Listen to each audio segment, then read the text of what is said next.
Welcome to the Science, Technology, and Energy Committee session for Tuesday, April 12th, 2022. I'm Representative Michael Bose, and I'd like you all to stand and join me and Representative Peter Somsich, who will lead us in the Pledge of Allegiance. I pledge allegiance to the flag of the United States of America and to the republic for which it stands, one nation under God, indivisible, with liberty and justice for all.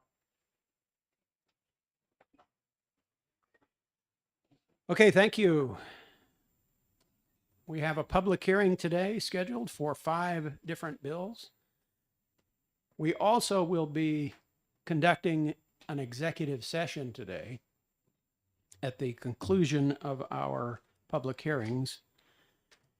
However, if any of our public hearings go short, we may conduct an executive session during the day. If we do so, I will poll the members before doing that executive session. So that is our plan for the day.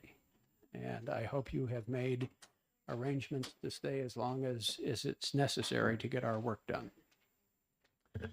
So with that, I would like to open a public hearing on Senate Bill 263, establishing the New Hampshire Youth Environmental Education and Conservation Council.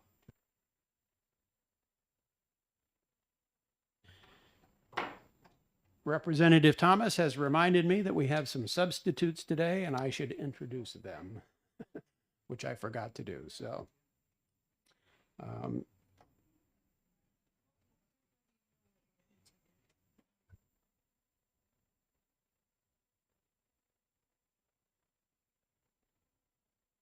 okay, so if you are a substitute today, since I don't have a written,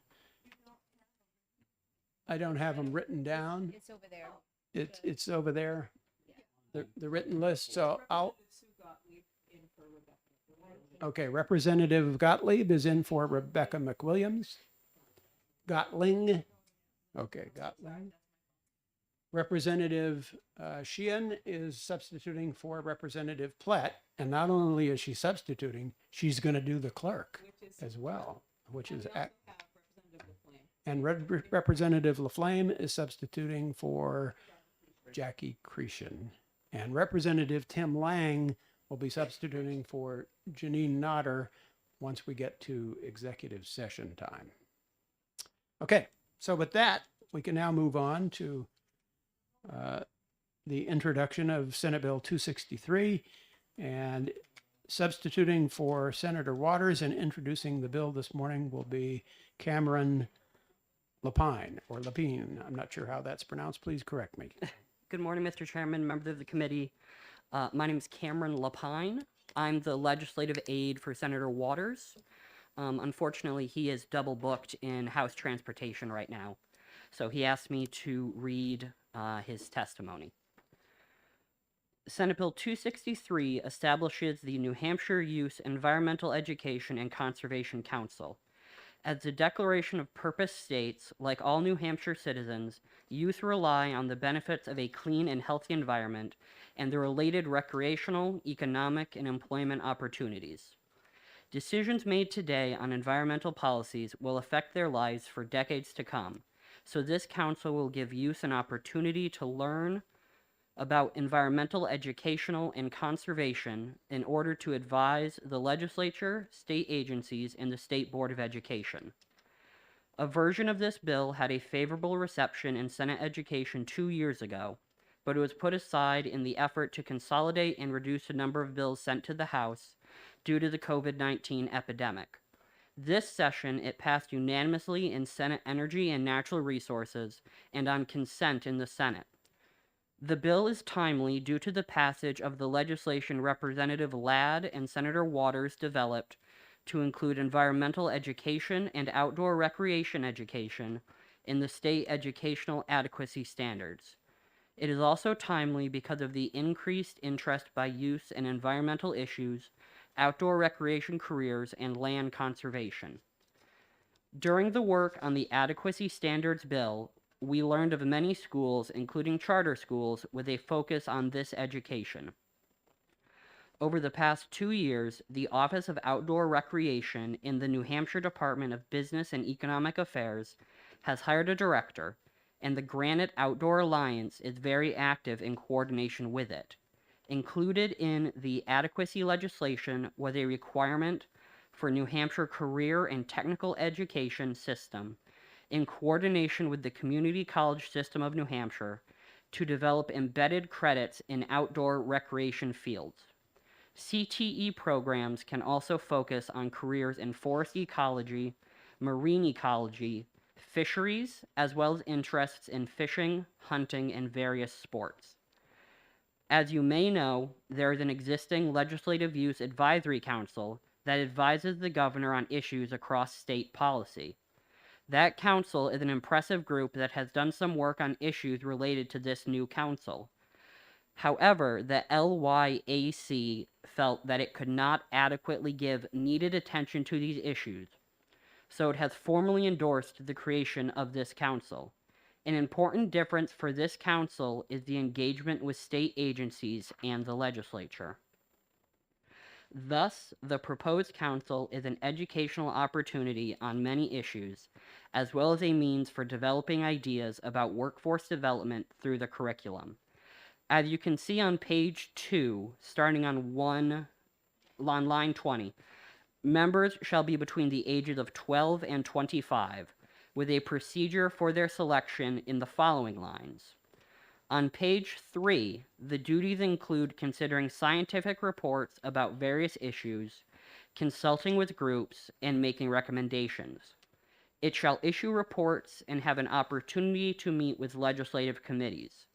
The council work itself will be a vehicle for education and for leadership development.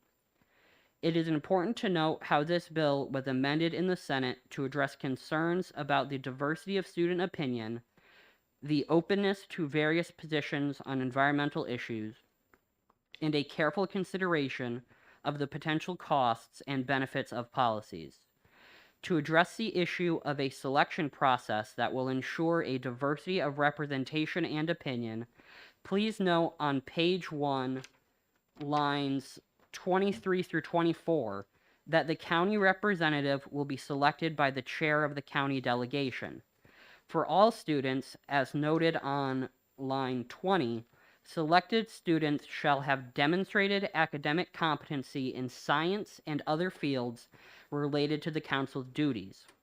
This is meant to ensure that there is an educational background for evaluation of the information the council reviews. Perhaps the most important part of the amendment is page 2, lines 7 through 12. Note, quote, scientific reports from a wide range of sources and viewpoints, unquote. Note, quote, any costs or negative economic impacts on businesses and industries and the economic growth and employment opportunities dependent on such features of the New Hampshire environment, end quote. Senator Waters is grateful to Senator Gaida for developing language that ensures diversity of opinion and a recognition of the economic issues that youth, when they become adults, will need to consider, especially the costs or negative impacts that might be associated with environmental policies.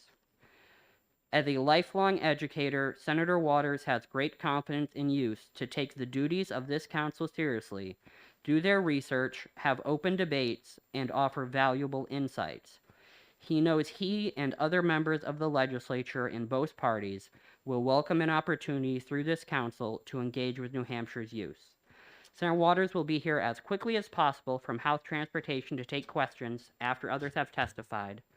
Thank you, Mr. Chairman. Thank you, Mr. Lupine, for introducing the bill to us, and I think it would be inappropriate to accept questions from the committee for yourself. So we will thank you and call our next witness. The clerk would like your written testimony, please. I will hand it to her. Okay. So next we will hear from Finn Graff, representing the Seacoast Students for Sustainability. welcome to Science, Technology, and Energy. Don't forget to turn the microphone on. Thank you. Like that? Perfect. Okay. Good morning, committee members. My name is Finn Graff from Barrington, New Hampshire, and I go to Dover High School. I've come here to urge you to vote ought to pass for SB 263 on behalf of Seacoast Students for Sustainability. This bill would establish the New Hampshire Youth Environmental Education and Conservation Council and is incredibly relevant to our organization because of our belief in the value of youth's perspectives. SB 263 is so important because it integrates the voices of young people into legislation. This is invaluable in the process of reaching a stable global climate before it is too late, a deadline that the UN predicts will reach us in 11 years. But we are not fixed in our predicament. An adaptive group of passionate young people such as this is a crucial part of the mobilization it will take to solve this problem. But this bill has immense value even outside of political action, allowing young people to engage in a nonpartisan education in science and policy making. There's a widespread interest among New Hampshire's youth not only in climate change solutions, but fish and game regulation, outdoor recreation, and wildlife education. This bill allows for these passionate youth to receive a first-hand education in these topics. We have seen a similar education take place with the Youth Legislative Advisory Council, which has allowed youth committed to public service to engage with legislation in a way that was previously inaccessible. A New Hampshire Youth Environmental Education and Conservation Council would provide a similar opportunity, but specifically engineered for youth with a passion for nature. This would provide not only a forum for an informed discourse on this topic that many young people, such as myself, want, but also an avenue to unbiased data and research on New Hampshire's ecology that most students wouldn't have access to otherwise. While some are nervous that too much youth involvement in governance would go south because of the impulsivity or the inexperience often attributed to young people, I believe that this urgency would only ensure that every variable contributing to a decision is considered and weighed correctly. Taking New Hampshire's youth into account when policy-making decisions is vital to preserving our ideal of a governing body that is truly representative of the governed. Beyond politics, beyond education, young people have watched enough decisions made without at least having their voices heard. The youth of this state, those who will inherit the consequences of the decisions made here, should be part of determining the future instead of watching it taken out of our hands. I will now take any questions. Well, thank you. That was excellent testimony. We appreciate you being here to offer it. And we do have some questions from the committee. Representative Somsich has one. Thank you, Mr. Chairman, and thank you for coming today. We hear a lot about, in the news media and various sources, about the lack of optimism for the future that many young people have today. Do you think something like this would help empower more of them to be more proactive in trying to create a different future? Yeah, I think official avenues for people to take action for causes that they really believe in would increase optimism for just generally, because if you're working towards something, it feels like it's you can reach it. Representative Callie Pitts is recognized for a question. Thank you. I'm not sure what Dover has, but I'm going to ask you, does Dover have a member of the youth on the school board? I don't think so. Okay. Portsmouth does. And I know that the groups like yourself, Eco Sustainability, have many times come to the city council and talk to the city council and become involved in political action. So what I'm asking is, do you believe that now there is a road for you to take political action without it becoming super official? I think the road exists, but I don't think it's accessible to everybody in a way that it should be. I think that making it accessible, like very clearly and very officially, would be a better course of action, just because then people have a very clear way to get involved and make differences, or at least educate themselves on the process of policy making. Thank you. Further questions for this young man? Representative McGee.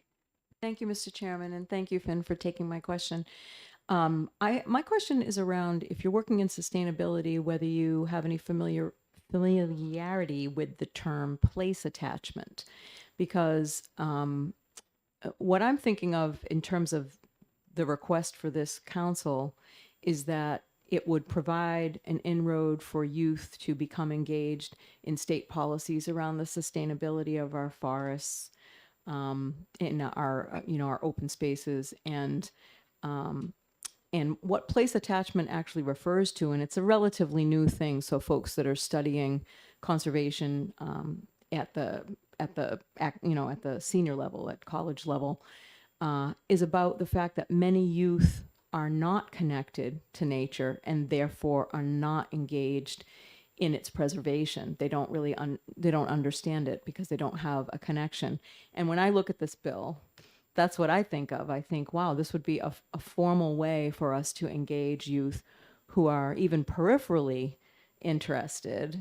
And that way, it would help us with our sustainability efforts. So in your work, do you see that there is that formal ways for people to get connected with the outdoors and its preservation are lacking, that there's not enough places for young people to be involved?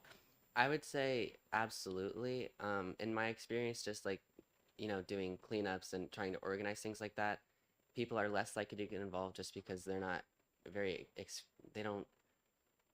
they have not engaged with nature from like a young age, and so they don't necessarily care as much about it. And it's hard to get people to have an interest in that later on, especially just in high school when you have a lot of other things going on. And yeah. Yeah, I just thought I'd ask you about that point because I think that is where this fits as far as if you're not teaching people what different aspects of their state they can be involved with, and showing them, places that they might care about if they knew more about it. If we don't have a place for that, then it doesn't work. Is there So- a follow-up question? No. Okay, thank you. Representative Thomas has a question. Thank you, Mr. Chair. Thank you for taking my question. I'd like to get questioning back to the essence of the bill, not anything else. In looking at the bill's statement on who should be on the committee, I see there is a very wide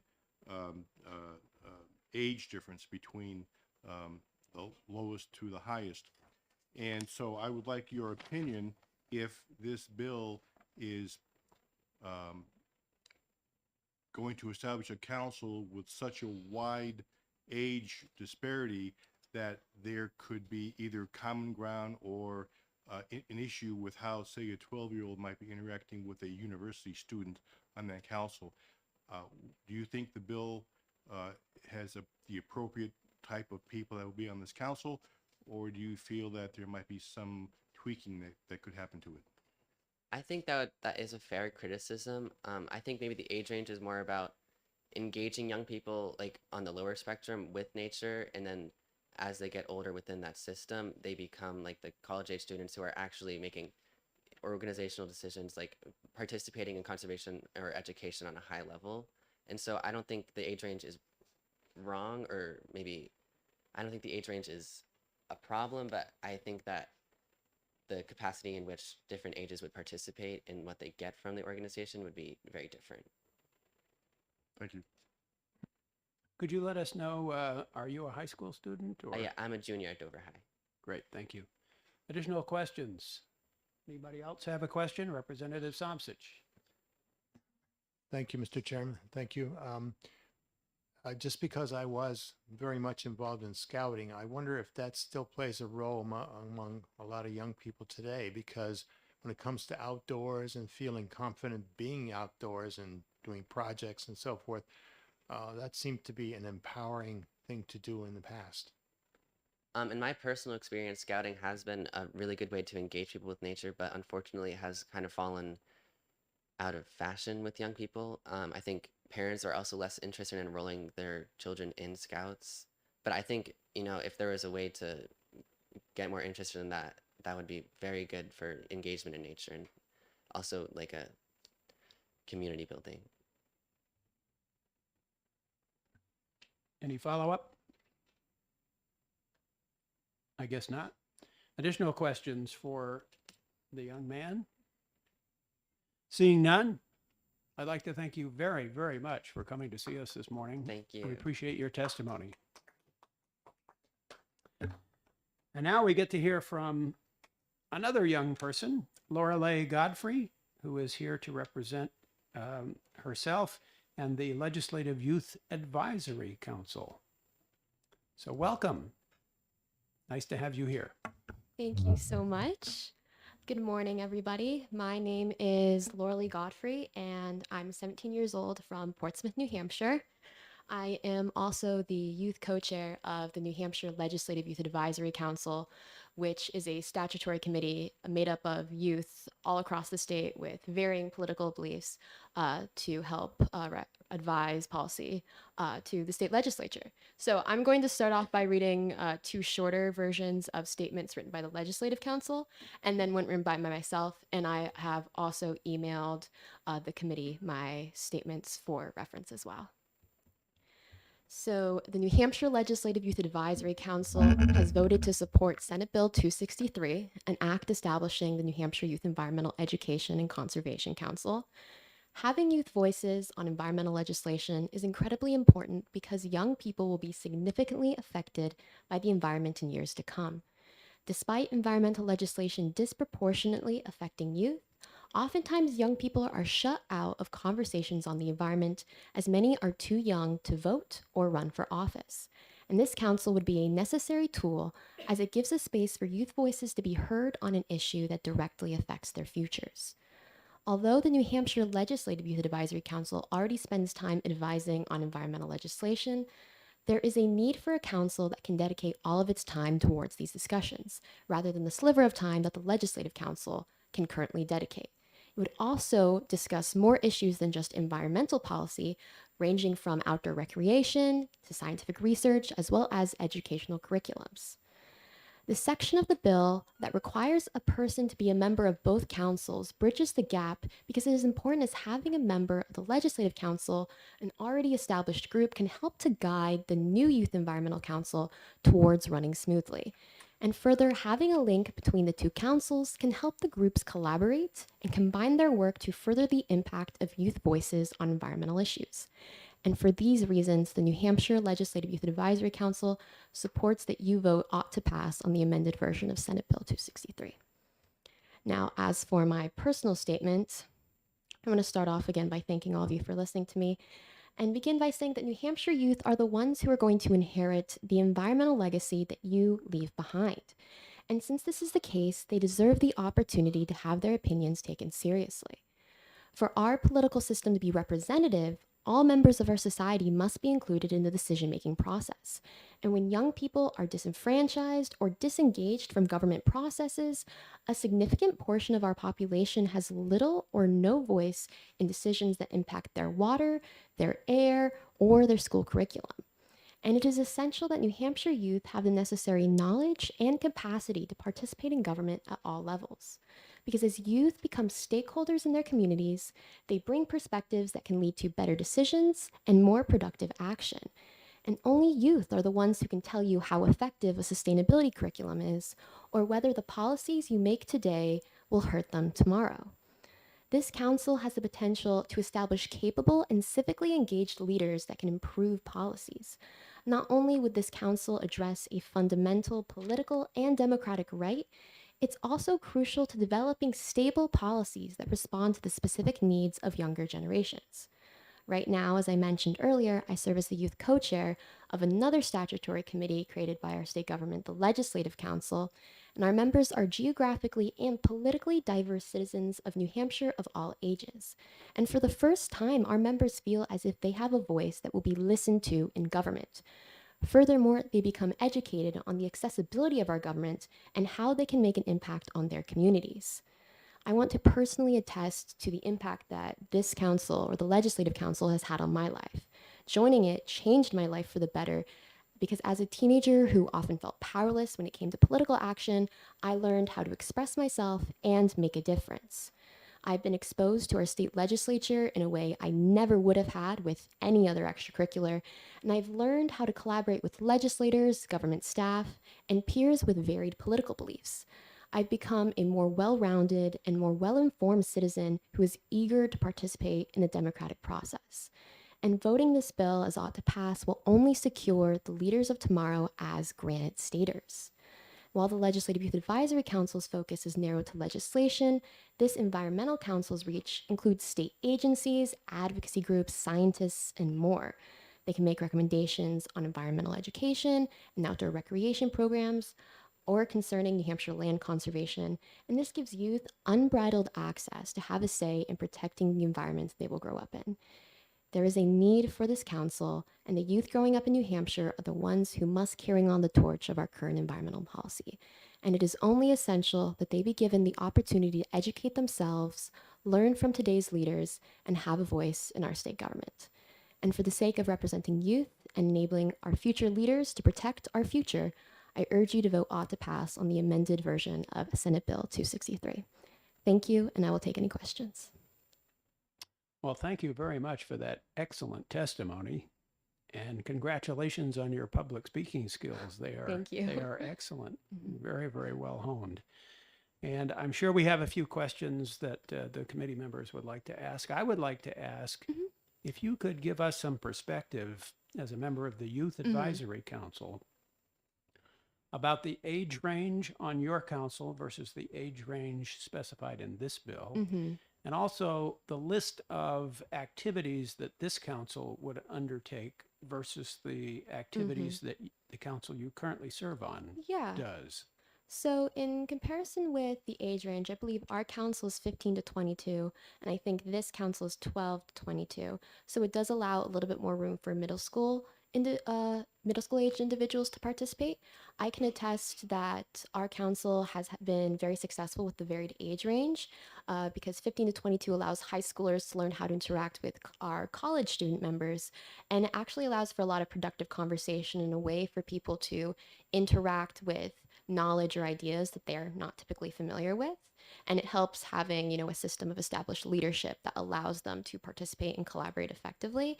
So I don't see why that would be any different with 12 to 22 age range, as I think it would actually make it more representative for younger people who are, just trying to get into government or learn more about their environment.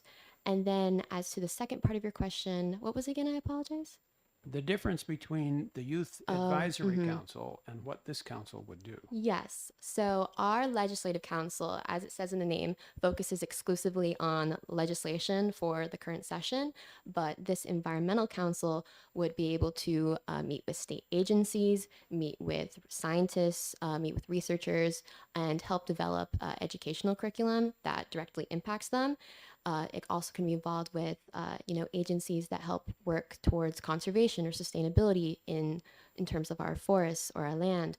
So it has a much wider reach on the entire concept of the environment in New Hampshire beyond just policy. Very good. Thank you. Representative Thomas has a question. Thank you, Mr. Chair. Thank you for taking my question. So you're very well spoken. Thank you very much. Your comments involving the democratic process and having a voice and viewpoints opens the door for me to ask you this question involving the committee.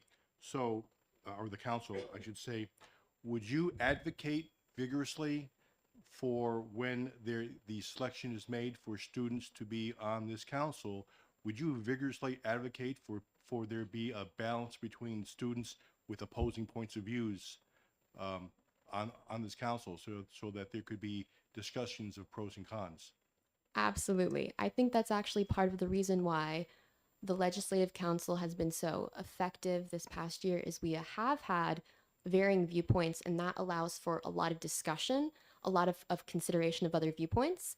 And sometimes that leads people to change their minds, and other times it makes them stick to their opinion all the more resolutely. But ultimately, it ensures that all the members are more educated, and it creates a pattern of civil discourse that I can often feel is not seen in today's modern political sphere. Thank you. Excellent. Anybody else have a question as opposed to making a speech? Representative Callie Pitts.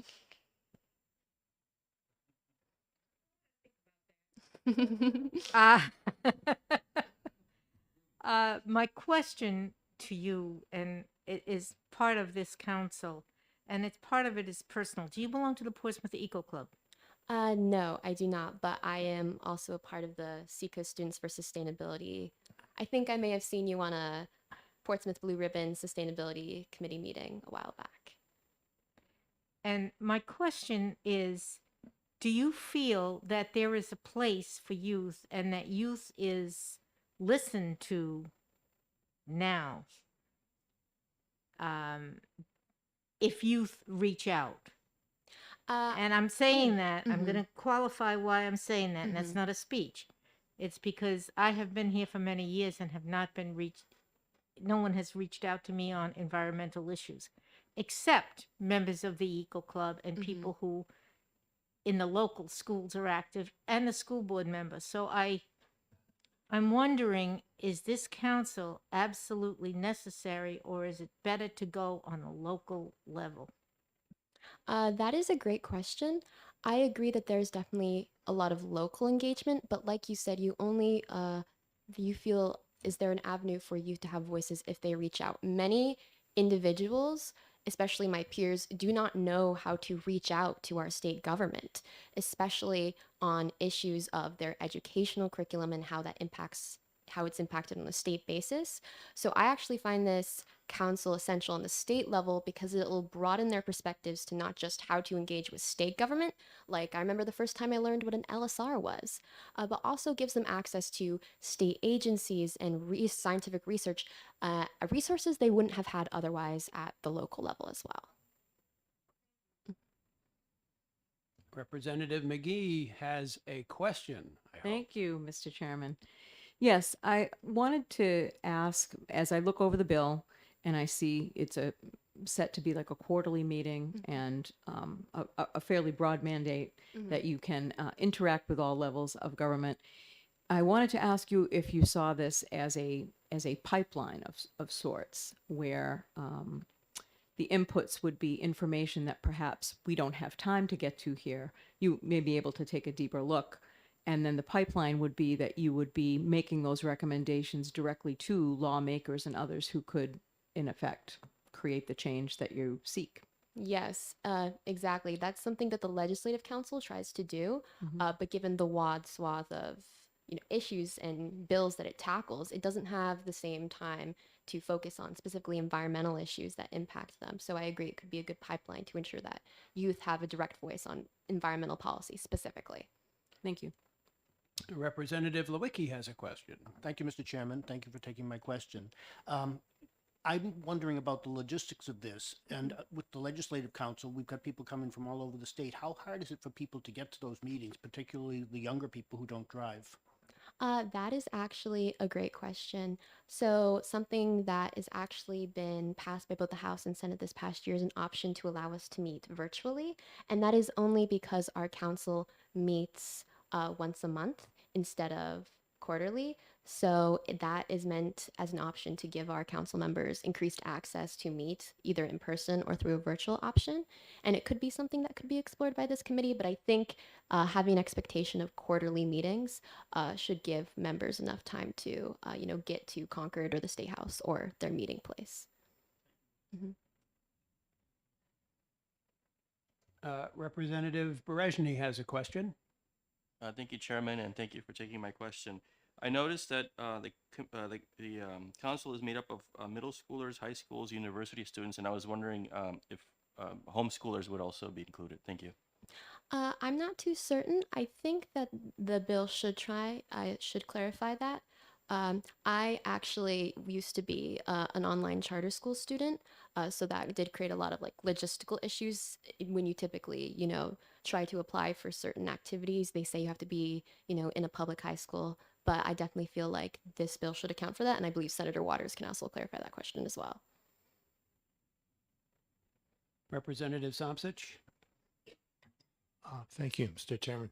Just briefly, following up on what Chairman Ville's question was, can you just underscore for me how this new council would be complementary to your council? I think you made some Absolutely, yeah. So I think there are two ways in which that happens. Firstly, in the bill text, there is a member specifically appointed from the Legislative Council to be on this Environmental Council. So that ensures that the research and the knowledge that this Environmental Council gains can also be extended to the Legislative Council, so that ultimately it's youth helping make a difference for youth, and everybody involved in the process can make more informed decisions. And then secondly, it also goes back to the idea that they will research more expanded resources and narrow in more specifically on the environment.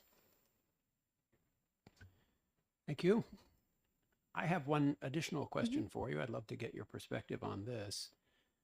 The council envisioned by this bill focuses exclusively on public sector organizations, the legislature, state agencies, etc. Is there a similar organization that focuses on private sector organizations and provides information or advice to them that you're aware of? Not that I'm aware of off the top of my head, unfortunately, but thank you for your question. Okay. Thank you. Seeing no further questions, we would like to applaud you for your appearance here this afternoon and thank you profusely for being here. Thank you all so much. You did a great job. Thank you. And I have one final speaker on this bill, and that is Representative State Senator David Waters, who was able to join us after a visit to the Transportation Committee. So Senator Waters, Thank you, welcome. Mr. Chairman and members of the committee. Senator Waters, District 4, and I actually have to be back in transportation at 9:40, but I know Cameron presented my testimony, and so I would be happy to see if there are any follow-up questions. I'll just say from what I heard that, I meant any student, charter, private, homeschool, to be eligible for this. And I also will say that just as a kind of an aside on this, I want to reemphasize that, Representative Ladd and I have worked very hard to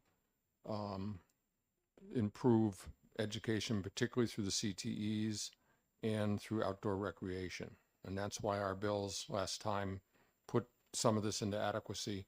We've got the Office of Outdoor Recreation. We have the Granite Alliance, and $600 million industry, the outdoor recreation industry in this state. So I've been concerned across the board about young people who might want to go into careers. So to me, a lot of this has to do with workforce development. If we have this inadequacy now, how is it that we're going to shape our education and give some insights into, the kinds of careers that young people could go in related to conservation, the environment broadly. So to me, kind of looking the long view, that this is the environmental issue is great. I think that's great to learn about it and so on. But I think that we have the opportunity, because of the changes in the educational system on outdoor recreation and other areas, to really let students see how they might see a career and stay in New Hampshire too. So sorry for that little additional speech, but It's okay. Yeah. Representative Harrington has a question. Thank you, Mr. Chairman, and thank you for my question, Senator. Reading over the bill, I see there's a lot of different things going on here. We have memberships, we've established a council, we have assigned duties and reports and meetings and so forth. I see nothing about funding, though. Are these people going to receive mileage when they go back and forth to these meetings?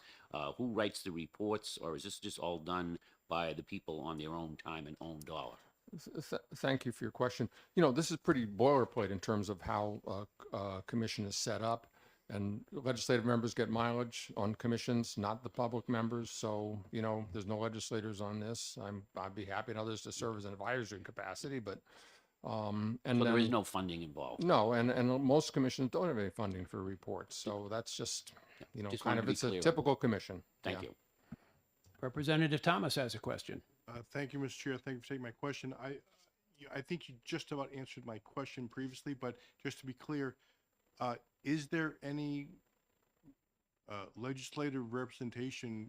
Are there going to be any representation on this council at all Because as I read the bill, it only allows students between 12 and 25 to be on the council, but doesn't talk about any advisors or anybody like that.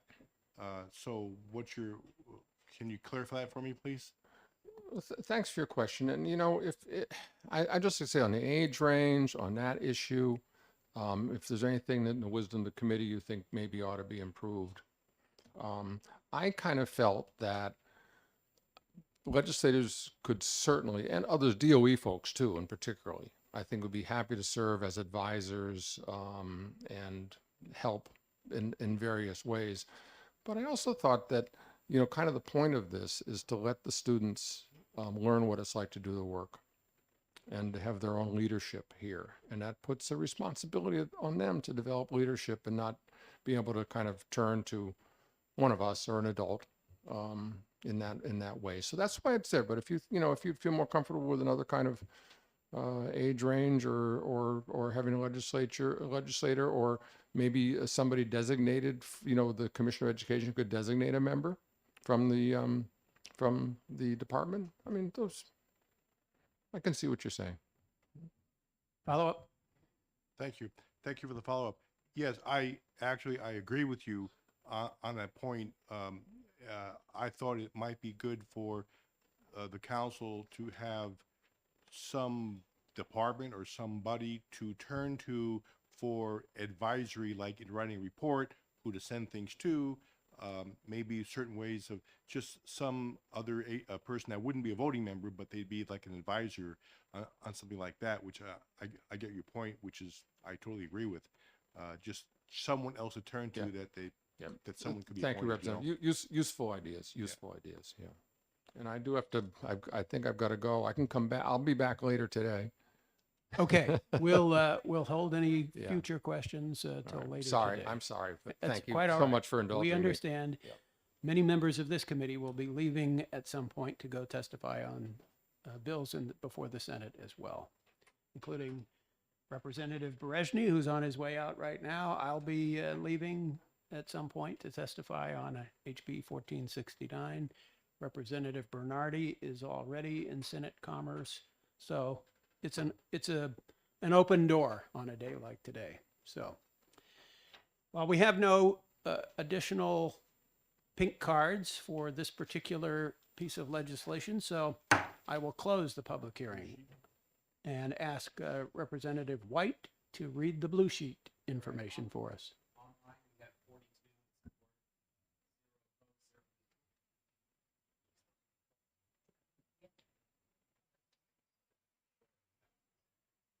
Okay, so we are done, and it is now 9:44, which gives us 16 minutes before the next public hearing. So I would like to gain a sense of the committee about entering exec session on House Bill 256. What does the committee feel about going into exec session for this bill? House Bill 256, to refresh your memory, is establishing a committee to study the feasibility of replacing the Site Evaluation Committee. And Representative Oxenham, you have a comment. Yes, I do. Thank you very much, Mr. Chair. We have two bills on the Site Evaluation Committee. One is, we've been told, is a short-term fix, and the other is a long-term look. I think it would benefit us if we considered those two bills together. Could we do that and have something simpler, like the one that we said yesterday could probably be passed in 2 minutes? Okay, you think that the bill is too complicated then, huh? Not too complicated, but I think it would benefit from considering the two bills together. I'm not sure I see that point, but Or is the second one only going to be heard today? how about Senate Bill 270? Would you guys have any appetite for execing that bill? Establishing a low moderate income community solar program.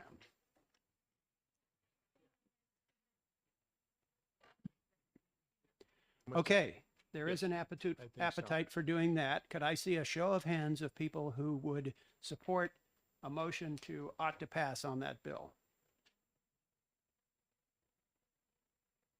Okay, given that reality, I would like to now open an executive session on Senate Bill 270 and recognize Representative Lewicki for a motion. Thank you, Mr. Chairman. I move ought to pass on Senate Bill 270. The chair recognizes Representative Cambrils. Yes, I would like to second that motion, Mr. Chair. It has been moved and seconded that we judge Senate Bill 270 to be ought to pass, and our clerk is going to be putting together the required paperwork here. And while she does that, I would open the floor to any discussion on this bill.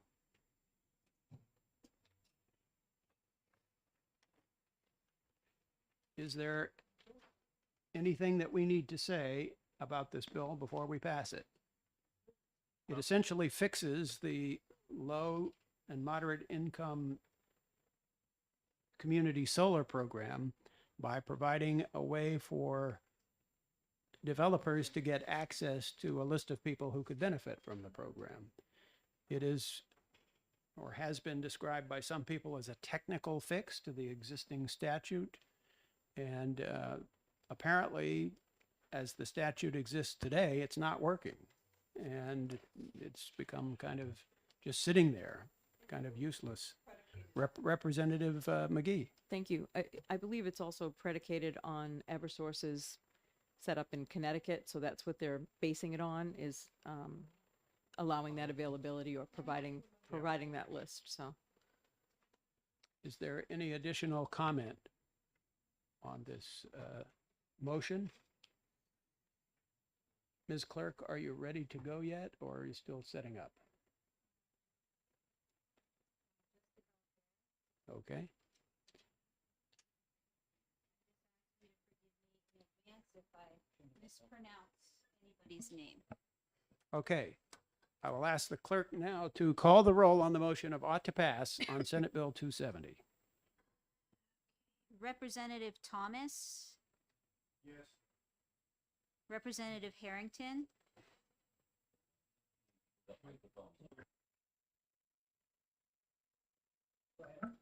Yes. Representative Lang. Representative Murner. Yes. Clerk votes yes. Representative Berenzi. Berejny. He's not here. Representative Bernardi. Representative Cambrils. Yes. Representative Ploget. Yes. Representative White. Yes. Representative Somsich. Representative Yes. Representative Callie Pitts. Yes. Representative Mann. Yes. Representative Oxenham. Yes. Representative Lewicki. Yes. Representative Vincent. Representative McGee. yes. Representative Gottling. Yes. Representative Laflamme. Yes. Representative Pimentel. Yes. Representative Partial. Yes. Representative Vos. Yes. 18-0. By a vote of 18-0, Senate Bill 270 has been judged to be worthy of the motion of ought to pass. And I'd like to make a motion, Mr. Chair, that we put it on consent. without objection, the bill will be placed on the consent calendar. Seeing no objections, so be it. 395.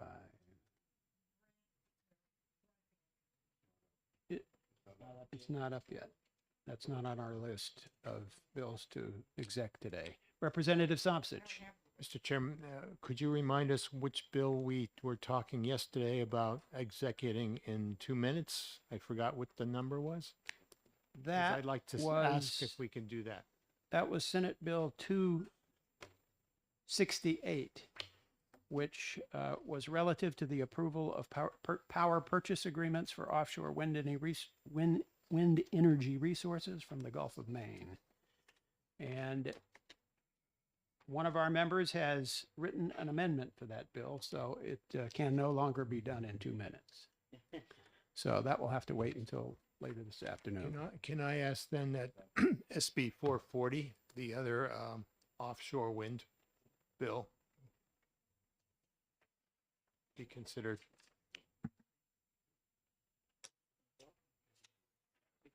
Yes, we could do SB 440.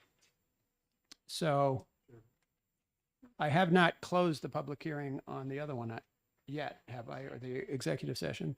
So I'll close the executive session on 270, and I'll open an executive session on 440 relative to the Office of Offshore Wind Industry Development. And for that, I would like to recognize Representative Thomas. Thank you, Mr. Chair. On SB 440, motion is to OTP. And I recognize Representative Cambrils. Thank you, Mr. Chair. I would like to second that motion. So it's been moved and seconded that we judge Senate Bill 440 FN as ought to pass. Since Representative Thomas and Representative Cambrils both serve on the Offshore Wind Commission, I think it's appropriate that they make those motions. Representative Partial, did you have a comment about this bill? I do, in fact, have a concern. There's an amendment for Senate Bill 260, was it 268? And that amendment would seem to be more fitting in a study group like this rather than in a bill that is exerting our state rights to the 200 mile limit. And I mean, that seems like a fairly clean bill, fairly straightforward, where a study committee could delve into some of these technologies to a greater degree that are suggested in the amendment. Okay, thank you. But we're discussing Senate Bill 440 right now. I understand that. I was hoping to be preemptive before we got into the actual. Sorry, you didn't make it. Okay, any further discussion of this bill? Representative Harrington. Yeah, just to be clear, what this does, the bill, is it gives us a seat at the table with the feds that we otherwise wouldn't. It really isn't dependent on even whether New Hampshire pursues offshore wind or somebody else does. And we know there's going to be offshore wind pursued in the Gulf of Maine. And the other part of it, it allows the PUC to approve contracts for purchase of offshore wind. That's exactly what they do now. Anybody that wants to have a contract, the utilities bring the contract to the PUC, they review that, they look at the ones that the utility's not recommending, and they approve it. So it doesn't really change anything, but it gets us that seat at the table. So regardless of where we go with wind, this is necessary. Great. Any further discussion of this bill? Ms. Clerk, are you ready to call the roll? Yes. All right. In that case, I ask the clerk to call the roll on the motion of ought to pass on Senate Bill 440 FN. Representative Thomas, Yes. Representative Harrington, Yes. Representative Murner, Yes. clerk votes yes. Representative Berenzi, Representative Bernardi, Representative Cambrils, Yes. Representative Ploget, Yes. Representative White, Yes. Representative Somsich, Yes. Representative Callie Pitts, Yes. Representative Mann, Yes. Representative Oxenham, Yes. Representative Lewicki, Yes. Representative Vincent, Representative McGee, Yes. Representative Gottling, Yes. Representative Laflamme, Yes. Representative Pimentel, Yes. Representative Partial, Yes. Representative Vos. Yes. 18-0. By a vote of 18 to nothing, Senate Bill 440-FN has been judged to be ought to pass, and without objection will be placed on the consent calendar. Seeing no objections, it will be placed on the consent calendar. And with that, we'll close the executive session on Senate Bill 440, and we do not have time to start another one. Representative Oxenham.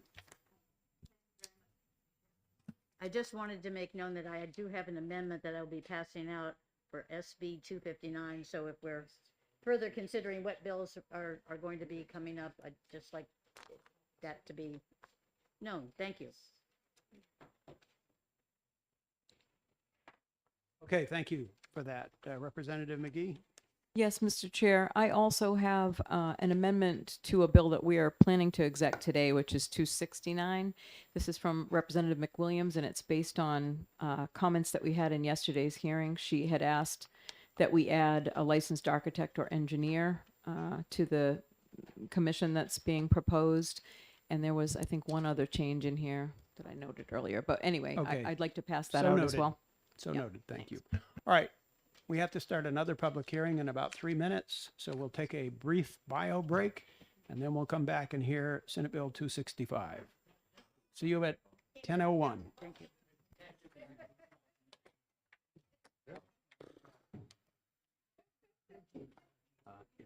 Penn and Tell. I just wrote it.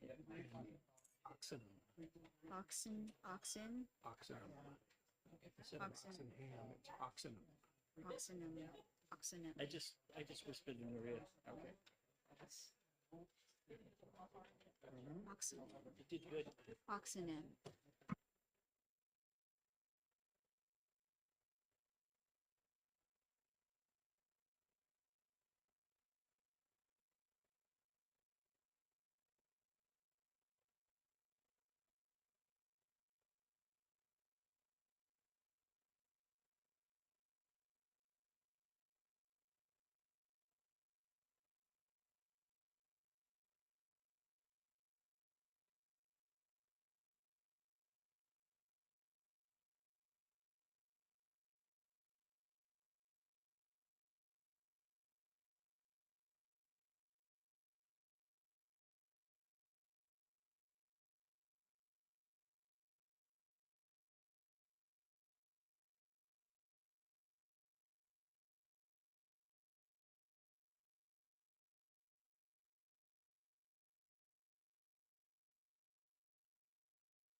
Okay, ladies and gentlemen, let us resume.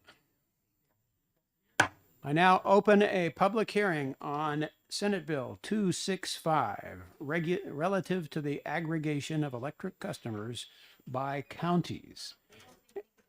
And I call on the prime sponsor of the bill, Senator Khan, to introduce this legislation to us. Welcome back, Senator Khan. Nice to see you 2 days in a row. Agreed. A little more timely today. Thank you. I'm looking for my reinforcements, and I may need to fly this solo. I received a request from Cheshire County Select Board and Commissioners to bring this piece of legislation forward, which I think is applicable for all counties and their interests, particularly those with small communities, as we have in Cheshire County. For the record, I'm Jay Kahn from Keene and representing 15 of 23 towns in Cheshire County. The improvements that were made last year in HB 315 were significant and most appreciated, I think, by our towns and counties. As Cheshire County moved to acquire some or enter into some utility energy agreements, they did so in collaboration with the county delegation and with the interest of towns trying to be represented in that purchase. So when they did the power purchase agreement to provide power to the county jail, the nursing home, and other county facilities, they did so with the intent that if that pricing was competitive enough, that they would offer that contract to the towns in the county, 23 towns. We've got a lot of small towns in Cheshire County. Their community aggregation just is not going to add up to any kind of mass. And so they would be looking to another contract to be a partner to. That's what this is attempting to do. So that should a county service area, which could be a town like Roxbury, 300 people, wish to be a part of that service, the town could opt to be an opt-in, and then notification would be sent only to those residents of Roxbury if they wished to opt in to the community power agreement.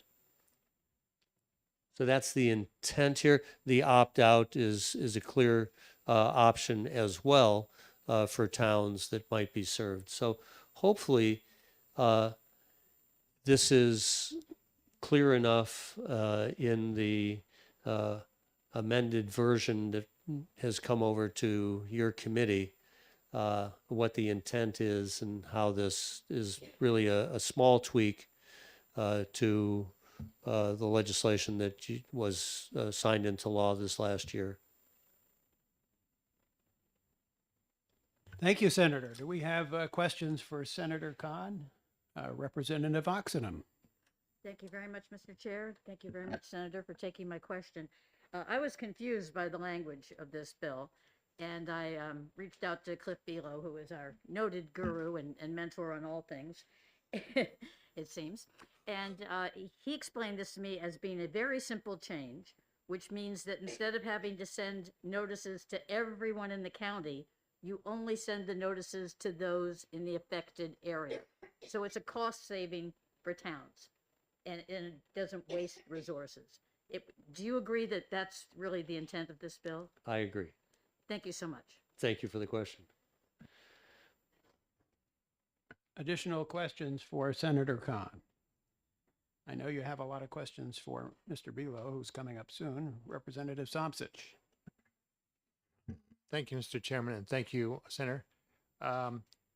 So, got two short questions that you can answer. It seems to me that the for small towns that you were mentioning, for example, the way they would look to partners would be to some program offered by a county, which would be a much bigger entity that they could join. Is that limited to their county or not? And the second question is, who will have the listing? Where does that list come from that they will mail to? Thank you for those questions. My understanding is that the list would come from the town of town residents, so it would cover the 300 people in Roxbury. No, off the tax rolls. Tax rolls? Yeah. Not Yeah. renters or? I believe it to be the property holders. Yeah. You need a follow-up? I'm venturing here. Okay. Representative Callie Pitts. As I'm reading the bill, it says each retail customer, so that would mean each person that pays a bill, I am assuming. I have a question on the municipalities and counties shall post public notice of aggregation. I sometimes have a problem with that public notice because I know that's a 91A issue, but in some counties that's on the door of the men's room and ladies' room in the county building, and nobody goes in there because it's locked 3/4 of the time. So I don't understand that. The mailing I certainly understand, but I would hope that we could make a little bit of clarification, such as all media, all available media, and would you approve of that? I would. Thank you. Representative Pimentel. Thank you, Mr. Chairman. Thank you, Senator Khan. I guess I'm a little confused on the opt-in, opt-out. When is it opt-out and when is it opt-in?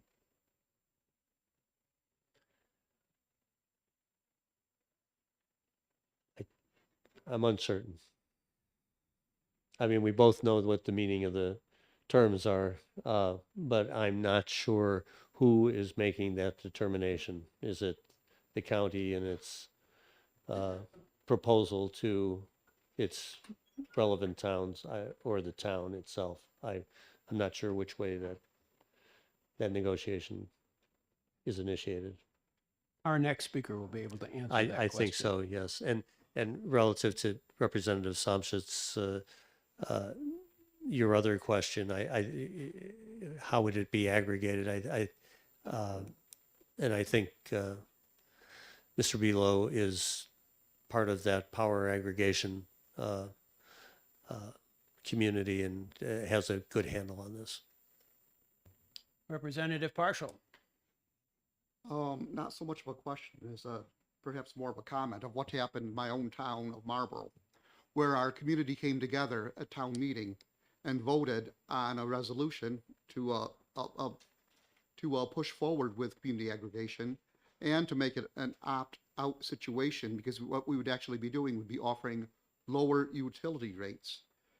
Of course, we will be in communication with all of the people who are getting a bill in our town. So it was thought to be redundant also do this second mailing as well. We're a poor town. We like to keep our money close to us, and it was just a matter of cost to make it an opt-in situation. Okay, thank you for that comment. Usually we ask questions, but I am so sorry, but I I gave heard you a this little in- latitude there. I would believe. Oh. Representative Oxenham has another question.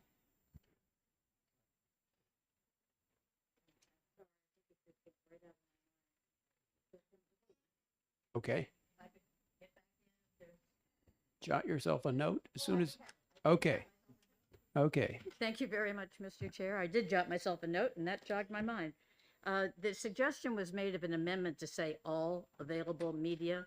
Again, for small towns, that could be an exorbitant amount of money.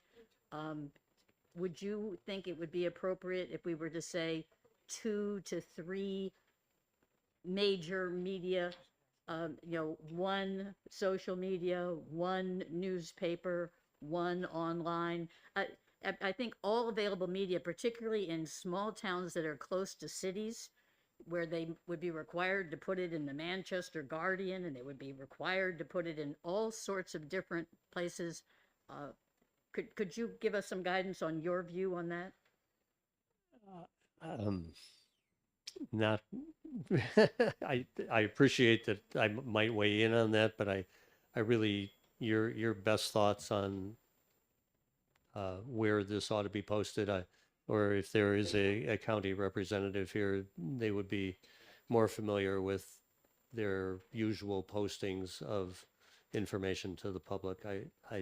I'm just not there. Thank you very much. I think you've given us a very good, sort of a follow-up there. The guidance is to follow the norm of how municipalities would be informing people when public notices are required. Yes. Which isn't all available. And in media. this case, a county Yeah, and in this case, government. the county's normal procedures. Thank you very much. Yeah. Okay, thank you. Representative Sopsich. Thank you, Mr. Chairman. Thank you, Senator. As someone who's on the Portsmouth Energy Advisory Committee, and we have voted to participate in the Power Community Coalition, my understanding is, and I think you can correct me if this bill doesn't contradict that, is that the local community can decide whether they want an opt-in or an opt-out. And I think our group is inclined right now to say we're offering this and we're going to let everybody opt in who wants to participate in it, but you can opt out anytime you don't like it. So I don't think this bill restricts the initiative at the local level to do either one. Is that correct? I am unfamiliar, and Okay. I think that's sounds like good information. Okay, seeing no further questions for Senator Khan, we want to thank you, Senator, for being here. I know you have a busy day and you need to rush off. Three and- places at one time. Thank you, Mr. Chairman. And I just want to leave the committee with, I'm bringing this forward on behalf of the county, but I on behalf of the small towns that I represent, this is something that I think is important for them, and I'm pleased that the counties are interested enough in trying to be the coordinating arm so that each county doesn't have to enter into this and become aware and can rely on the county government to provide that expertise. Thank you. Okay, thank you. All right, let's move on, and I will now call to the table the Honorable Clifton Below, who is here representing Community Power Coalition of New Hampshire. And in New Hampshire, he is Mr. Community Power. So, Mr. Below, welcome. And thank you. Good morning, Mr. Chairman, members of the committee. I am here on behalf of the Community Power Coalition of New Hampshire, which is comprised of 17 municipalities and the county of Cheshire. And this, as you might recall, last year when House Bill 315 was passed, it included a new sentence in another part of the statute that says a county plan may provide an aggregation program for all or a subset of municipalities within the county that request to participate by a majority vote of their respective governing bodies. So that sort of set the stage for Cheshire County to think about how they want to do this. Several individual towns within Cheshire County have chosen to go their own route with community power. The law, clearly provides that a municipal program takes precedent over a county program. But in thinking about their electric aggregation plan, as I understand it, Cheshire County was thinking in terms of wanting to serve their own facilities in the first instance, and then also offer an opt-in product, probably initially just to primarily to towns for their municipal facilities, and potentially to large C&I customers that wanted to also buy in on that on an opt-in basis, and then eventually possibly expand that to serving towns that might want to do this either on an opt-in or opt-out basis. The law allows each municipality or county to decide whether to offer services, well, the basic default energy service on an opt-out or an opt-in basis. But then, the problem that has been sort of daunting them while they haven't completed their aggregation plan is the thought of having to mail to every single retail electric customer within the entire county, excluding those municipalities that have programs or planning programs. It just made it infeasible for them to even consider doing this for just county buildings and municipal and school district facilities. So this sort of came up in working on rules last June with what was then PUC staff and Eversource. And the observation is that the current language in statute that starts at line 3 says if a plan is adopted or once adopted is revised to include an opt-out alternative default service, the municipality or county shall mail written notification to each retail electric customer within the municipality or county. And that the feeling was that could be read two ways, that if it's an opt-out program, then you have to do the notification to everyone. Or if the plan is adopted, you have to do a mailing to every retail electric customer. And, the cost of a mailing between postage and printing and, processing is probably well in excess of $1 per customer. And for what they wanted to do, it just made it look infeasible. So the thought was to clarify, first of all, that's the new words in line 5, to clarify that within a county service area where such opt-out service is to be provided, that would require notification to every electric customer. But if a program or other service is just offered on an opt-in basis, meaning that a customer would have to affirmatively say, I want to be enrolled in this program, then at lines 7 and 8 says that mailing of written notification to each customer within the municipality or county service area shall not be required. So it's just sort of a logical thing that if something's just offered, somebody has to affirmatively decide to join the program, that you don't have to do a mailing to absolutely everyone. The Senate did amend it to add the municipalities and counties shall post public notice of aggregation programs. And that it was just a feeling, I mean, that, certainly that would be an expectation anyways. The electric aggregation plan itself has to be publicized. There has to be a public hearing on it. And that requires public notice as well. But this is just sort of a belt and suspenders addition. I would suggest that every county and I think virtually every municipality has a website. So you might want to say, if you want to add to that, shall post public notice of aggregation programs in the same manner that meetings are noticed, but shall include notice on the municipality or county's website. Something that gets it onto their website, because I think that's where most people tend to look these days. But there would also be the regular notification in the public hearing process that's required in other parts of the statute. So that's the basic information I wanted to share with the committee. Wonderful. Thank you very much for clarifying all that for us. This language looks familiar to me. Is this language that we considered adding to HB 315? No, but there's that parallel language that we added that's in 53E6 that says a county may provide a program for all or a subset of municipalities within the county that request to participate by majority vote of their respective governing bodies. That language was added.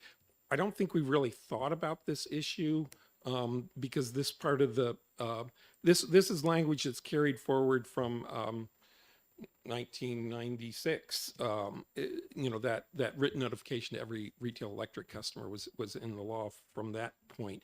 And I might add that in response to another question that was asked at line 9 through line 13, it talks about to allow that mailing to occur The utilities have to provide the name and mailing address of all their electric customers. And, and that is something of a burden, particularly it's apparently it's not too hard on a municipal basis, but they're having to do it for a whole county with a lot of small towns. And they have to get it.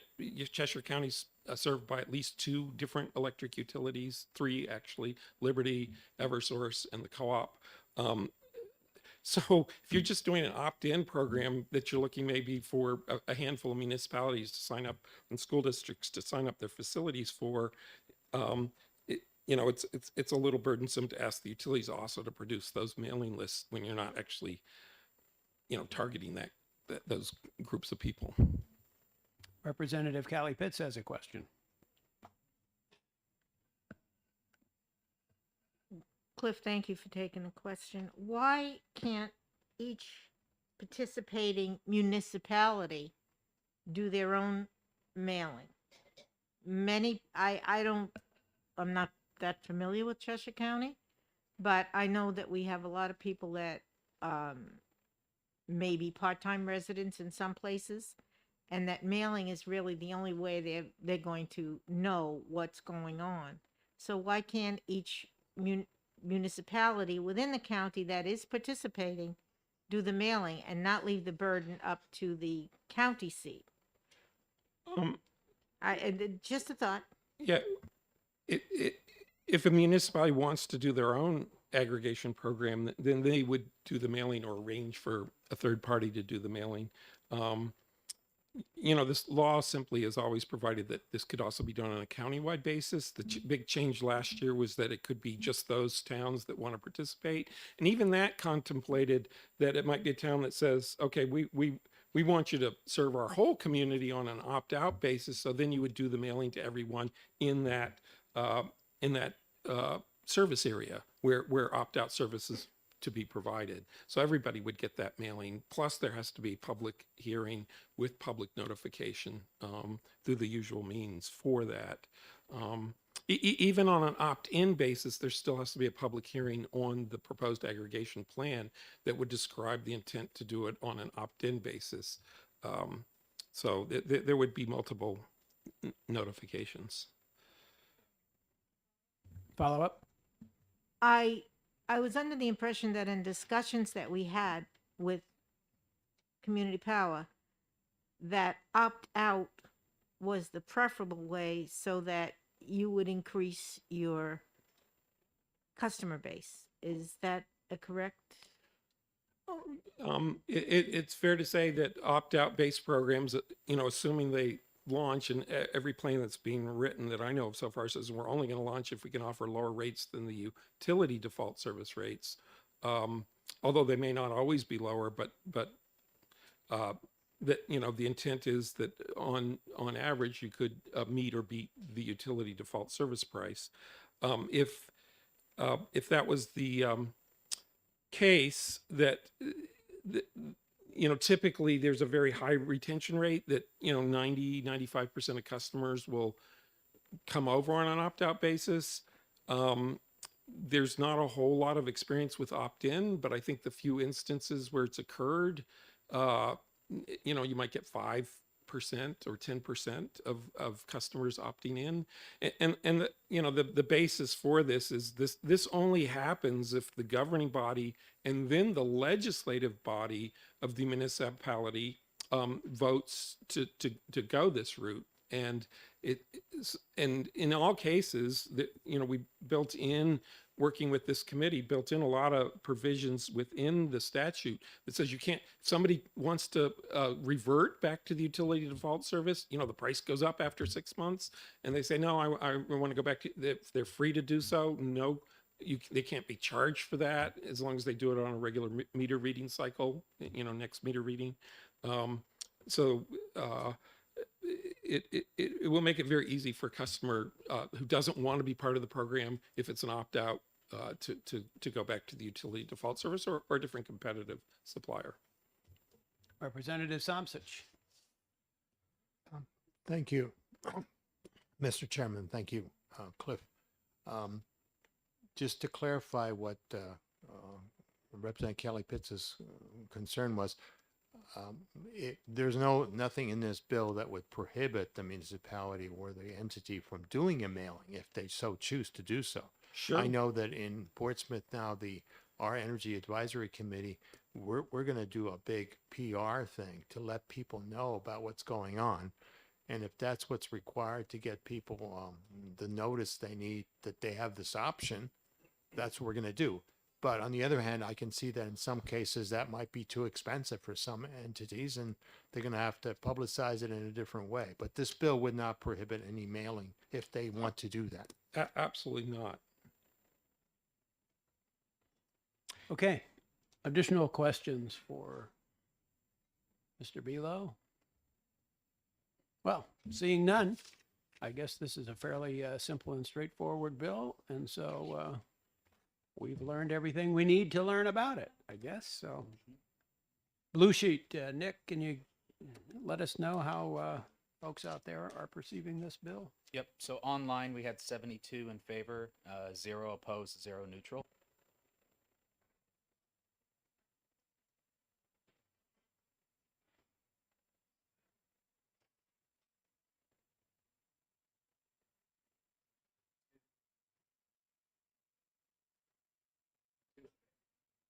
Two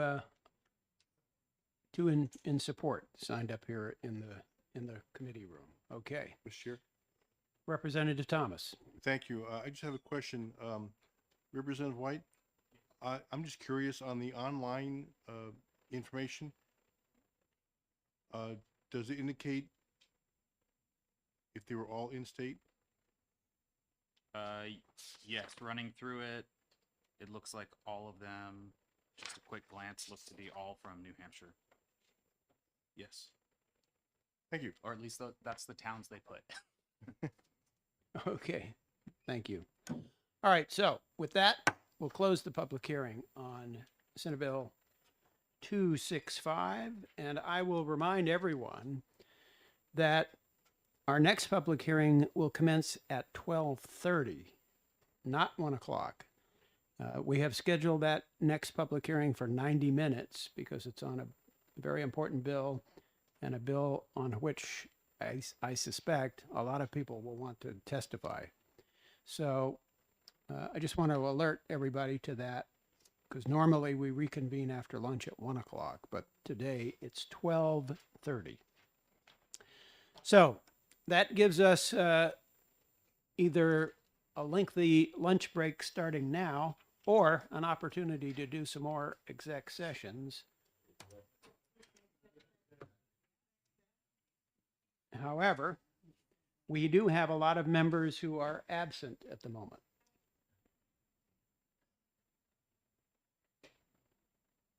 So it may not be possible to, let's look through the list here and see if there are bills we might have some consensus on. Mr. Chairman, if I could make a suggestion. Representative Oxenham. I think that SB 259, we had pretty much general agreement in the room when it was discussed. And we actually talked about the crux of the amendment that I hope to put forward. It would not be a surprise to anyone who's not here, and I don't think there's any partisan divide on this issue. That's might be a concern. Can I pass?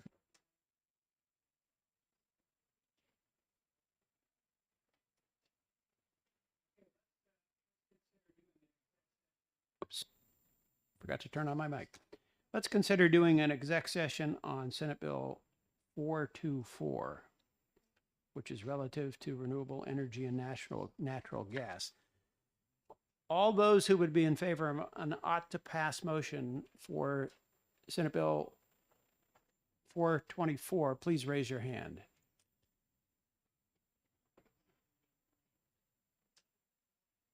Oh, let me refresh everybody's memory then. Senate Bill 424 is relative to renewable energy and natural gas. It establishes in law a method to accept renewable natural gas as a form of energy that's acceptable to this in our state. So once again, we just heard this bill yesterday, so it should be fairly fresh in everyone's mind. Once again, if you're in favor of supporting this bill, please raise your hand.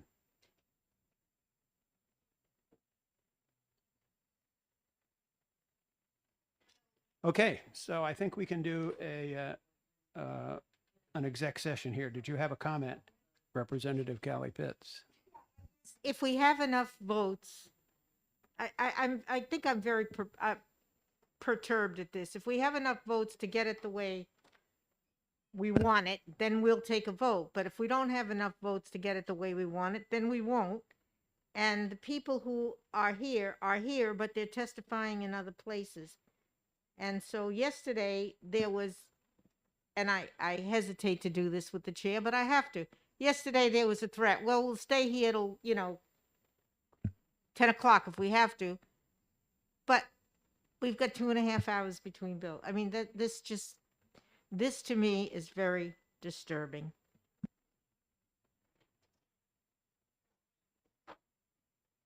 Okay, I have just been informed that Senate Bill 270, which we just exec'd,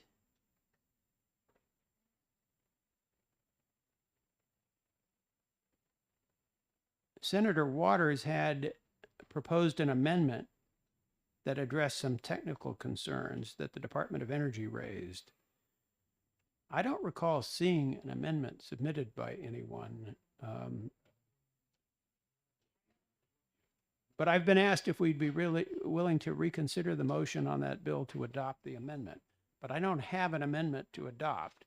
Could it come before, be fixed in enrollment if it's just technical? Could we submit it as a floor amendment? Okay, I'm going to ask Mr. Roberge from the Department of Energy to come up and speak to us about this amendment. I don't have a good memory of it.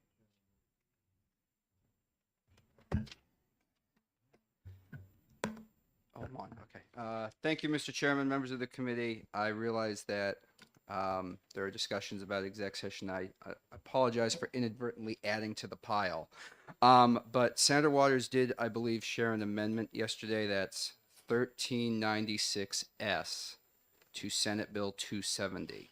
The amendment was the result of discussions with the department, Clean Energy New Hampshire, and Senator Waters on addressing 3 technical concerns that the department had with the bill. I understand that the committee voted unanimously just a few moments ago and ought to pass and put it on consent. I was just coming back to remind the committee that there was that amendment, and the department would certainly appreciate the committee's reconsideration if it wanted to. Okay, I now have a copy of 1396S. Does anybody else have a copy? No? All right. I will have copies made. Is Kristen here? Kristen, could you make copies of this for all members of the committee? Griffin, while the copies are being made, could you refresh our memory on what the technical changes Sure. were? So in looking at the bill, if everybody has more copies of that than the amendment, I'm willing to go through the bill and identify what those changes are quite quickly. I'll give.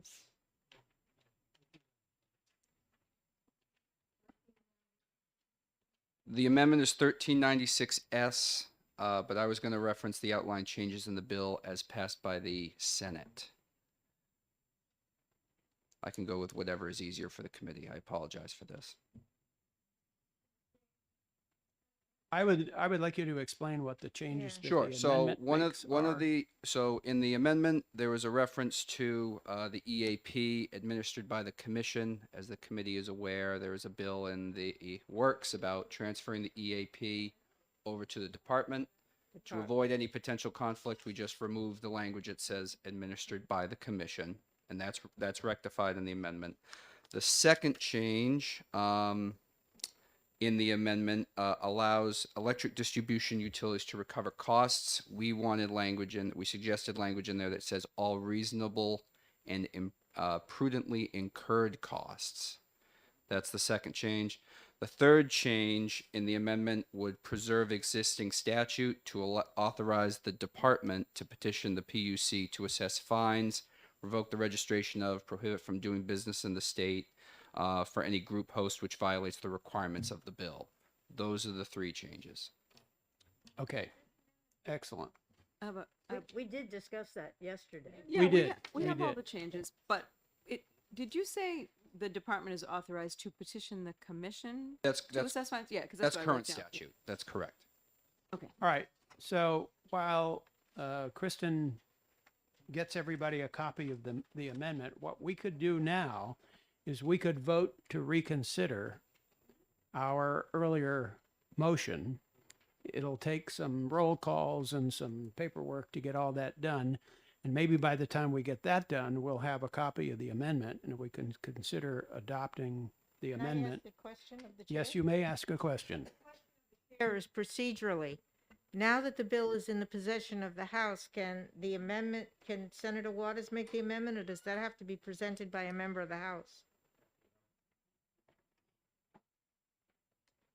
Because the amendment was made, The amendment, I'm assuming the amendment was not voted on in the Senate. And so. that is correct. It now has to be presented by someone in the House, I do believe. Maybe I'm wrong. The way it was explained to me is that if an amendment is made by a sponsor of a bill on the same day as the bill is heard in public hearing, then it can be accepted from the prime sponsor. An amendment can be accepted from our prime sponsor. Can we make a quick call to Paul? Because my understanding was once the bill is in the House, it is in possession of the House, and the House is the one that acts on it. The Senate cannot act on it anymore. Correct. Representative Thomas? Thank you. So based on my own experience this year, maybe terminology, but someone in the committee here would have to introduce the amendment. And we vote on it. So that's based on my experience this year with one of my bills. As far as I know, the amendment has to carry on the, what? That's just. I'm a mensch, what can I say? Okay, so help me understand. Do you want us to call the clerk and ask if an amendment with Senator Waters' name on it can be adopted by the committee? Is that what you want to That know? is correct. We can make a Representative quick phone Thomas, call, would you go make that phone call? Thank you very much. and we can vote on reconsideration right now, because we got, Yes. whatever we do, we have to reconsider. Right. All right, so I need a motion to reconsider. Representative Harrington, would you, having voted on the prevailing side, would you make such a motion? Yes, I move to reconsider SB 270 as passed by the Senate. And Representative McGee, would you second that motion? Yes, I will second that motion. Okay, it's been moved and seconded that we reconsider our vote of ought to pass on Senate Bill 270. We're going to call the roll in just a minute, and I urge all members to vote yes on reconsideration. Okay, are we straight on what we're about to do? Representative Harrington moved and Representative McGee seconded the motion to reconsider Senate Bill 270.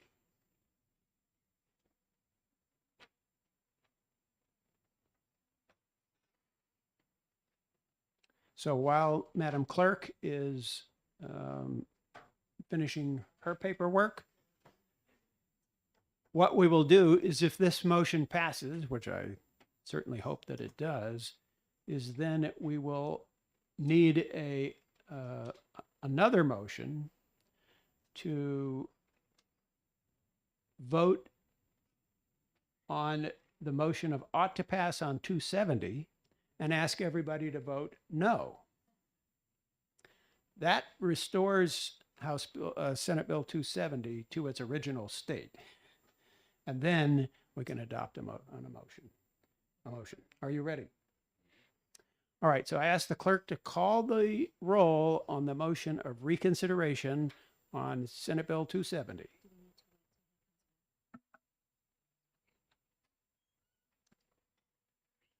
Representative Harrington, Yes.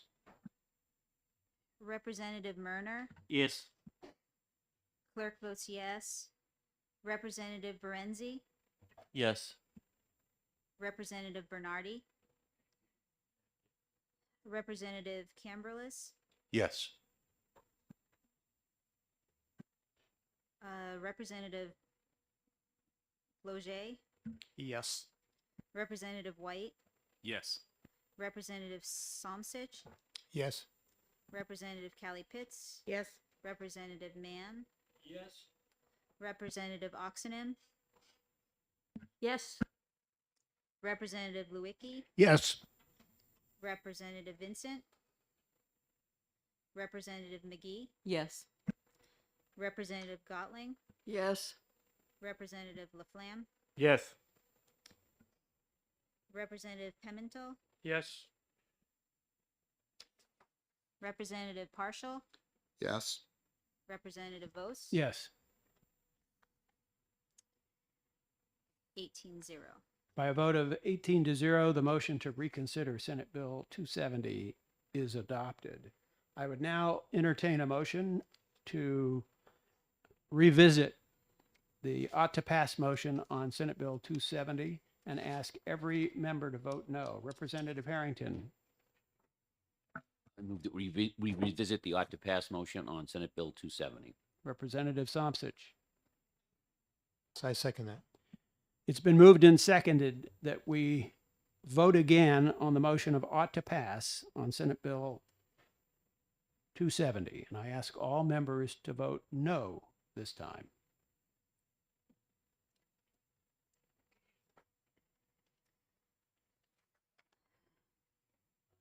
Okay, Madam Clerk, it's all yours. Okay. Representative Harrington, No. Representative Murner, No. clerk votes no. Representative Berenzi, No. Representative Bernardi, Representative Cambrils, No. Representative Ploget, No. Representative White, No. Representative Somsich, No. Representative Callie Pitts, No. Representative Mann, No. Representative Oxenham, No. Representative Lewicki, No. Representative Vincent, Representative McGee, No. Representative Gotling, No. Representative Laflamme, No. Representative Pimentel, No. Representative Partial, No. Representative Vos, Yeah, no. Oops. 18-0. Okay, by a vote of 18-0, the motion of ought to pass on Senate Bill 270 is defeated. And that restores Senate Bill 270 to its original pristine condition and makes it amenable to Amendment. an amendment. However, it appears that we don't have an amendment just yet, but Representative Thomas has some news about that amendment. Yes, learn something new every day. According to the clerk, the House cannot introduce an amendment with the Senate on it. Someone here has to take Senator Waters' amendment I'll do it. down to OLS and get a House amendment number put on it so we can introduce it here. It'll be the same amendment. Same wording, So you don't have to take, I think I can call them. but we still need the actual amendment here with the House number on it. With a new number. Right. They New just number. have to put in a new number and a new. I assume they will, because it has to be a House amendment. Yeah, it will have a new number, yes.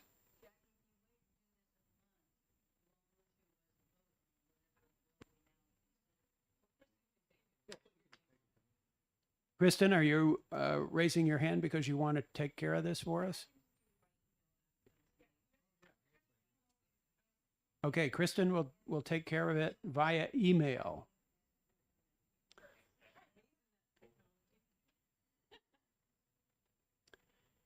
But given the fact that it's going to take OLS at least 15 or 20 minutes to do this, I think we're just going to have to wait and take care of this executive session later. We're not going to be able to do it now. So let's break for lunch Are now. we gonna do 424? Or were we gonna do another one? I No? thought you objected to that, I Representative didn't Kelly. object. You asked me if I raised my hand. I just said no, but I don't object. I thought we were gonna do 424. Okay, As if the amended. consensus is that you're ready to vote on House Bill or Senate Bill 424, then we can do that. And I will recognize Representative Lewicki for a motion. Mr. Chairman, I move ought to pass on 424. I recognize Representative Cambrils. Yes, Mr. Chair, I'd like to second that motion. Okay, it's been moved and seconded that we judge Senate Bill 424 as ought to pass. Is there any discussion on this question? Representative Partial.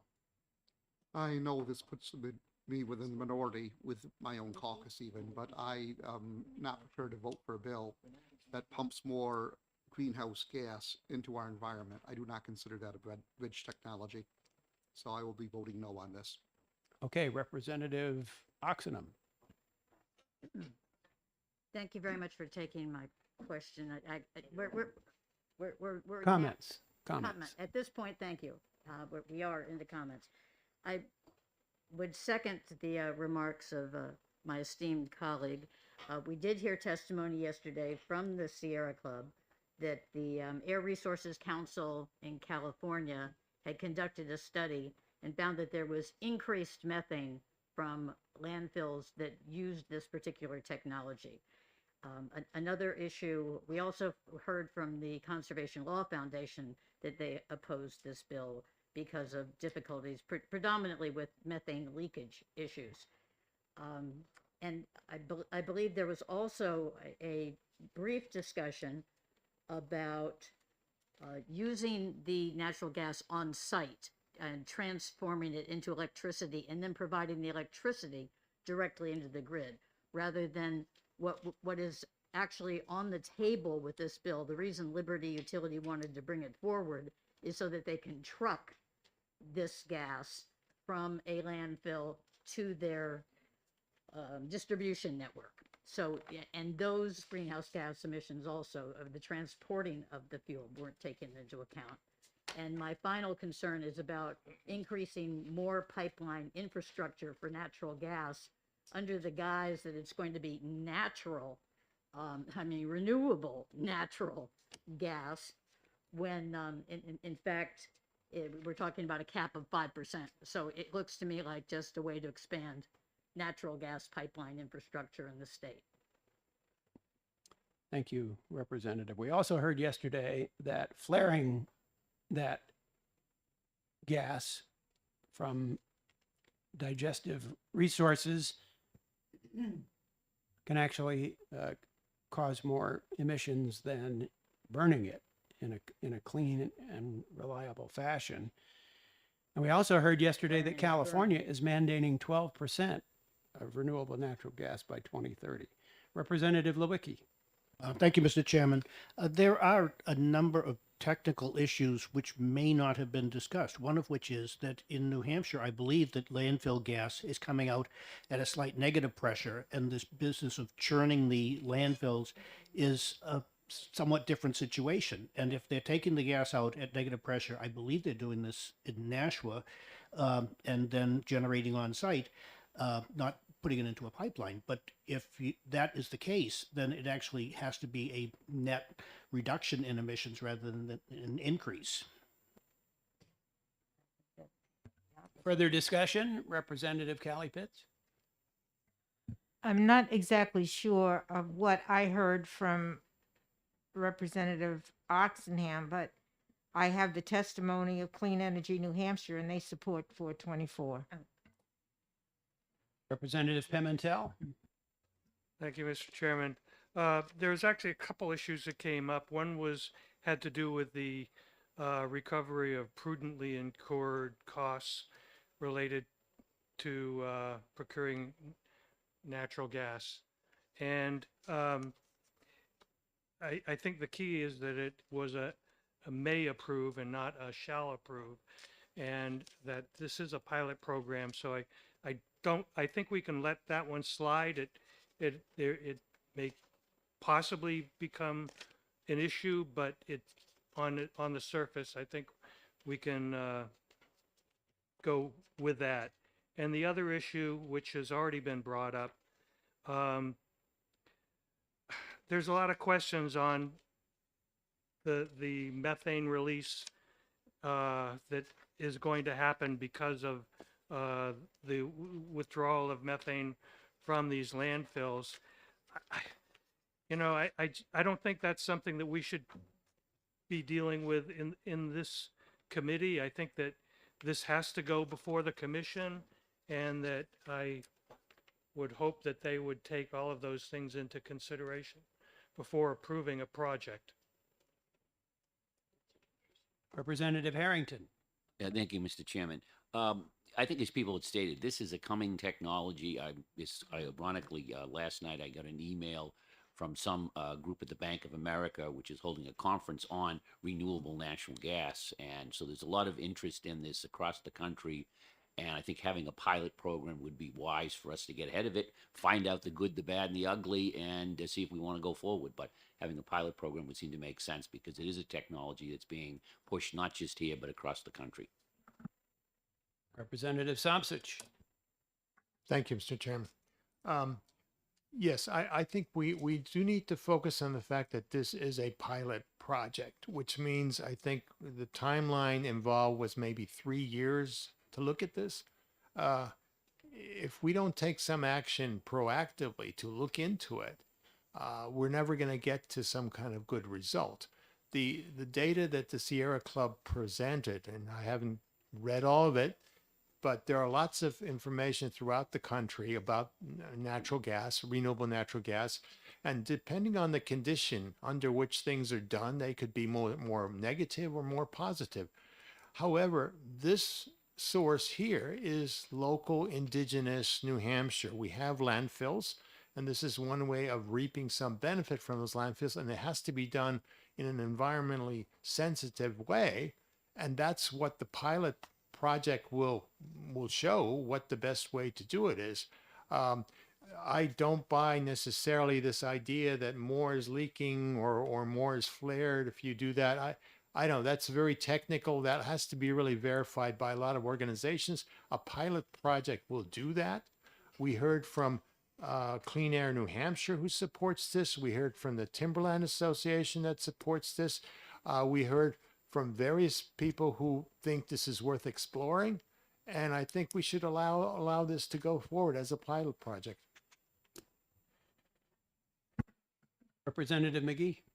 Thank you, Mr. Chairman. I'm in agreement that I like the idea of homegrown and varied, energy sources. I think we should be doing that. I think that my exception with the bill is that although fuel diversity is good and this is a technology that's being explored, on the environmental considerations, I don't feel like the bill does put guardrails in at the outset. Even in what it's asking of the Public Utilities Commission, it revolves mostly around the economics and whether there's viability or, whether the burdens are met, that it's a value to ratepayers.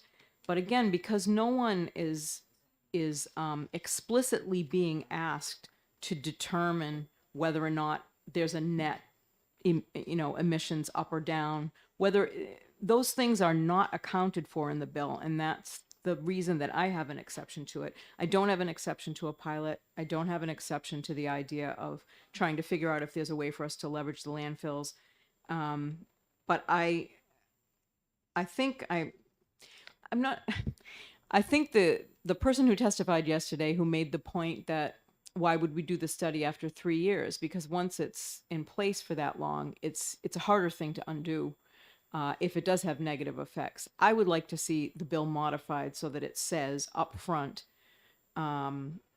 what we expect in terms of the environmental impacts, rather than saying somebody down the line is going to figure that out and it will be to the benefit of the customer and the environment. Okay, Representative Oxenham. Thank you very much, Mr. Chair, for giving me the opportunity to correct my earlier statement. Representative Callie Pitts is absolutely right. I misspoke. If CENH did support the bill, it was the Conservation Law Foundation, which was the one that opposed the bill. And in the testimony of Mr. Krakoff for CLF, he also spoke about the need for guardrails and the fact that we're making no effort to determine what the leakage is before we initiate. So we will have no baseline from which to measure. This is not a scientific approach, and I don't think that we should go forward with this bill. Thank you. Okay, let's call the vote now on Senate Bill 424. The motion is ought to pass, so I ask the clerk to call the roll. Representative Thomas, Yes. Representative Harrington, Yes. Representative Lang, Yes. Representative Murner. Yes. The clerk votes yes.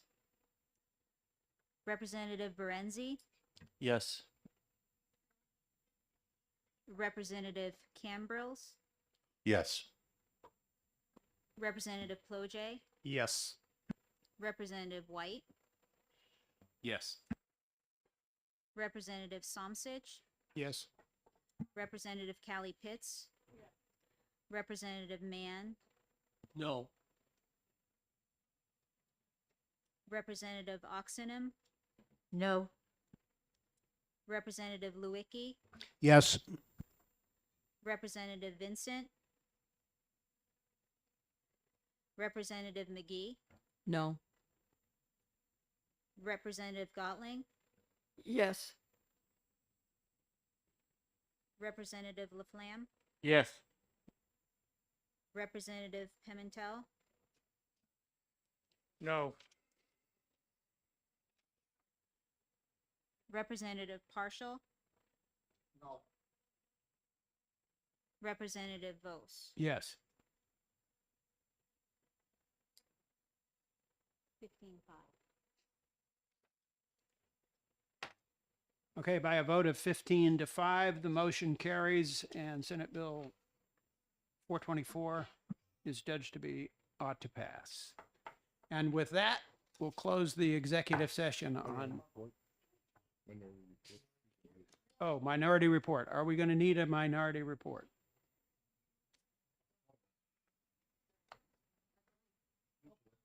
Okay, Representative Partial will create the minority report and it is due no later than noon tomorrow.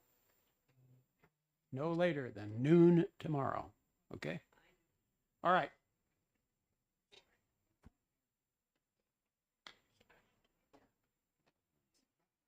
Okay, we're going to break now for lunch. Representative Lang, thank you for stepping in. We appreciate it.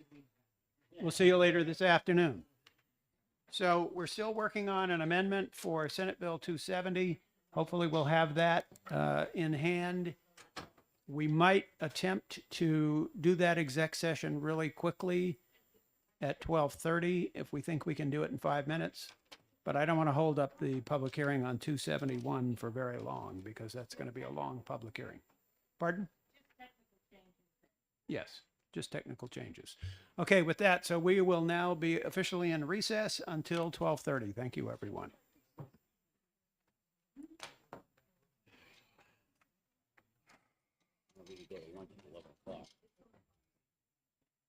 I can't watch them. I'm still full from breakfast. Yeah, but like I'm gonna go to the Bagel Works because you can get, they always have, yeah, you can get sandwiches.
Okay, everybody, we're back. 12:30. Time to have a public hearing on Senate Bill 271. This is a bill relative to the Burgess Biopower Facility. We have about 8 people who would like to speak on this bill today. So I have allocated 90 minutes for this public hearing. We should be able to get everybody in. And I think we should get started as quickly as possible to make sure that everybody has a chance to speak. So I would like to begin the public hearing by asking the prime sponsor of this bill, Senator Jeb Bradley, to introduce the bill to our committee. And Senator Bradley, welcome to ST&E. Good to have you back, sir. Good afternoon, Mr. Chair and members of the committee. Glad to be back twice in the same week. For the record, Jeb Bradley from Wolfboro, and I just want to start out by thanking all of the co-sponsors of this bill. I've been before this committee before several times advocating for the biomass industry, and in particular, several years ago as the prime sponsor of Senate Bill 577, and I think I'm looking for Representative Thomas there he is, instrumental in helping get that bill through this committee in 2018. The way that the Public Utilities Commission interpreted that legislation several years ago with what's called the cumulative reduction factor being suspended and accumulating and then having to be repaid immediately is causing or will cause a major problem for Burgess when that bill comes due. And the problem that Burgess, and they will be here to testify, has said it is very likely that the plant will shut down. As you've heard me say on numerous occasions before this committee, having 75 megawatts of 24/7 base load power, 365 days a year, that is renewable and far better than burning some of the other types of hydrocarbon-based fuels that get burned in New Hampshire for energy. It suits our requirement for not only renewable but forest-based fuel. You've heard me talk many times about the jobs impact. I think there will be people from Berlin today, and I know there's a letter that was sent to the city, to the Senate from the mayor of Berlin, and I'm assuming that that letter has gotten to you folks too, about the particular impact that this plant has on the city of Berlin. What this bill seeks to do, starting on line 19, the first findings section talk about how we got to the point that we got to, the importance of the bill on the forest products industry, but then on line 19, starting on line 19, notwithstanding the prior orders, shall open a docket to amend any of its orders as necessary to protect the continued operation of the Burgess power plant.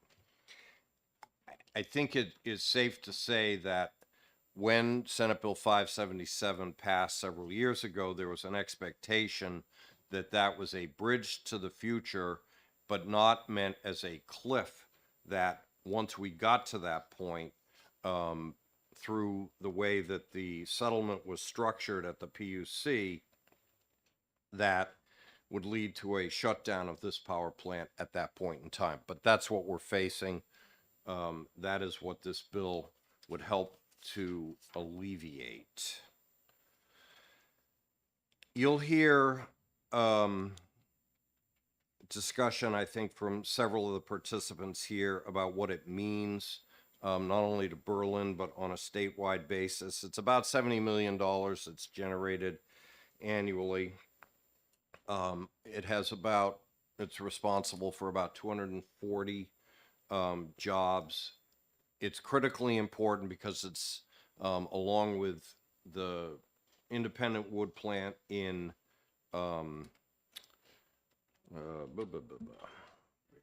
Bridgewater, yes. The last of the biomass plants operating, and critically important for the low-grade wood forest products industry. If this plant goes away, that would be a devastating impact.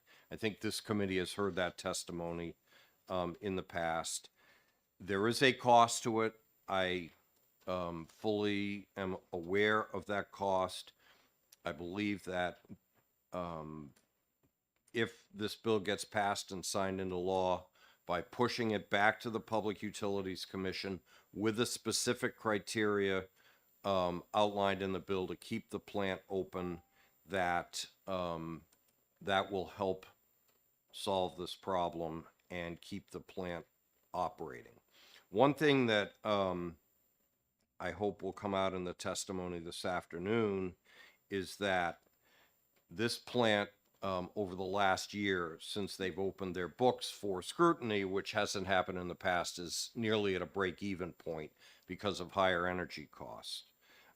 So I would hope that moving forward, the PUC, if this bill passes, we're able to take that into account and able to restructure an agreement between Burgess, Eversource, and the commission that protects ratepayers, obviously, but also keeps this plant operating. So at that point, Mr. Chairman, happy to try to answer questions, but I think some of the more technical questions probably better addressed to the folks here from Burgess.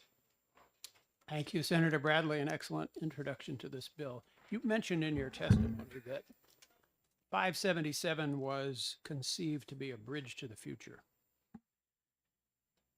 And I'm curious to know if this bill was passed and the PUC essentially forgave the $58 million that you referred to as a cliff that Burgess is facing, what will happen beyond that?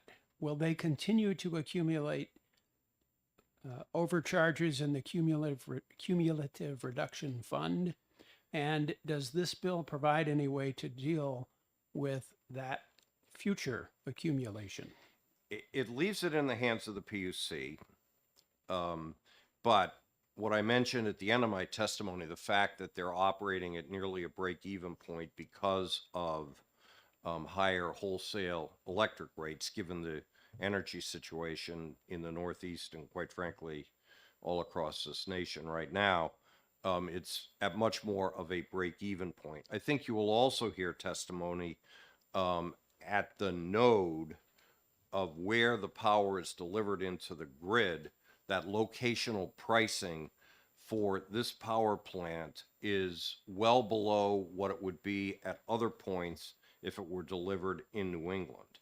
And so I think an argument can be made, Mr. Chair, that the value of this power is being undervalued as it gets sold back to Eversource. And if that's accounted for, the situation that you're talking about with ratepayer subsidies may look a lot different.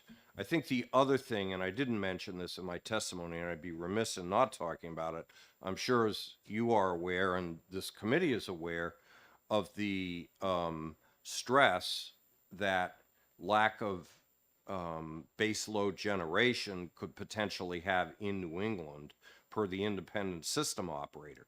Now, look, I'm not going to say that 75 megawatts is the end-all be-all, but every bit helps, especially when it's a fuel source that we control, that it's not from outside this region or outside this country, that it is renewable, that it is 24/7, that it is 365 days a year, exactly the kind of reliable source of power that the grid operator in New England thinks that we need to have to prevent, you know, a rolling blackout type of situation that I think none of us want.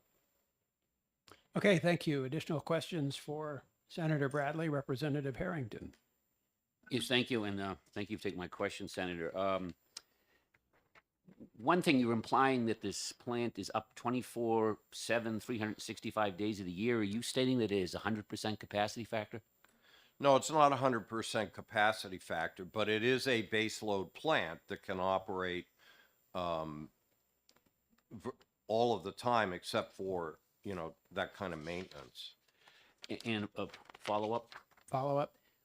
You talked about ISO New England saying this is essential for the grid security and preventing blackouts. So have you heard or knowledgeable that if this plant were to close down, that ISO New England would instrument a RMR proceeding, reliability must run, which they do to plants that they say are required to run for that? Because I have not heard that. Maybe you know No, I something haven't heard don't. that either, but the point I was making, Representative Harrington, is that at a time that the ISO New England is very concerned about baseload power going offline, if this plant goes offline, that just contributes to less reliable grid and less reliable power in New England. And I think that's the issue.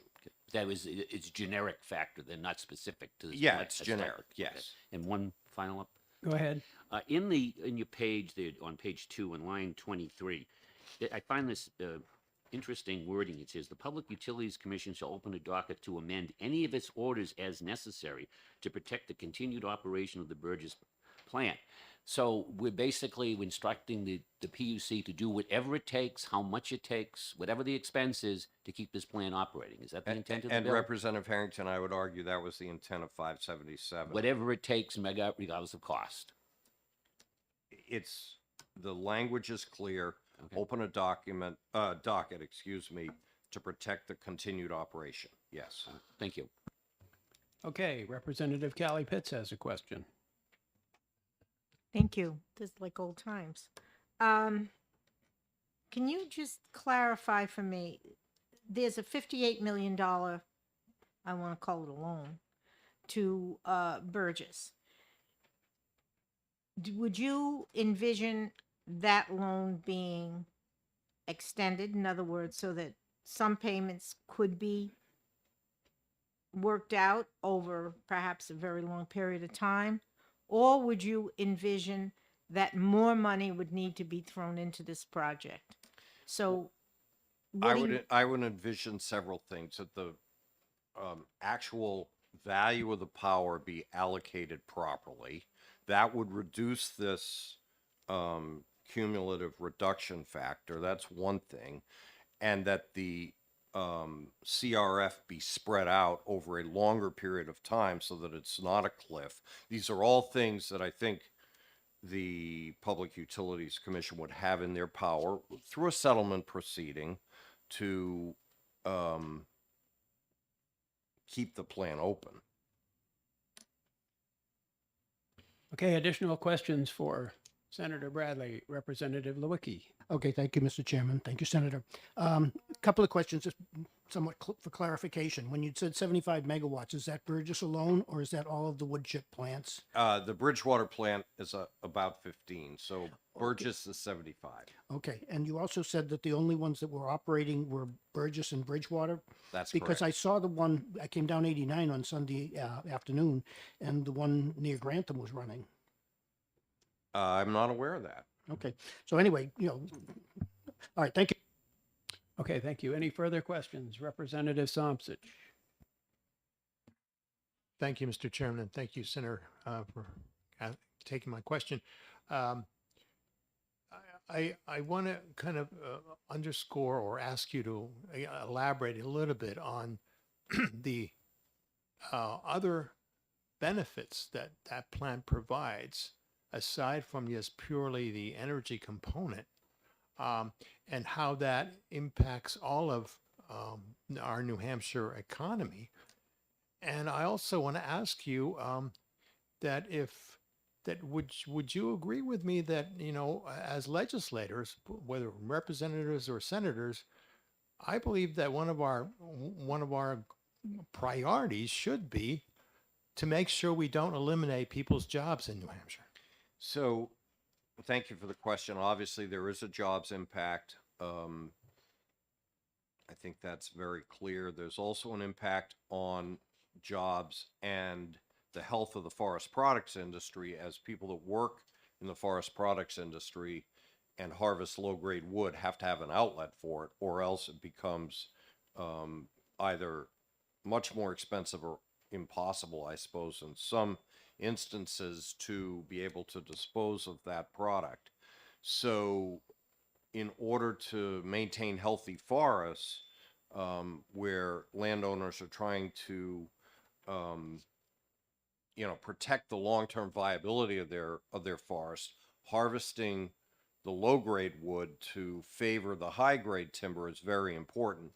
There needs to be an outlet for that, so that health of the forest, along with jobs, and an indigenous renewable fuel source that, quite frankly, grows in New Hampshire, I think those are all pretty valuable facets. Thank you. Additional questions, Representative McGee? Thank you, Mr. Chairman, and thank you, Senator, for taking my question. My question goes back to the 3-year suspension, because I think when I was, learning more about this particular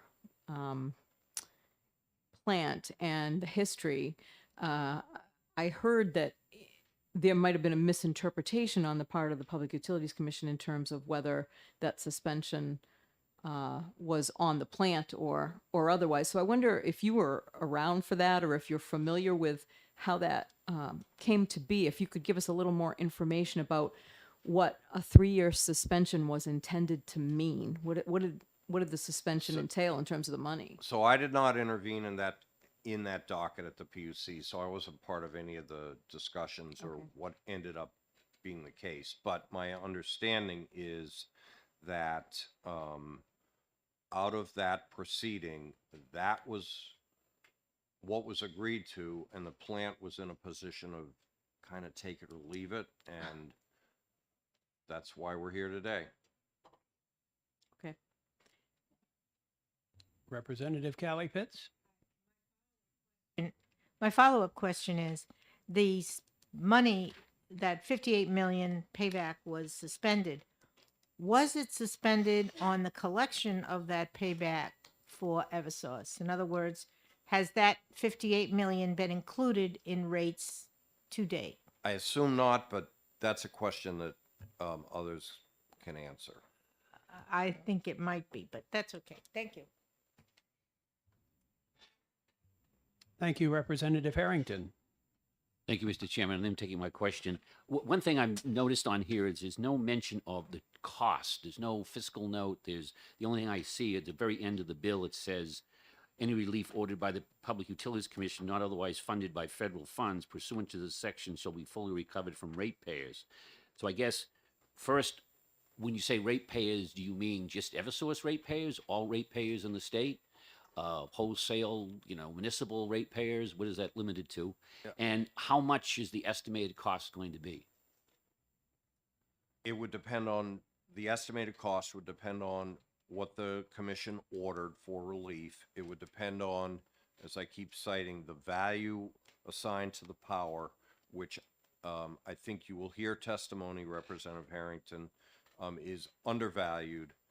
And in terms of the first part of your question, the purchase power agreement is between Burgess and Eversource, so it's Eversource ratepayers, which is historically, for all utilities, how purchase power agreements have operated. Thank you. Okay, Representative Bradley, I have one final question for you. We received a letter from the Office of the Consumer Advocate, in which the Consumer Advocate stated that SB 271, as amended, would violate the divestiture settlement as duly bargained by the Office of the Consumer Advocate on behalf of Eversource residential customers. Could you explain to us? I don't know how to respond to that, so probably best if I don't respond to it. As somebody that was involved in the divestiture docket, it was really about power plants that were owned. Yes, contracts like this were involved in it, but I'm not sure it would violate it. But that's just my opinion. Okay, thank you. Representative Oxenham has a question. Thank you very much, Mr. Chair. Thank you, Senator. The Springfield plant was mentioned by my colleague, Representative Levicki. When the prices get high enough, those plants do run as peaker plants to maximize their return. And it brings up the point, which I don't think has been clarified here, that this plant makes a big difference statewide, and the low grade timber is a problem that is statewide. Sullivan County certainly is critically involved here. We have a tourist-based economy. If we have an accumulation of low grade wood in the forests, that's going to impact cross-country skiing, hiking, tourism. It's also going to be a fire hazard. There are numerous values that are provided by having a market for low grade wood that really have not just ripple effects, have substantial effects on. Representative Oxenham, are you asking a question or making a speech? I'm sorry, I am having difficulty moving from the public hearing to the executive session and back to the public hearing and making this a question. So if I may ask you, do you agree with that assessment? Yes. Thank you, sir. I think that's what my testimony indicated. Okay, thank you, you. Senator Yep. Bradley. We appreciate your testimony. We know you're a busy man and you have a lot to do. Thank you. Next, I would like to call to the witness table Representative Edith Tucker.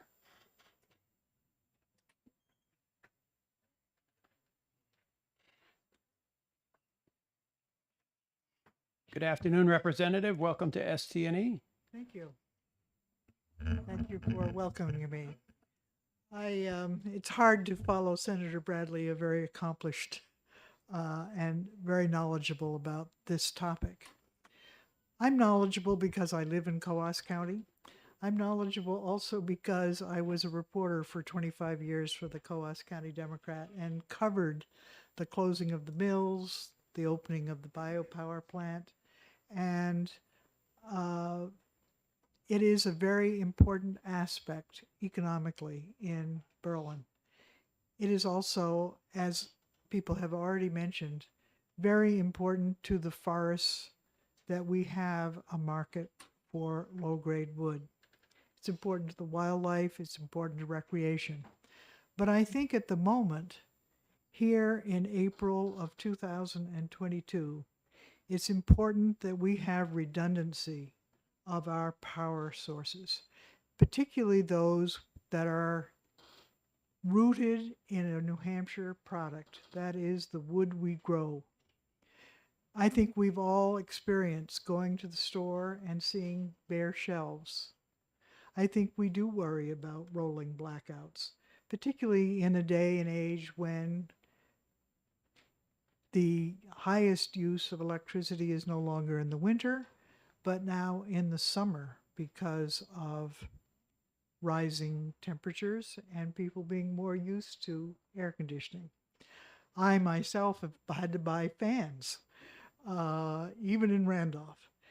But it's that enormous change that I think we're all grappling with that has happened with Russia attacking the Ukraine, the kind of disruption in the supply chains that's been going on since the pandemic began.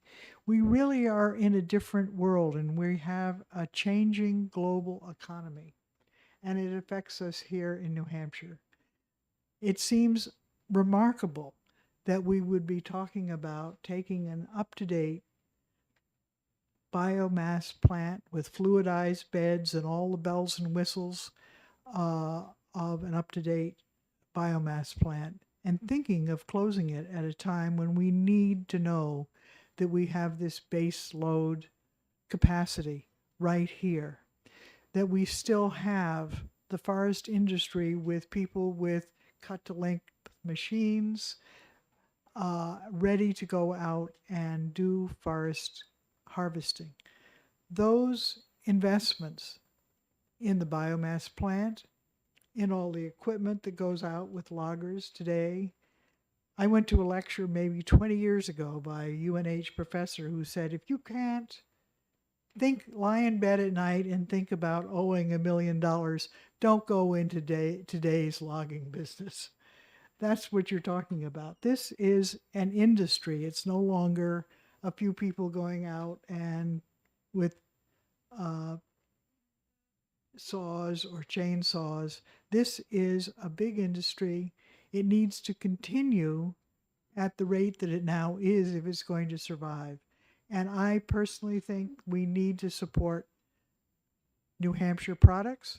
We need to support New Hampshire employees. This is a very important step to consider closing a plant of this magnitude. So I ask that you give every consideration to preserving what is very important to the whole state and, of course, to my home county. Thank you very much. Representative McGee has a question. Thank you, Mr. Chairman, and thank you, Representative, for taking my question. As you spoke about the value to the economy, I'm struck by, I had received a letter from a constituent who is a landowner. He owns forest land. And it strikes me that that's another piece of the argument here, is sort of keeping land in the hands of people in New Hampshire who are landowners. Because when he wrote to me, he said he had 450 acres, and that the value of him being able to keep hold of that land had to do with him being able to sell his timber. And so I wonder if you are aware at all of that being another of the downstream impacts that would happen if New Hampshire's low-grade wood is not in use. Because he basically said the value of my land is in that low-grade timber.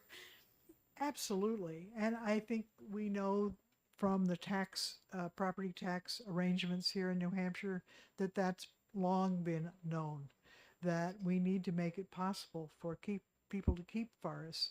We know that the snowmobiling industry and now the ATV industries are dependent on the goodwill of private landowners in opening up their properties to other people using it and not charging for that.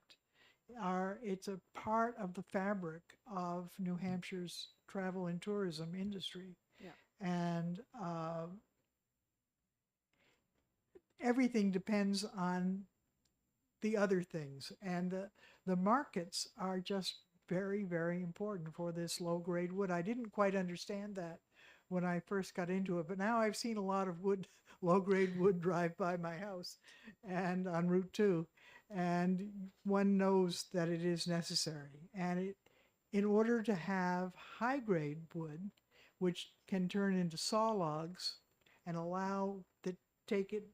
make it important that we have forests that can grow big and tall and thick, you have to remove the low-grade wood. You have to have some kind of income stream to support that owner, whether it's TIMO, one of the industrial forest investment companies that are here in New Hampshire and throughout northern New England, or whether it's an individual who depends on being able to help send their grandchildren to college by well-timed timber harvesting.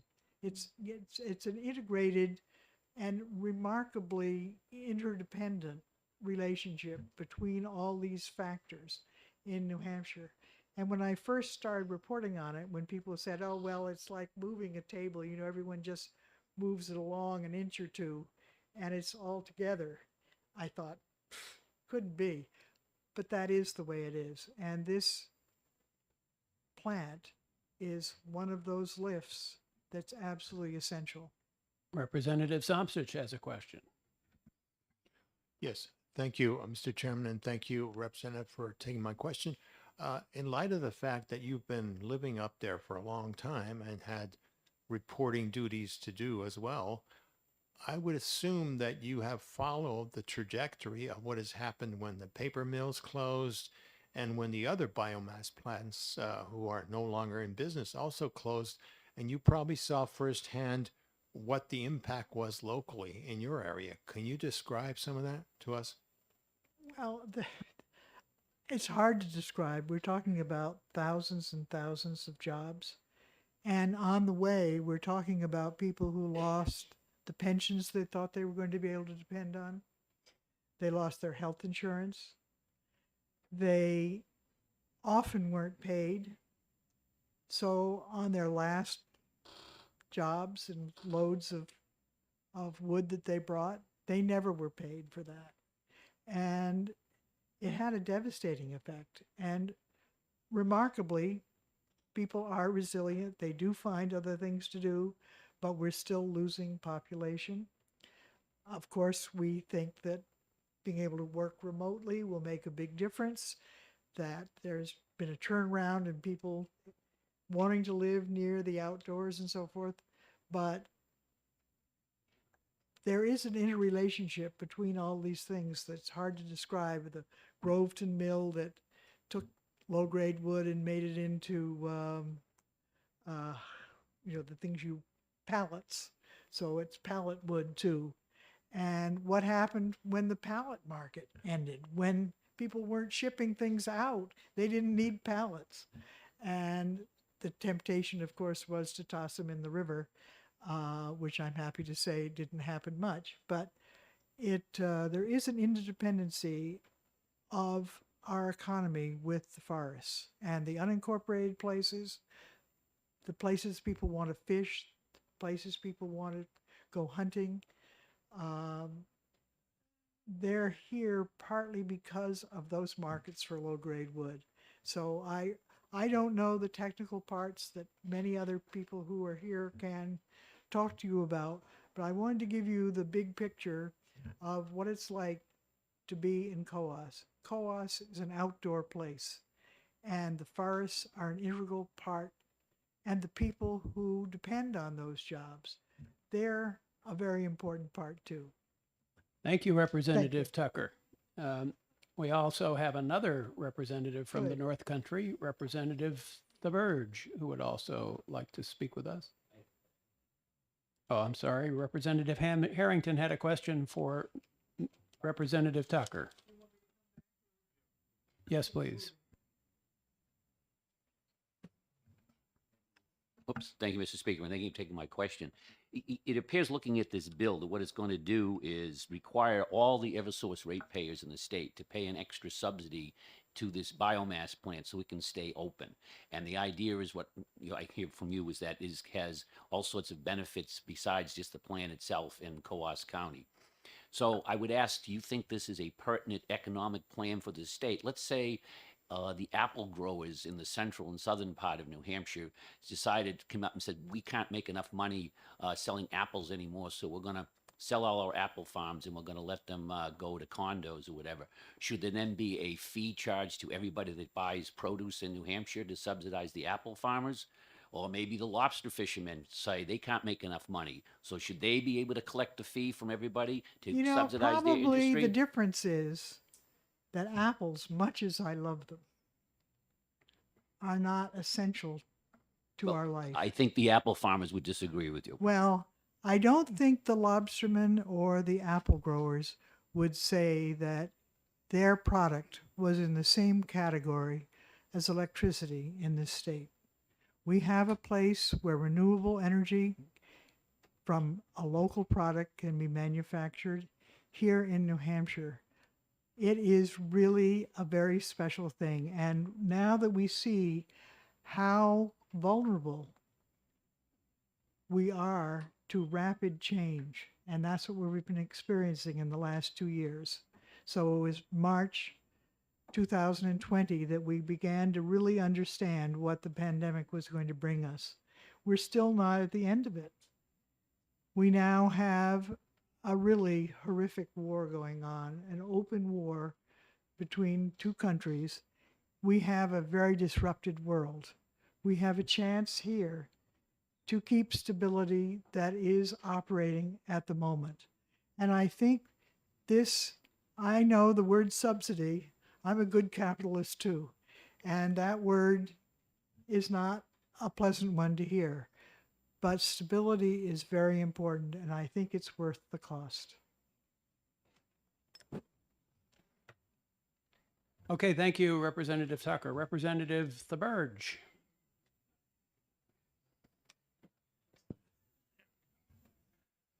Good afternoon, Mr. Chairman, members of the committee. For the record, Representative Robert Tiberge, representing COAS 3, the city of Berlin, as well as a representative. I'm also a member of the city council.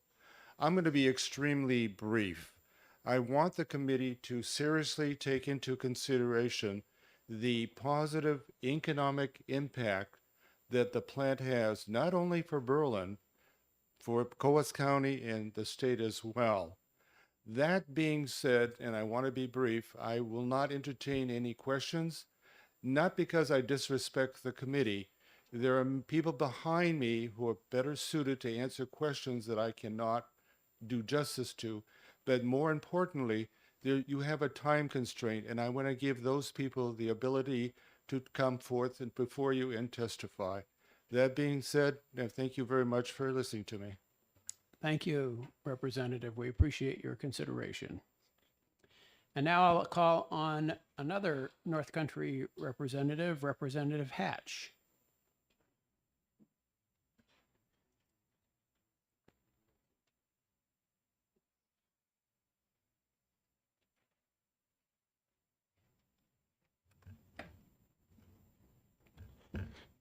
Thank you, Mr. Chair. Thank you, committee members. I'm Representative William Hatch, representing the beautiful town of Gorham, Shelburne, in 7 unincorporated areas. My last name is not Burton, so I cannot name them all off the top of my head, but nevertheless, thank you for having me, and to me and many people throughout the state, this is a very important issue.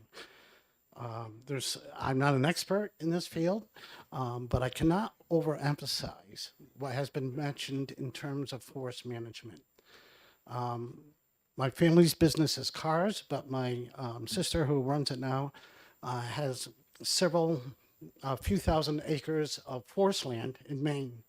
And I don't know if you remember this when this occurred, and I think it's germane to this, that horrific ice storms in the middle 80s, maybe. A lot of forest land was damaged and destroyed, so to speak.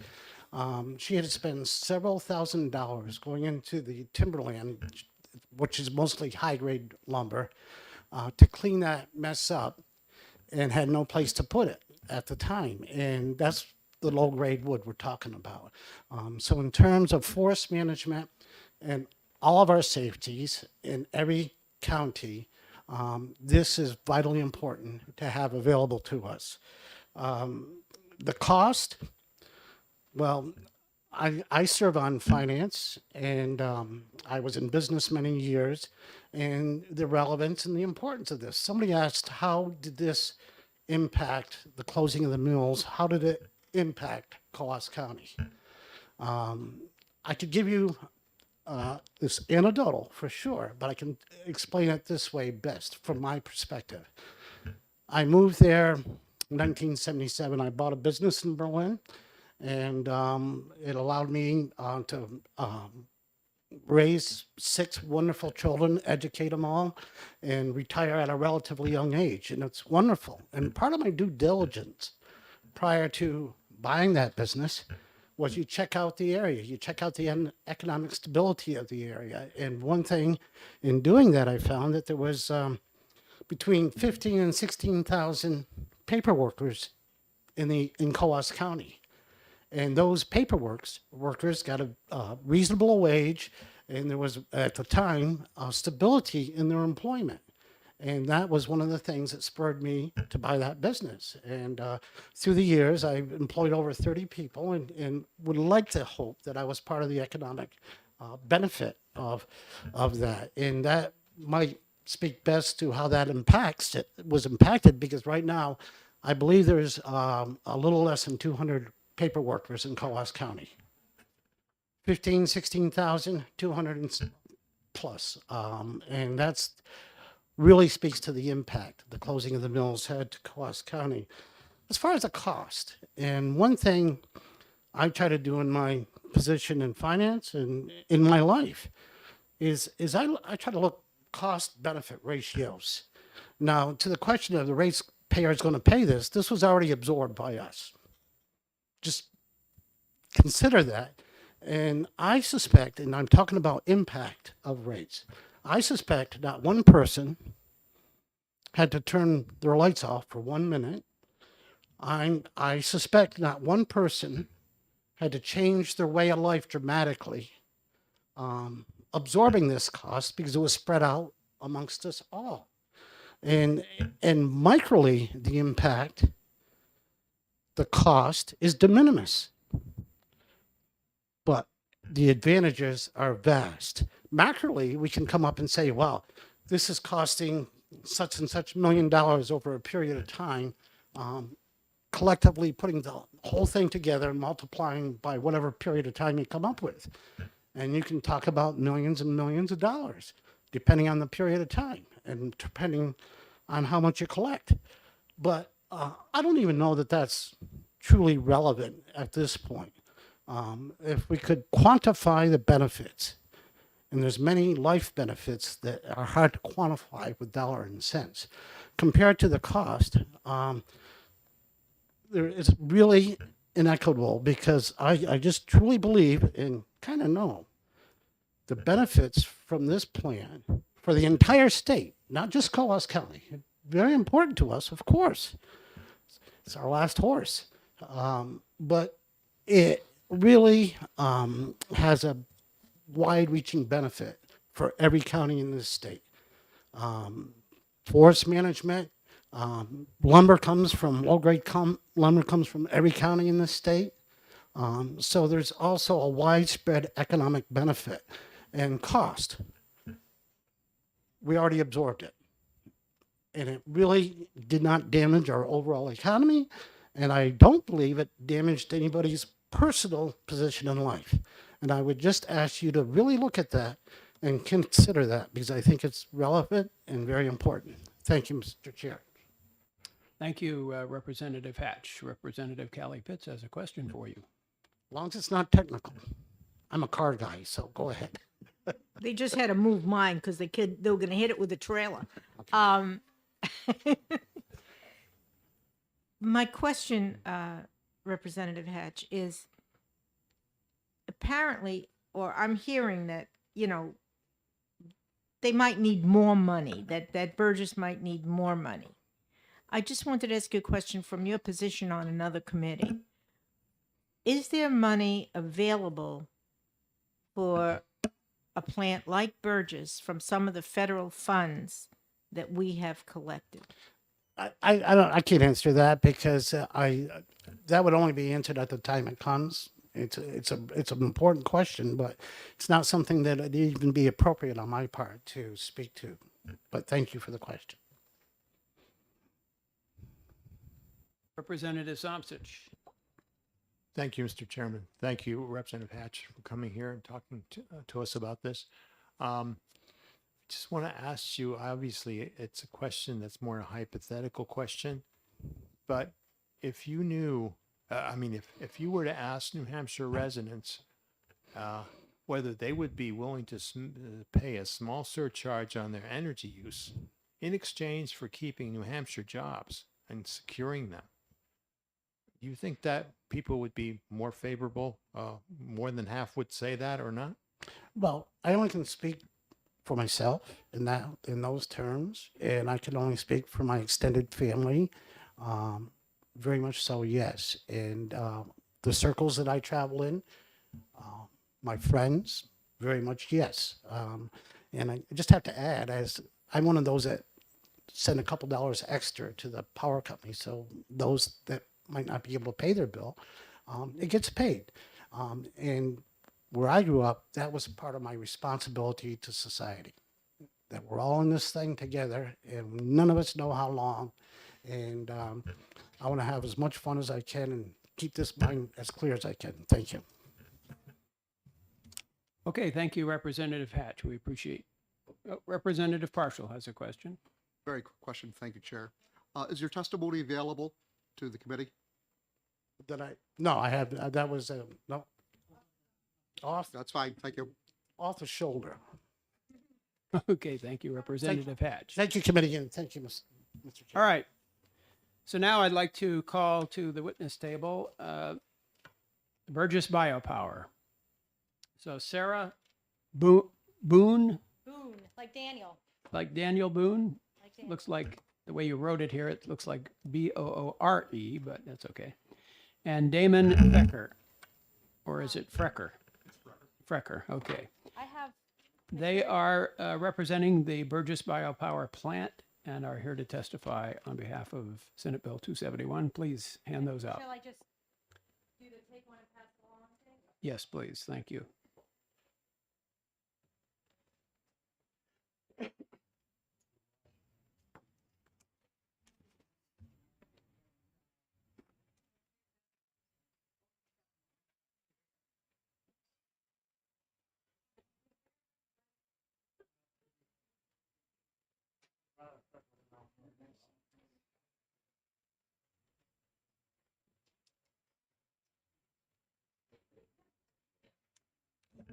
Oop, sorry.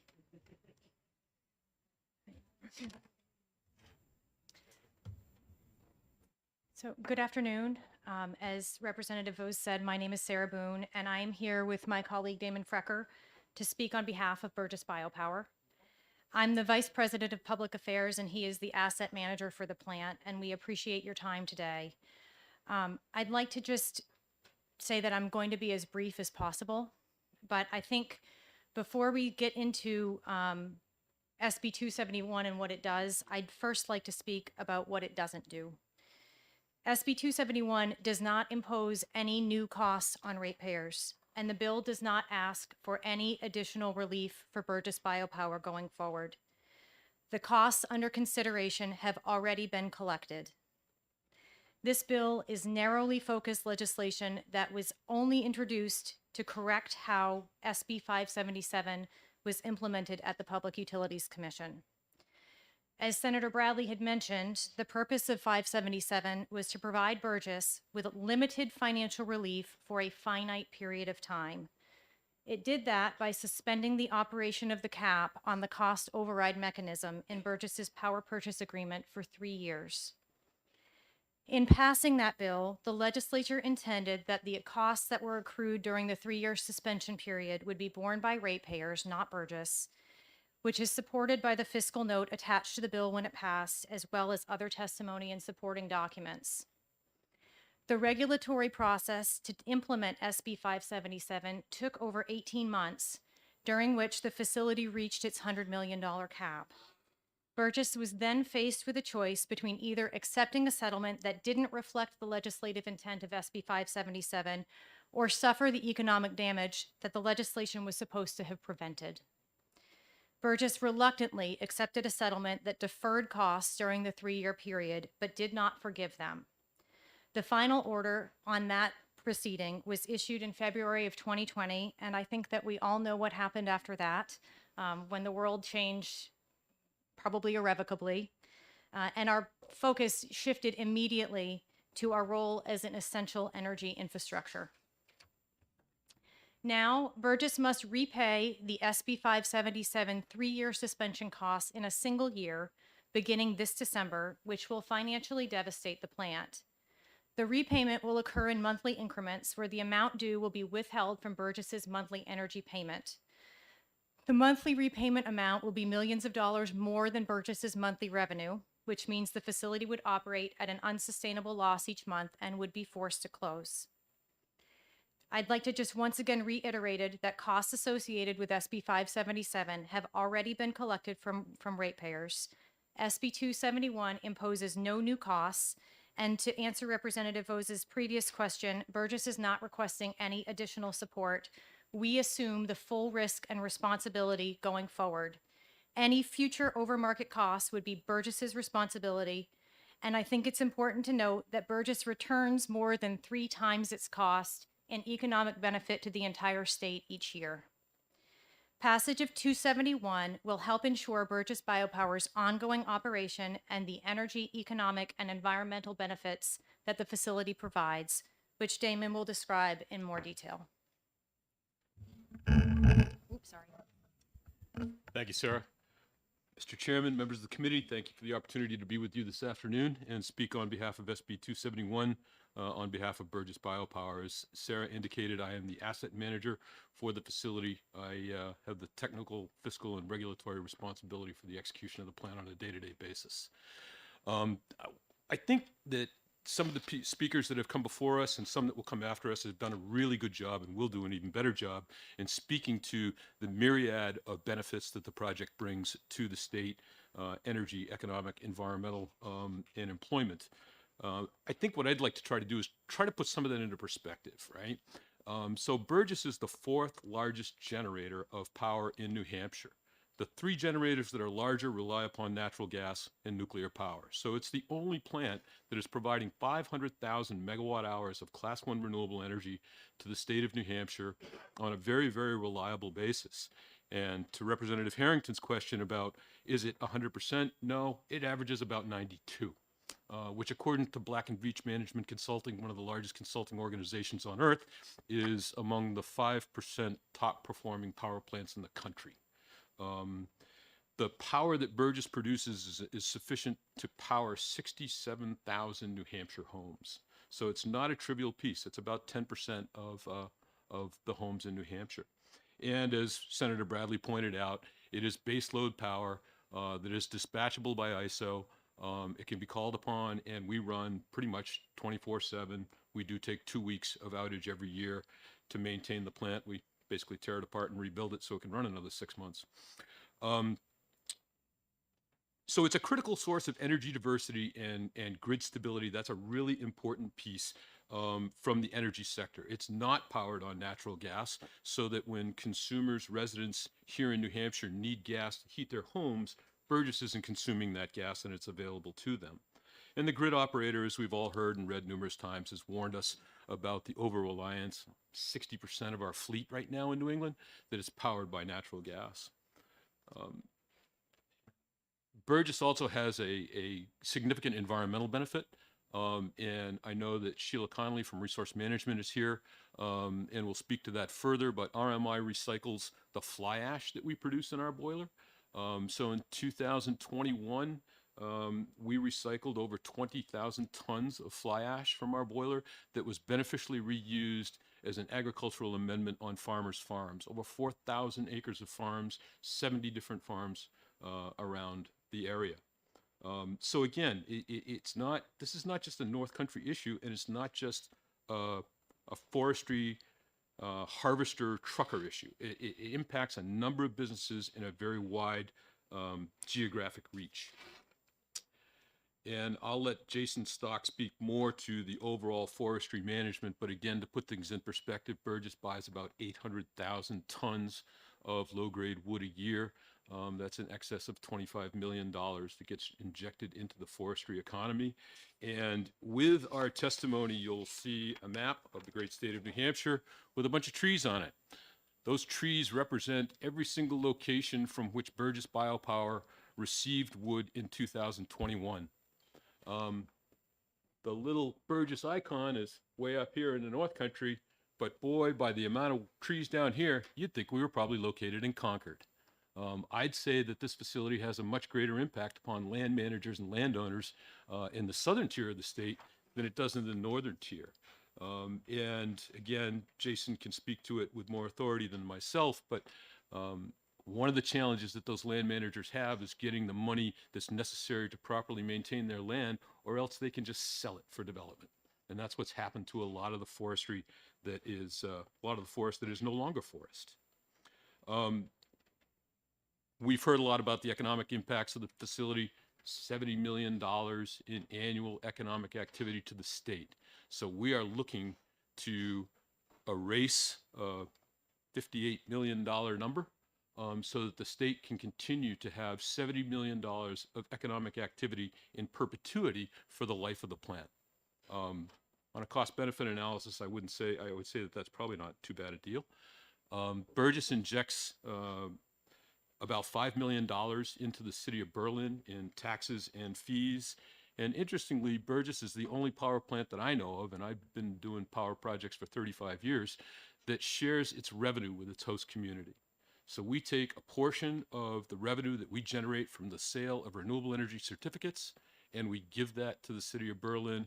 That's totaled about $1.5 million over the past 3 years. And really, we're trying to do something more than just be a power generator, right? My colleagues have heard me say this expression too many times that we like to say we're doing something besides just chewing chips and making megawatts. We're trying to be a good, active member of our community and facilitate economic development in the community. We've worked very diligently with the city for about a 3-year period now to design a system that can extract thermal energy from our cooling water system and heat the city streets in the wintertime. That may sound like a far-fetched notion, but it's been done in several locations across the country, including the University of Michigan at East Lansing. And so we continue to be very interested in that. We have talked with what was Gorham Paper and Tissue, now White Mountain Tissue, about supplying them with a portion of our cooling water loop that is warm water. One of the greatest costs in paper making is heating water. So we continue to be very interested in doing that as well. We cleared land, we did explorations, we did all kinds of work to facilitate the development of a greenhouse. Unfortunately, that company decided that they had other projects that they needed to focus on first and foremost. We worked with a number of cryptocurrency miners in developing site plans and figuring out how they could interconnect to us and get power from us. We're continuing to do those things. We want to do those things to help us with our overall economics, but to help the region and continue to grow. And I think the most important point or piece of this whole thing to me, as the guy who's responsible for 29 people that work at the plant, are the people. So we have 29 people that work at our plant. Many of them came to us from the closure of the pulp mill. And we have several families that now have multiple generations at our plant. So the senior person in the family said, "Sarah, I know a great place for you to work." And we have multiple generations. So we're doing one of the things that we wanted to do, which is to attract younger people into the area, to try to stem the brain drain from people leaving the region that have a good place to work, that is a challenging, interesting, high-tech place to work. And I think we're doing that fairly well. And those people they function as a family, they watch each other's back, it's a closely knit group, it's a great group to be involved with. But in addition to those 29 people and their families, there's over 150 different companies that cross our truck scales every year delivering wood to Burgess Biopower. Those are small, typically family-owned businesses that are truckers and foresters and harvesters that have reaped all the challenges of the other closures of the biomass plants and the like. And then in 240 jobs statewide. And so that's the most important part from my perspective. And we urge you to support SB 271 as ought to pass. As Sarah pointed out, the legislation has a very limited scope. It has no additional costs. The costs have been paid for, and the impact to New Hampshire is critically important. Thank you. Thank you. I have two questions, one for Mr. Frecker and one for Ms. Boone. First question for Mr. Frecker. You mentioned that 800,000 tons of wood were brought to the plant every year. How many trucking visits does that represent? And is there any way you could estimate how much CO2 emissions are generated by all those truck trips? I have not done the CO2 calculus, Mr. Chairman. But if you consider that we had 800,000 tons of wood delivered and truckloads of wood are about 33 tons, I don't have my calculator with me, but you can do that math. 33 tons, you said? Yeah, for per a truckload, typically. Okay, thank you. And for Ms. Boone, I have a question. You said that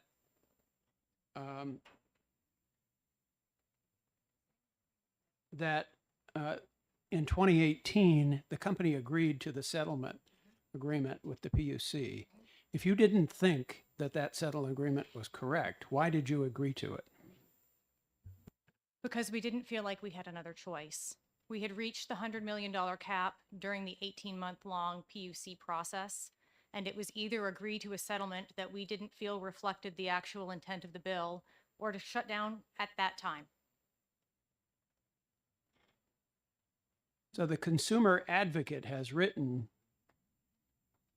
that if order number 26,233 was misinterpreting the 2018 legislation, Burgess Biopower should not have explicitly agreed to these terms. Instead, the company should have sought appellate relief at the New Hampshire Supreme Court. Did you consider doing that? So we have a response prepared to that letter. We have not submitted it yet. Our regulatory attorney is here and can speak to those issues in more detail if you would like her to.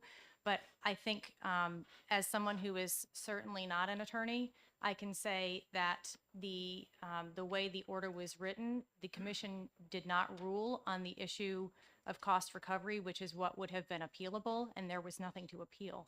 And we were out of time. It was agree or go away. Does your attorney, maybe I should ask the attorney this, but is there any concern that if the legislature essentially overrules a PUC decision with this legislation, that could interfere with contractual rights secured to Eversource ratepayers under Article 1, Section 10 of the United States Constitution and Part 1, Article 23 of the New Hampshire Constitution? Good afternoon, Representative Vose. Carol Holohan from the law firm of Foley Hoag. I serve as regulatory counsel for Burgess. I represented Burgess in the PUC hearing. These issues were briefed for the Public Utilities Commission in docket 10-195, right after Senate Bill 577. The PUC declined to rule on them. That included both the constitutional issues and the cost recovery issue within the legislation. By the time the settlement was reached, it was almost December of 2019, the cap had been reached, and there was nothing appealable at that time. So Sarah's testimony is absolutely accurate, that they were forced into a corner of accepting a settlement that was not beneficial to them, accepting a settlement that did not reflect what they felt, or we felt, was the intent of Senate Bill 577, and be faced with immediate economic hardship, or to take what we could get to live to fight another day. With respect to the constitutional issues, Burgess does not believe this. The legislature is entitled, according to the New Hampshire Supreme Court, to enact legislation that affects private contractual rights, provided that there is a legitimate and specific purpose, and provided that the remedy it has chosen is reasonable and necessary. I don't think there's any question that the finding section of Senate Bill 577 demonstrates a legitimate purpose to which the legislature was responding. And I think the solution it chose by enacting relief for a discrete 3-year period of time that was very narrow, both in time and very narrow in time, would pass the Supreme Court's test of reasonable and necessary. Okay, thank you for that explanation. We have 6 more people who want to speak on this bill. I just want to alert everyone to that reality. Representative Thomas has a question. Thank you, Mr. Chair. Thank you for taking my question. First of all, very good testimony. Thank you. And I agree with most of what you're saying, having been raised somewhat in North Country in Orford, but being very familiar with the forest industry as well. And I particularly heard you very clearly when you said that this bill would only relieve you of the 3 years of payments and that you would expect nor get anything else going forward. And was I correct in that? Yes. Follow up, please. So what I'm concerned about, not so much with you, but with this bill, is that near the bottom of the first page, it implies that we would be directing the PUC to basically amend any orders as necessary to protect the continued operation of Burgess Bioplant. So my concern is, if the PUC, and we don't know what's going to happen because they're in a flux of change now with DOE coming forward, we don't know who's going to be there making decisions by the time this comes forward. If the PUC were to say, oh, we think this should be permanent and that you should never have to make a payment, would you accept that, or would you say, no, we'll rely on what we said here and that will only, pay back the 3 years? Or I'm concerned that what might happen at the PUC is they may make a ruling that may be more in your favor, where the ratepayers would continue to pay forever. And that wouldn't be on you, it would be on PUC, but I'm concerned what would be your response to this bill, the way it's worded? Is that a possibility that you would consider? Well, I think we've been quite explicit in what we're asking for here.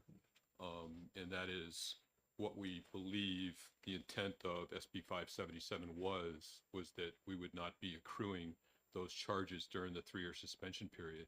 We have no intention to overreach from what we believe the legislature proposed before.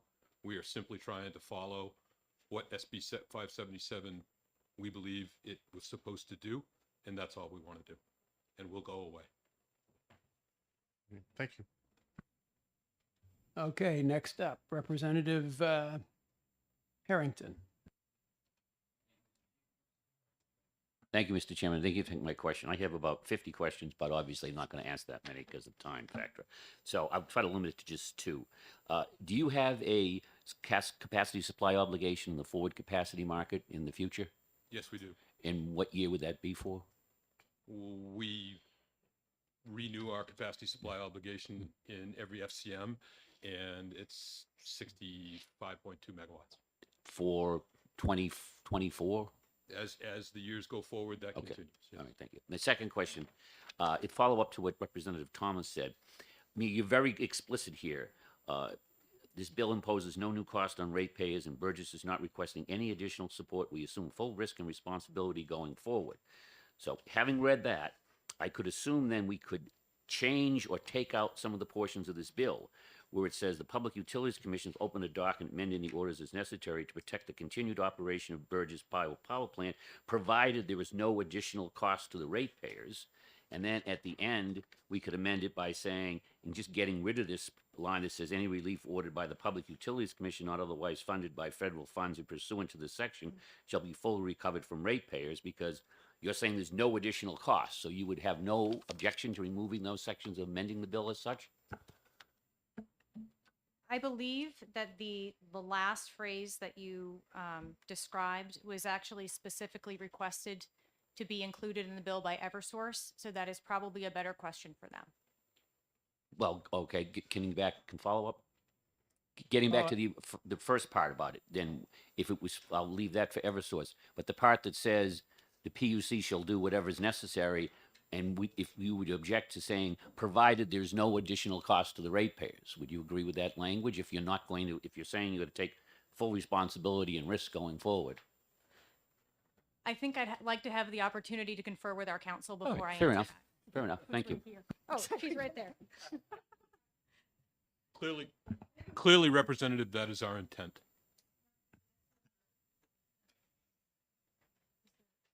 Okay, Representative Lewicki is recognized for a question. Thank you, Mr. Chairman. And just for information, that's 24,000 trucks. And my question is, I was looking at an email from last January, and recently prior to that, the price of oil had gone negative in the market. They were paying you $37 a barrel to take oil away. And we're now somewhere in the range of $100. So we've got this $137 swing, plus and minus of zero. At what price of oil, gas, or some other fossil fuel would you be able to break even? Can't really tie it to a fuel price, Representative, because it depends upon what assets within the overall ISO New England fleet are operating on those fuels and what their efficiencies are, and myriad other issues about node connections and the like. But your point is extremely well taken, right? A week ago, just 1 week ago, oil was sitting at $110 a barrel and gas was just under $5. 1 week later, oil is at 94 and gas has increased by over 25%. Recognizing that 60% of the fleet is powered on that fuel, that has a significant impact to the overall cost of power. Yeah, please. And how does that affect you? If, for instance, gas plants are running uneconomically, does that mean that you can charge more money for your electricity? It doesn't. Our power price is fixed over the 20-year PPA. So even when power prices are skyrocketing, we do not financially benefit from that. Our PPA provides price certainty over a long period of time for a certain amount of power. Okay, we have 18 minutes left in this public hearing, and I very much want to hear from the Department of Energy. So I think we will thank you for your testimony on this legislation and ask Mr. Franz of the Department of Energy to speak to us. Could you speak with him offline?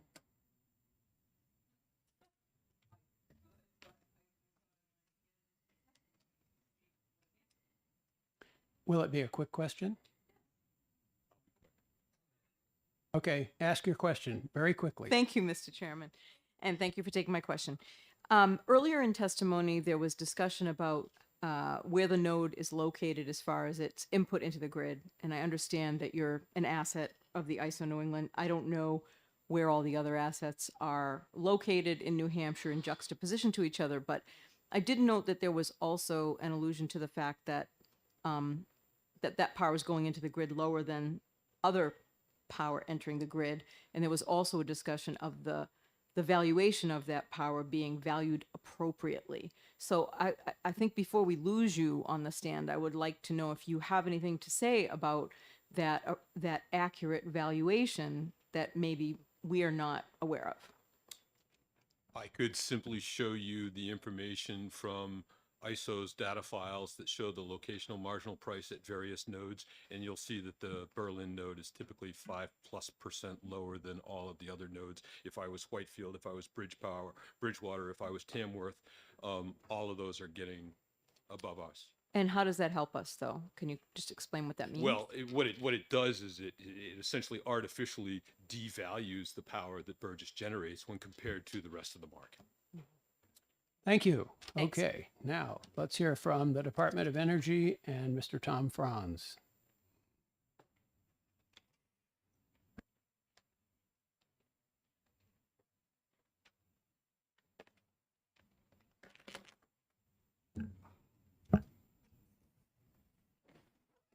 Welcome, Mr. Franz. Good to see you. Good to see you too, Chairman Bose. Good afternoon, and good afternoon to the members of ST&E. For those who don't know me, I'm Tom Franz, the Director of Regulatory Support at the New Hampshire Department of Energy. Most of you probably knew me before when I was at the Public Utilities Commission and Director of Electricity. The Department of Energy appreciates the opportunity to provide comments today on Senate Bill 271. As you know, back in 2018, Senate Bill 577 was signed into law, which directed the PUC to amend its order that approved the PPA between PSNH and Berlin Biopower. We'll just say Burgess at this point. Senate Bill 577 suspended the operation of the cap on the cumulative reduction factor for 3 years, as you've heard throughout testimony today. That excess amount over the cumulative reduction factor is about 50.7 million as of the end of 2021. And Eversource forecasts in a recent filing with the PUC and with the Department of Energy that would go to about $59 million by the end of November of 2022. As you know, the way the PPA works, that excess amount over the $100 million would be refunded essentially through a reduction in the price of energy in the PPA over the following 12-month power year. As stated earlier, that money has been collected or is being collected from ratepayers. And so they've paid it. It would go back to customers if the plant continued to operate. It's questionable whether that would occur, and that's been raised also previously. Our position, however, is that however well-intentioned Senate Bill 577 was, and I could take issue with that the PUC at the time did not understand the intent of the bill, and for the record, I will take issue with that. I think the order is clear about what would happen at the end of the 3 years, and the commission stated so in the order. And as you've heard, nobody appealed it. We could talk about why or that didn't happen, but we are where we are. The question now, though, is this was in Senate Bill 577 was intended to be a bridge, and we should ask today, a bridge to where? A bridge to what? There's no indication that these above energy costs, although lower today than they were, will go away. I wish that were the fact, although we'd have high wholesale market prices if that were in fact the case. But we see no rosy picture here. We do appreciate that this won't increase rates, that this is a simple bill that actually just keeps the PPA in place, but it doesn't, nothing but postpone what's going to happen a year from now. It's very likely that we'll be at the same place with the $100 million cumulative reduction factor being triggered, and a question about whether the plant will run and how much that will be and what will happen at that time. So for those reasons, the Department of Energy opposes Senate Bill 271 as amended. And I'm happy to take any questions you may have. Thank you. Representative Harrington has a question. Thank you, Mr. Chairman, and thank you for taking my question. Mr. Franz, maybe you can give us just a little way of background about how this came about. I know, obviously, the plant was built. It didn't have, at its inception, this guaranteed purchase power contract, but then it negotiated one. I believe you were intimately involved in those negotiations, as a matter of fact. And how is that set up, and what's the payment structure, and why is it different than, say, the Londonderry gas plant or the Seabrook nuclear plant? It's how they sell their power. We're going back over a decade, Representative Harrington, but the original proposal for this plant was a contract agreement between PSNH and a company called Laidlaw, and it was for a 20-year term. During the proceeding at the time, a new owner came in, purchased the contractual rights to the PPA from Laidlaw. The commission had extensive hearings at the time concerning the costs, the benefits, the terms of the contract. The commission ultimately approved this contract. It's a 20-year term with set conditions for energy purchases. It limits how much Eversource is obligated to purchase for energy, 500,000 megawatt hours per year. It sets the price of those energy purchases by year for the 20-year term.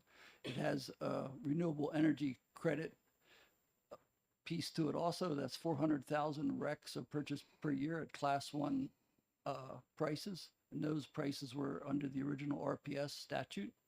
And it has a capacity segment also, and the capacity was set back at the original time of the contract, based on the best information of what capacity prices would be for each of the 20 years.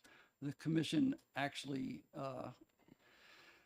reconfigured the revenue stream somewhat for each of those pieces, and the contract was approved.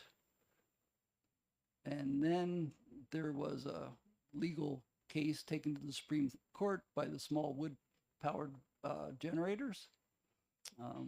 There was then some negotiations to work with the wood power generators, which I led the negotiations for the state and for the PUC on, along with many others, including Senator Bradley and others.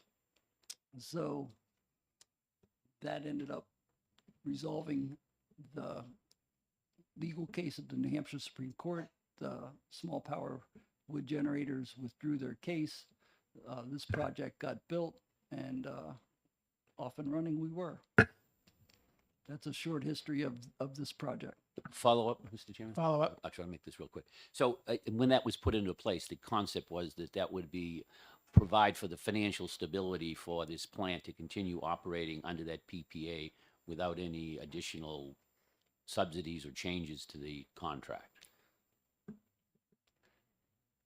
To build a project of this size requires, I think, at least it did for this project, some financial guarantees, and that's what the PPA gives this owner, the financial guarantee. The commission, concerned at the time about over market costs and with a history of the qualifying facilities going back to 1986, 1987, and 1988, and those orders that fix prices for a 20-year term for those small wood power producers, basically put in a cap, the $100 million cumulative reduction factor, which was meant to some degree, minimize the risk of this project on the energy portion being well over market. And so the $100 million was there to say if it gets above $100 million, that additional money would be returned to customers through a reduction in the energy price over the following 12 months. And do you believe they could operate once they get beyond the cap and get to the point where they have to return those funds? My personal opinion is not if it's 56 or 55 or 58 or $80 million over a 12-year period. That they'd be operating at a loss for every megawatt hour they produce, and no one that's rational would probably do that. Thank you. I think a different question perhaps is what would happen if they were at $2 million or $3 million or $4 million over the cap, because that's a lot smaller amount. And I mentioned it earlier, but the REC prices are basically there as the missing money for the difference between traditional power plant generation and what it costs for them to run in a market versus a renewable project. This is a class 1 renewable project. And so it gets 400,000 RECs per year. Those 400,000 RECs per year basically bring in 20 to 22, $23 million per year at about $55 per REC. Okay, thank you. Mr. Franz, the consumer advocate said that it would be simply profoundly unfair for the general court to retroactively overrule a PUC decision. What do you think the long-term consequences of that happening could be? Well, I'm not an attorney, as Mr. Crease is, and I have a high regard for his legal capabilities. But in general, just as someone who's been in the regulatory world for a very long time now, I don't think it's a very good idea to keep going back and overturning PUC decisions. I think that sends uncertainty to all the players that are involved at the PUC, and it may help someone at one point, but it may hurt them at another point. And I think certainty is fairly important to markets and to actors that appear before the PUC. There is a process at the PUC, and someone can file a motion for a rehearing or clarification, and they have the appeal rights to go to the New Hampshire Supreme Court if they really think the PUC got it wrong. Okay, thank you. Representative Callie Pitts. Thank you, Mr. Franz. Back again. Good to see you, Representative. Maybe not. I wanted to ask you, what would be, or what do you believe might be the impact of this plant closing its doors? Would that money be recoverable should they declare bankruptcy? And what would be the effect on the rates of the people of New Hampshire? So it would be it'd be gone. Do you have any inkling what that might be? It's an excellent question. I don't think if they don't run that the customers and ratepayers in New Hampshire will see that $56 million or the $156 million that have been over market from the beginning of the power year till today. At the same time, if the plant closes, customers will also not be paying the REC prices also. So, and class 1 RECs in the market today are substantially less than what the customers of Eversource are paying for those Class 1 RECs under the PPA. The PPA price is, I don't know, around $53 to $55 per REC. You can go out and purchase Class 1 RECs in the market. It's been a while since I looked, but they were trading around $15 to $20 per Class 1 REC for New Hampshire RECs a while back. So, you know, that's a savings from that perspective. I'm going to put that in simplistic terms for me. If this plant closes, goes away, money's not returned because it can't be, not collectible, and the timing right now is bad because of what the situation is with power in general and fuel, what do you estimate would be the actual effect on me, the customer? Am I going to see a 3-cent increase in my bill or a 2-cent decrease in my bill? Well, that's very simplistic, but that, according to what things are now. There are assumptions built into that, but let's assume that we'll follow your assumption and that the plant closes. The money that's already paid doesn't come back. That's sunk cost. Sunk costs are costs that we really, as economists, don't worry too much about. They're gone.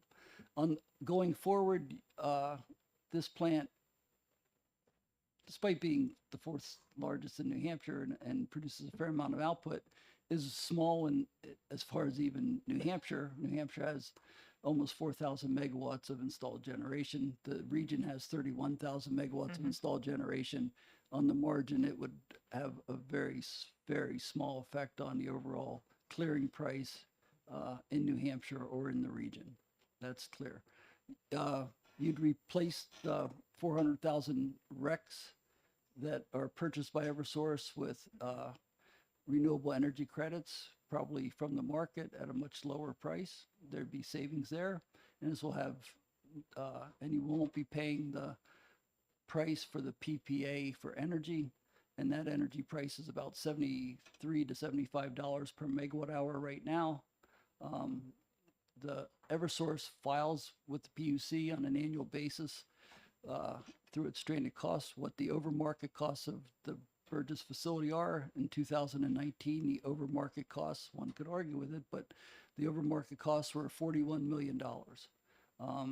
If that's lower today because of higher prices, we're still probably talking about overmarket costs of anywhere from $25 to $30 million. That's about 4 mils per kilowatt hour on a bill, and a reduction in stranded costs. 4 mils per kilowatt hour times 650, you're talking about $2.50, perhaps as much as $3 per month on a residential bill. Back? That's returned, or is that spent? Returned. That would be money you would save on your bill. About $3 a month. Thank you. It could be $2, it could be $2.50, but it's in that range. About $2. Yeah. Thank you. 2 to 3. Is the plant's power undervalued? By whom? You know, it's a contractual price that people at the time thought was representative of what future market prices were and was fair in the going forward and met the public interest. It's easy in hindsight to say how things turned out. Honestly, things turned out a lot like what a PUC colleague of mine testified in that proceeding.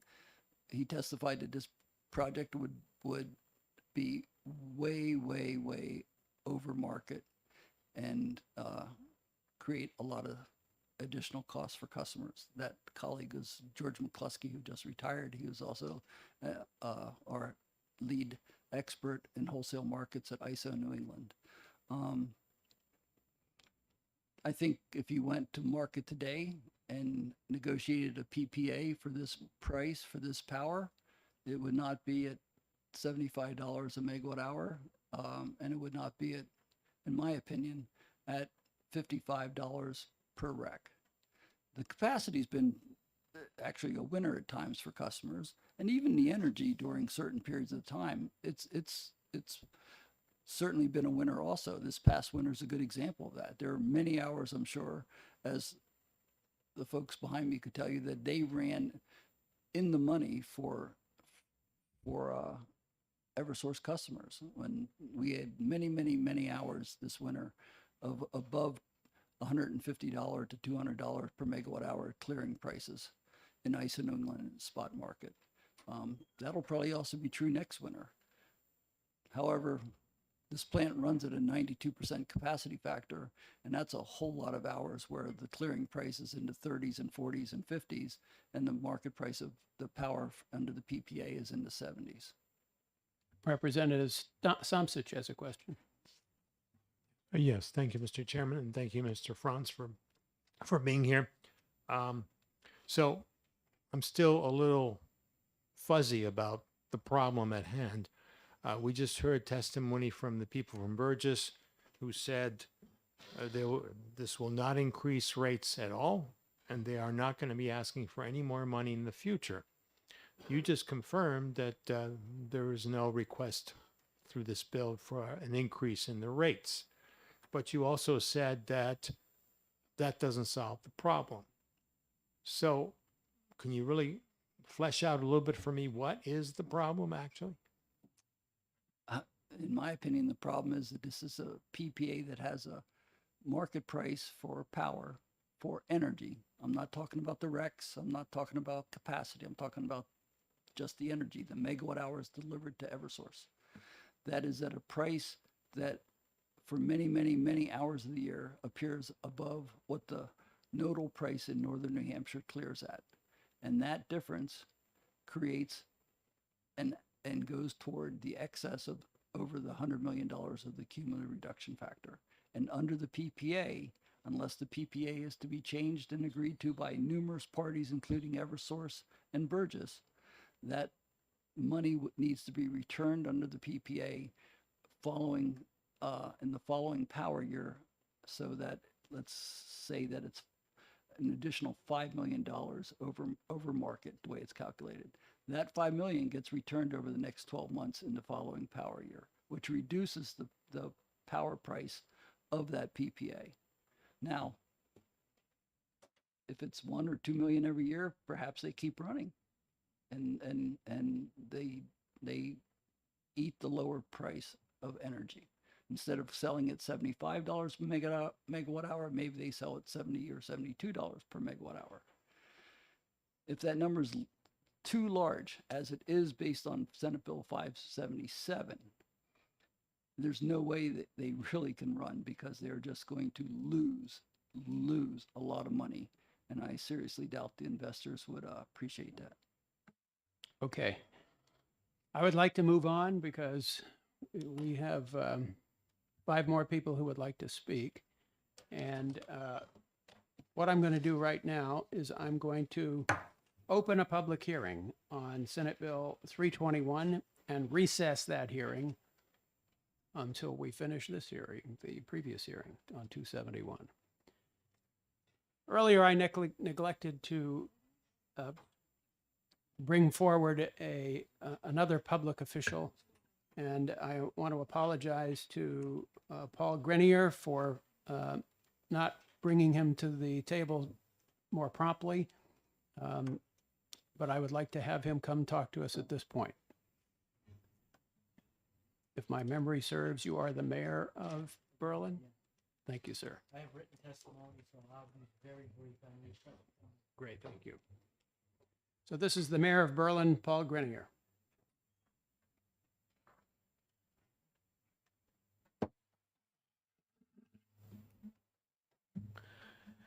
Mr. Chairman, members of the committee, my name is Paul Grenier, and I recently took my oath of office to serve as a 7th term as Berlin's mayor.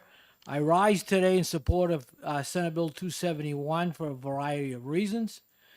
The future economic survival of my city depends on the continued operation of Burgess Biopower. Perhaps this sounds a bit dramatic, but that's how critically important Burgess Biopower is to the city. Our economy in Berlin is unlike that of any other city or large town in our state. Every population center in New Hampshire has either an interstate or 4-lane connector highway within 10 miles of their border. I-93, the closest to Berlin, is 50 miles away and must navigate Franconia Notch Parkway. This really limits Berlin's ability to grow its economy and attract the young people so vital to our area. But I'm here to tell you we've begun to do just that. When I was first sworn in as mayor in 2010, Berlin was hanging by a thread. The Bureau of Prisons facility in Berlin had not yet been built. The pulp mill has been closed for 3 years, and the Gorham paper mill was in bankruptcy and not operating. Without good prospects at home, our best and brightest citizens were forced to seek work elsewhere, leaving a community they loved in order to raise their families. But then Burgess Biopower came along. Burgess was Berlin's first real economic development success story in 40 years, and at the time was enthusiastically supported by the state, then PSNH, local governments, and businesses. Many of the young people hired during construction are still working in the building trades or have found various vocations they learned while at Burgess, and many have stayed in Berlin as a result. At a time when Berlin desperately needed it, Burgess Biopower provided economic stability, good long-term employment, and perhaps most importantly, a spark of hope that the city could thrive once again. We no longer have the luxury of being able to withstand another human exodus if once again we have to rebuild our economy. Property values are rising. Large businesses like White Mountain Paper Company and North Country Growers are investing in our community. And Berlin has become an outdoor recreation destination for thousands of visitors each year. But none of this would be possible without Burgess as an economic anchor. The financial impact Burgess has on the city of Berlin is significant. Burgess accounts for nearly 12% of our real estate taxes. For Berlin Waterworks, the impact on a percentage basis is even greater. Fees from Burgess total 25% of their revenue, which covers Berlin Waterworks' annual debt service. Equally important is the fact that Burgess keeps our working forests healthy and available for recreation activities by creating a market for low-grade wood. Losing Burgess would cause tax and water rates to skyrocket, community confidence to plummet, and could very well place Berlin in a receivership. The death spiral of any community begins with realization that the future is bleak at best. In closing, on behalf of my city, the communities that surround Berlin, and the forest landowners in Coos County and the state of New Hampshire, I plead with you to recommend passage of 271, a unanimous vote from this committee. The continued relevance of our area is truly at stake. And if you look in the packet, I don't like giving testimony to any committee in the legislature without giving you some background information. As you can see, I gave you the DRA breakdown of our tax rate. Our tax rate is $36.54. So you take $2 million out of property tax revenue out of the city, we're done. I gave you the proposed waterworks budget, and you can see that in fact, Burgess is 25% of the waterworks budget. And at the very end, I kept my testimony from Senate Bill 577, which really digs into the weeds of why we were here in the first place. And I know there are a lot of smart people in this room, and I know there's a lot of people here who will try to work out a solution to try to make this work. Burgess is very, very important to the city. It's important to me as mayor. I'm very proud of my relationship with the folks who run the power plant. No community should be so lucky as to have people of Burgess's magnitude in their backyard. They've been great corporate citizens. So, and I know you're pressed for time, Mr. Chairman. I would take any questions, or I can meet with you after. I know you want to move things along. Thank you, Mr. Mayor. We really appreciate you being here. We will forego questions at this point in time, but we do appreciate you being here, Okay. providing great information. We have 4 more people who want to testify on this bill, and I'm going to have to regretfully limit everyone to 2 minutes. So be prepared for that. And the first person I will call on is Drew Klein, representing the Josiah Bartlett Center. I know you requested 4 minutes, but I'm going to have to cut you to 2. Sorry, Drew. I can improvise. You don't want me to do that, trust me. I can talk very fast. Drew Klein, president of the Josiah Bartlett Center. We're New Hampshire's free market think tank. I'm just going to stray from my notes here for the interest of time and say that what we really have here in the purchase power agreement is a jobs program. It is a jobs subsidy. It is not an energy issue. This isn't about energy. This is about jobs. It's about protecting the timber industry. That's been clear from the very beginning. The wrong way to do that is to raise electricity rates on New Hampshire ratepayers. The problem is you have a couple of different issues here that you're trying to solve. You're trying to solve a reduction in timber industry jobs, the disappearance of the market for pulpwood, and Berlin's economic issues. Those are the 3 things you're really trying to solve with a biomass plant. But the biomass plant is not the right way to solve those problems. So you're forcing ratepayers to subsidize a biomass plant as a through path to subsidizing timber industry jobs. That's what this scheme is doing. The Bartlett Center opposes all such subsidies and all such schemes. No industry should get a subsidy from the state. But if you're going to subsidize an industry, you don't do it by raising already the 7th highest in the country electricity prices. And we are in the top 7 right now. We're usually in the top 5. So you're literally making grandma, you're making low-income families, you're making other folks pay higher electricity rates. So you heard testimony today that it's about $2 to $3 increased monthly cost. That's upwards of $360 for a family a year to subsidize timber industry jobs, right? That's not the right way to do it. If you're going to subsidize timber industry jobs, 30 seconds. Then, okay, 36. Okay, sorry, misspoke. A little different.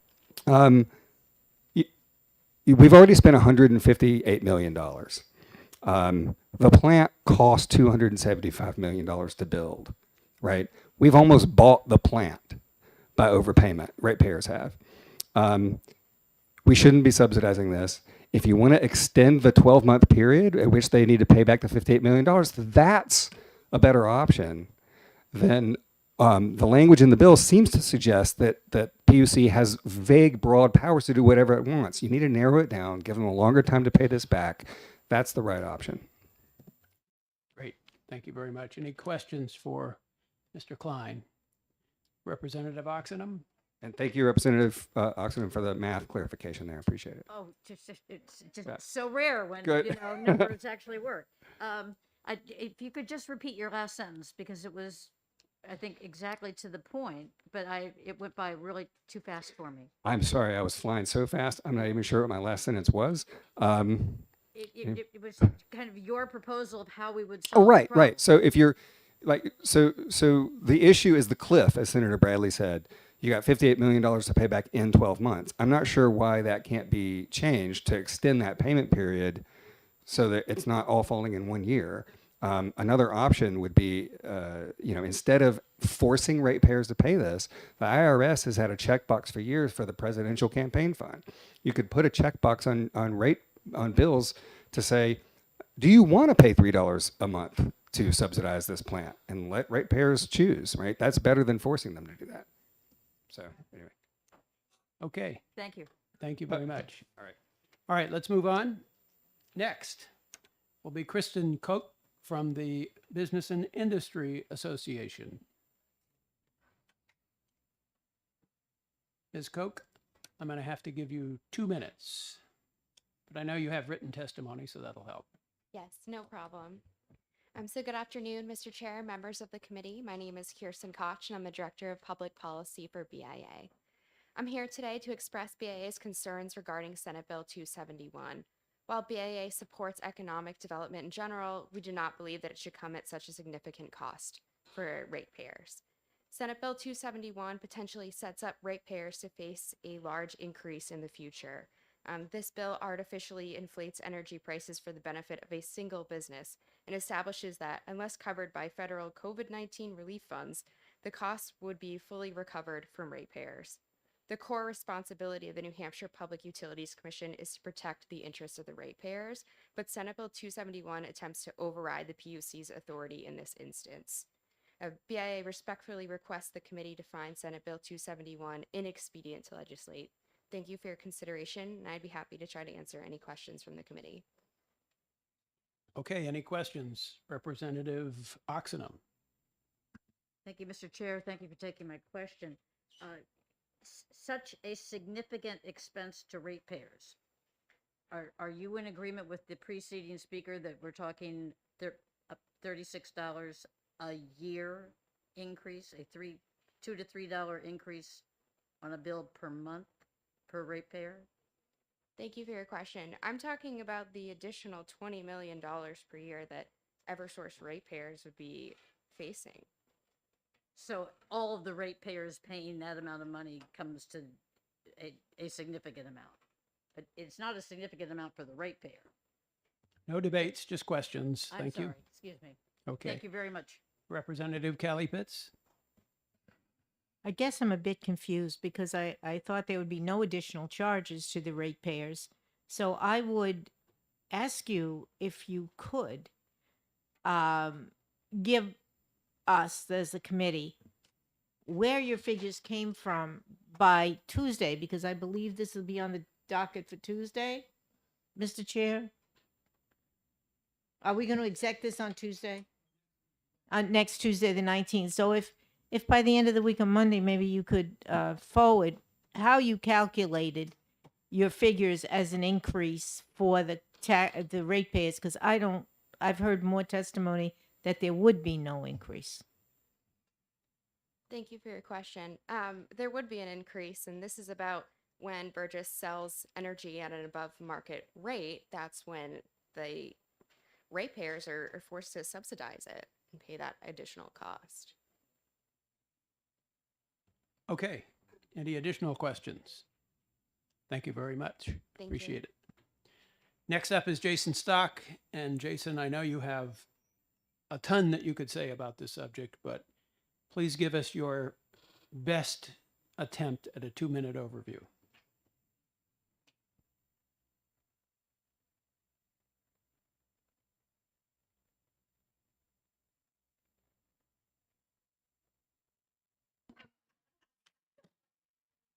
We love paper mills. All right. Well, yesterday I was at 237. I'm going to try and beat that. For the record, my name's Jason Stock. I'm the Executive Director of the New Hampshire Timberland Owners Association. You've heard a lot today about timber, forestry, and I wanted to just kind of put a couple things in context. I'm providing you a copy of our testimony we provided to the Senate on this bill. It has a couple economic analysis in it. You can pore over that at your leisure. But I wanted to just put a couple things, like I said, in context. In May 2020, there was a forest economic analysis looking at the entire state. And so the total forest products industry is about $2.5 billion in economic activity. This is not an insignificant little boutique industry. We're the second most forested state in the nation, and 2/3 of all that's growing out there on our landscape is low grade. It's junk wood. It can't be turned into a 2x4. It can't be turned into veneer. It's pretty to look at when you leaf peep, etc. But it is, for all intents and purposes, and from a landowner's perspective or a land manager's perspective, it's wood that's consuming valuable airspace in that solar capturing canopy. Annually, about 2,500 timber sales occur across the state of New Hampshire. Almost every town in the state, even Portsmouth, occasionally has timber harvest. So this is a statewide issue. And annually, we cut about 2.5 million tons of wood, all species, all products, firewood, saw logs, and yes, biomass. And so when you hear 800,000 green tons, put that in context of 2.5 million all cut across the state. It's a big piece of the pie. It is a very big piece of the pie. When we lost the existing biomass power plants, That was about 1.3 million tons. So the forest products industry has taken a pretty good shot the last couple years in our low-grade markets. Folks are scrambling. We've seen contraction in logging infrastructure, and the impacts are even 30 seconds. 30 seconds, gotcha. Impacts are even trickling down to solid wood sawmills, having difficulty managing their waste and having difficulty procuring saw logs because of the capacity. I want to just wrap up. I'm going to use my last 25 and a half seconds here to wrap up and just say yesterday in the renewable gas bill, we had a pretty good discussion about looking forward and looking prospectively and looking at opportunities forward. Senator Thomas and Senator Vos signed on to a bill, House Bill 1005, to look forward, looking at opportunities for low-grade markets. If we lose capacity, if we lose infrastructure, it gets very difficult to encourage someone to come to the state and say, hey, we're a state, we support forest products, we support the industry, and if the logging capacity and land management capacity is a fraction of what it is today, it gets very difficult to do that. So this all kind of fits together. We need to maintain that capacity and that critical mass. Thank you. Thank you very much. I don't think we need to ask Jason any questions at this point because we've asked him hundreds over the course of the last couple of years. But we appreciate your testimony, and thanks for this written testimony too. That's all right. A lot of great information for us. Wood is good. Thank you. Thank you. Okay, the last word on this bill goes to, and I'm apologize for getting this name wrong, Shayla Connolly of Holderness. Thank you. Did I get that right? It's just Sheila. Yeah. Sheila. Oh, it's okay. a little Gaelic trick my parents played on me. Yeah, parents. And Sheila represents RMI, which you're going to tell us what that is, right? Yes, sir. So Sheila Conley from Resource Management, Inc. RMI is my company with my partner, Charlie, who's handing out information for you. And the last word of the day is wood ash. So Charlie is giving you samples of wood ash. This is what is generated as one of the other green products that comes from the plant. So it's not just green electricity, it's black wood ash. This is black gold. This is a potassium fertilizer that is used throughout New Hampshire for farms to grow crops. Potash is scarce. It's even more scarce now due to the horrific situation in Ukraine and Russia. That is one of the major sources of potash in the agricultural world. So I just, to give you a little background, I've been recycling wood ash since 1988. I was around when these first biomass plants were built and up and running. And I was there when Burgess began, and we've been recycling 100% of their ash ever since. Our company is located in Holderness, New Hampshire. We have 30 employees, and we have an environmental commitment as a small business to do the right thing. We work with farms, several hundred farms throughout the Northeast, and the loss of this potash to those farmers would be tremendous. I just can't even begin to explain how difficult it is to be a farm these days. And the wood ash provides relief because it's cost effective, it's local, and it's really, really good for growing their crops. I'll just point out that these other sources of power, you can't spread Seabrook's leftovers on farms. You can't spread the coal ash on farms, but you can spread this really beautiful wood ash on farms. So, you know, we've lost the biomass plant in Bethlehem.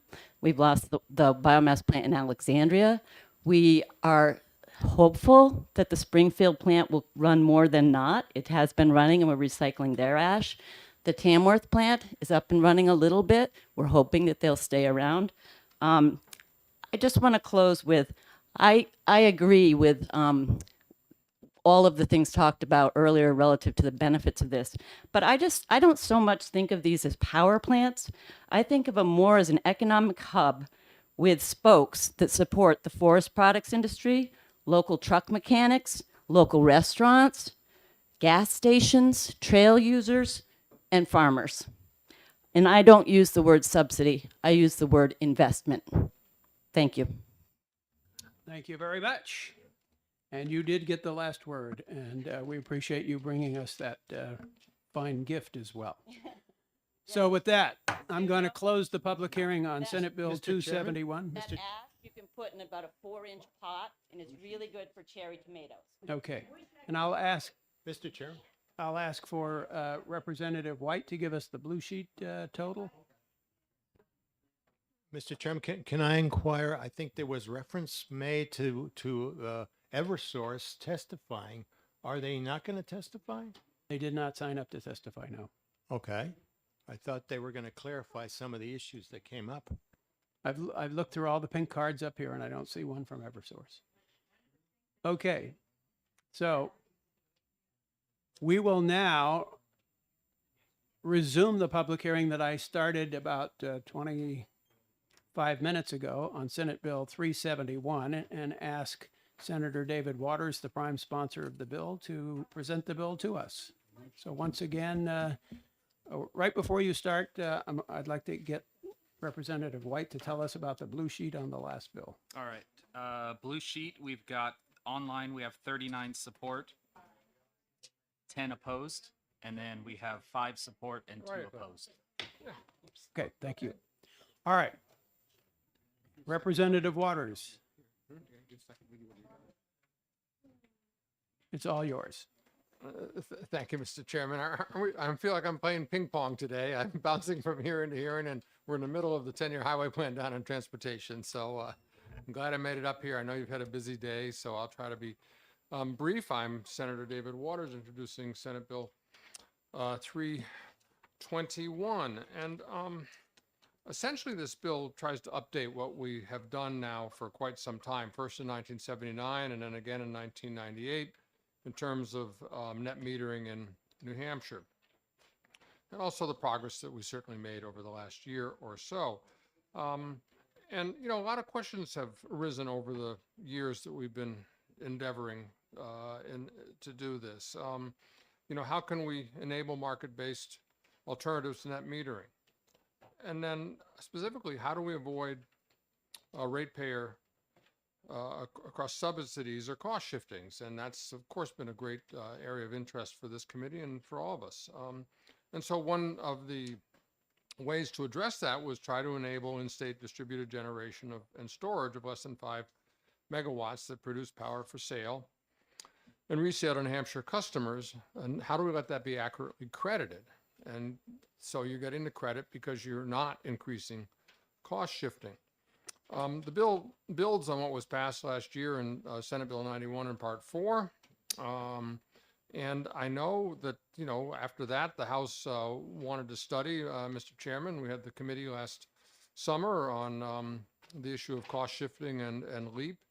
And that was, I thought, really, you know, a terrific and compressed study of the issues, and a great report that you put together. And the question kept coming up, okay, well, what happens if someone removed themselves from distribution from ISO New England? And if you do that, would it not mean that you are not cost shifting?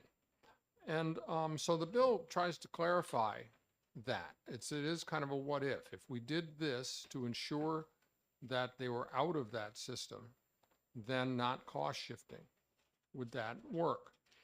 And you know, as I was working on this bill and remembering, you know, the efforts we made in the LEAP committee about wanting to be cautious, these issues are getting studied, so that if we brought anything forward, it ought to be a pilot program. So that's what this bill does. And I will point to a few things in the first page here, and really all follows from that. And then I'd just as soon after that let Mr. Belo take it from there.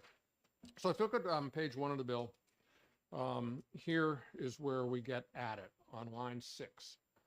Does not participate in net energy metering. Non-participation in net energy metering may be achieved by canceling participation in such upon assuming limited production. B, is not registered as a generator, asset, or network resource within ISO New England. That's key. C, does not otherwise participate in any FERC jurisdictional wholesale electricity markets except as an alternative technology regulation resource to the extent ATRRs are deemed by ISO New England to function as retail or network load reducers for all other ISO New England. Such non-participation in FERC jurisdictional interstate wholesale markets may be achieved by retirement from such markets. So there it is. It takes the premise that was developed, arising out of our experience with net metering and was discussed in the LEAP, and says, okay, this is a bill that would do that and help not shift costs and also enable the communities that are interested in doing this and the producers interested in doing it to be able to go ahead and make their investments in their projects. Now, Mr. Chairman, I'll just say at the start, we've had a lot of conversations about this over the last couple of years, haven't we?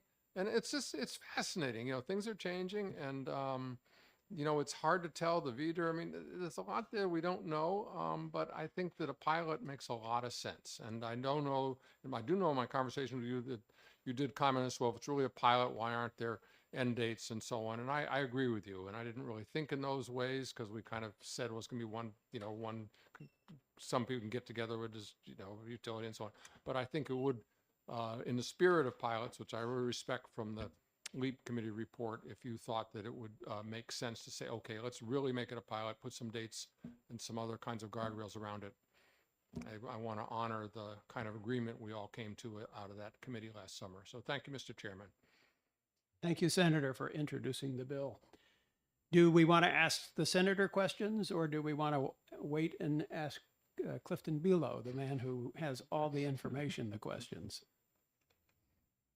I guess the sense of the committee is that we're going to move on to the Honorable Clifton Below. So I will see you in an hour. Okay, we'll Thank see you in very an much, hour. Mr. Chairman, members of the committee. So Cliff, the floor is yours. Thank you, Mr. Chairman, members of the committee. This bill, what this bill is about is creating trying to pilot the idea of a update to the limited electrical producer statute to allow another form of customer and community choice of local power generation and storage. It would be a market-based alternative to net metering for under 5 megawatt generators. It might particularly fill a niche for 1 to 5 megawatt generators that don't qualify for the current expansion program. It is intended or structured to try to do this without any cross subsidies and by sending price signals that are actual market-based and reflect actual value produced as actually measured and documented. So let me just walk you through some of the details about the bill. It does, you may remember House Bill 1635, which you heard earlier this year, and you sent to interim study that Representative McGee sponsored. That was sort of an attempt to revamp the existing 362A2A. Instead of doing that, and the bill as introduced in the Senate tried to update that language to reflect some of the study committee's work, but instead of trying to modify that part of the existing statute, it creates a new 362A2B that's only about pilots. So it takes sort of that language that was in the bill as introduced and puts it all in the context of only a pilot. And so starting on the first page at lines 24 through 27, it authorizes the PUC to approve one or more proposed pilots pursuant to an adjudicated proceeding. So a pilot would not be approved until it went through an adjudicated proceeding. They wouldn't have to adopt rules because this would not be of general application. It does give them the ability to waive some existing provisions of a 2A, which is a parallel section that exists in law today that allows a limited producer to sell directly to a limited number of customers. Yeah, but with some complications that are a little archaic, which is why I think it hasn't ever come into use. I would mention that the section 1 and 2 of the bills that modify definitions in the chapter, they're not specifically pilot, but they're appropriate definitions to go ahead and change. Because right now, in theory, a limited producer could be operating at exactly 5 megawatts, could be participating in ISO New England markets. In fact, they'd be required to at 5 megawatts, but could also argue that they could sell under the existing 2A part of the chapter, which really should not be the case. So that's a helpful thing. And it brings storage, which didn't really exist when this chapter was originally enacted, into the definition of a limited producer. Turning to the second page of the bill,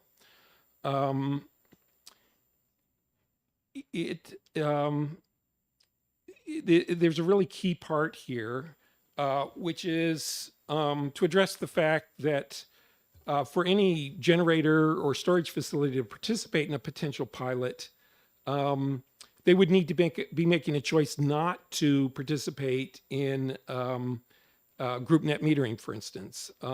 And I'll just take the city of Lebanon has a 1 megawatt landfill gas to energy project under development now. It has approved interconnection agreement with Liberty Utilities. Right now, the intent would do that with group net metering. And the numbers work for that project. We would get paid the full default service energy rate for all of our output to the grid.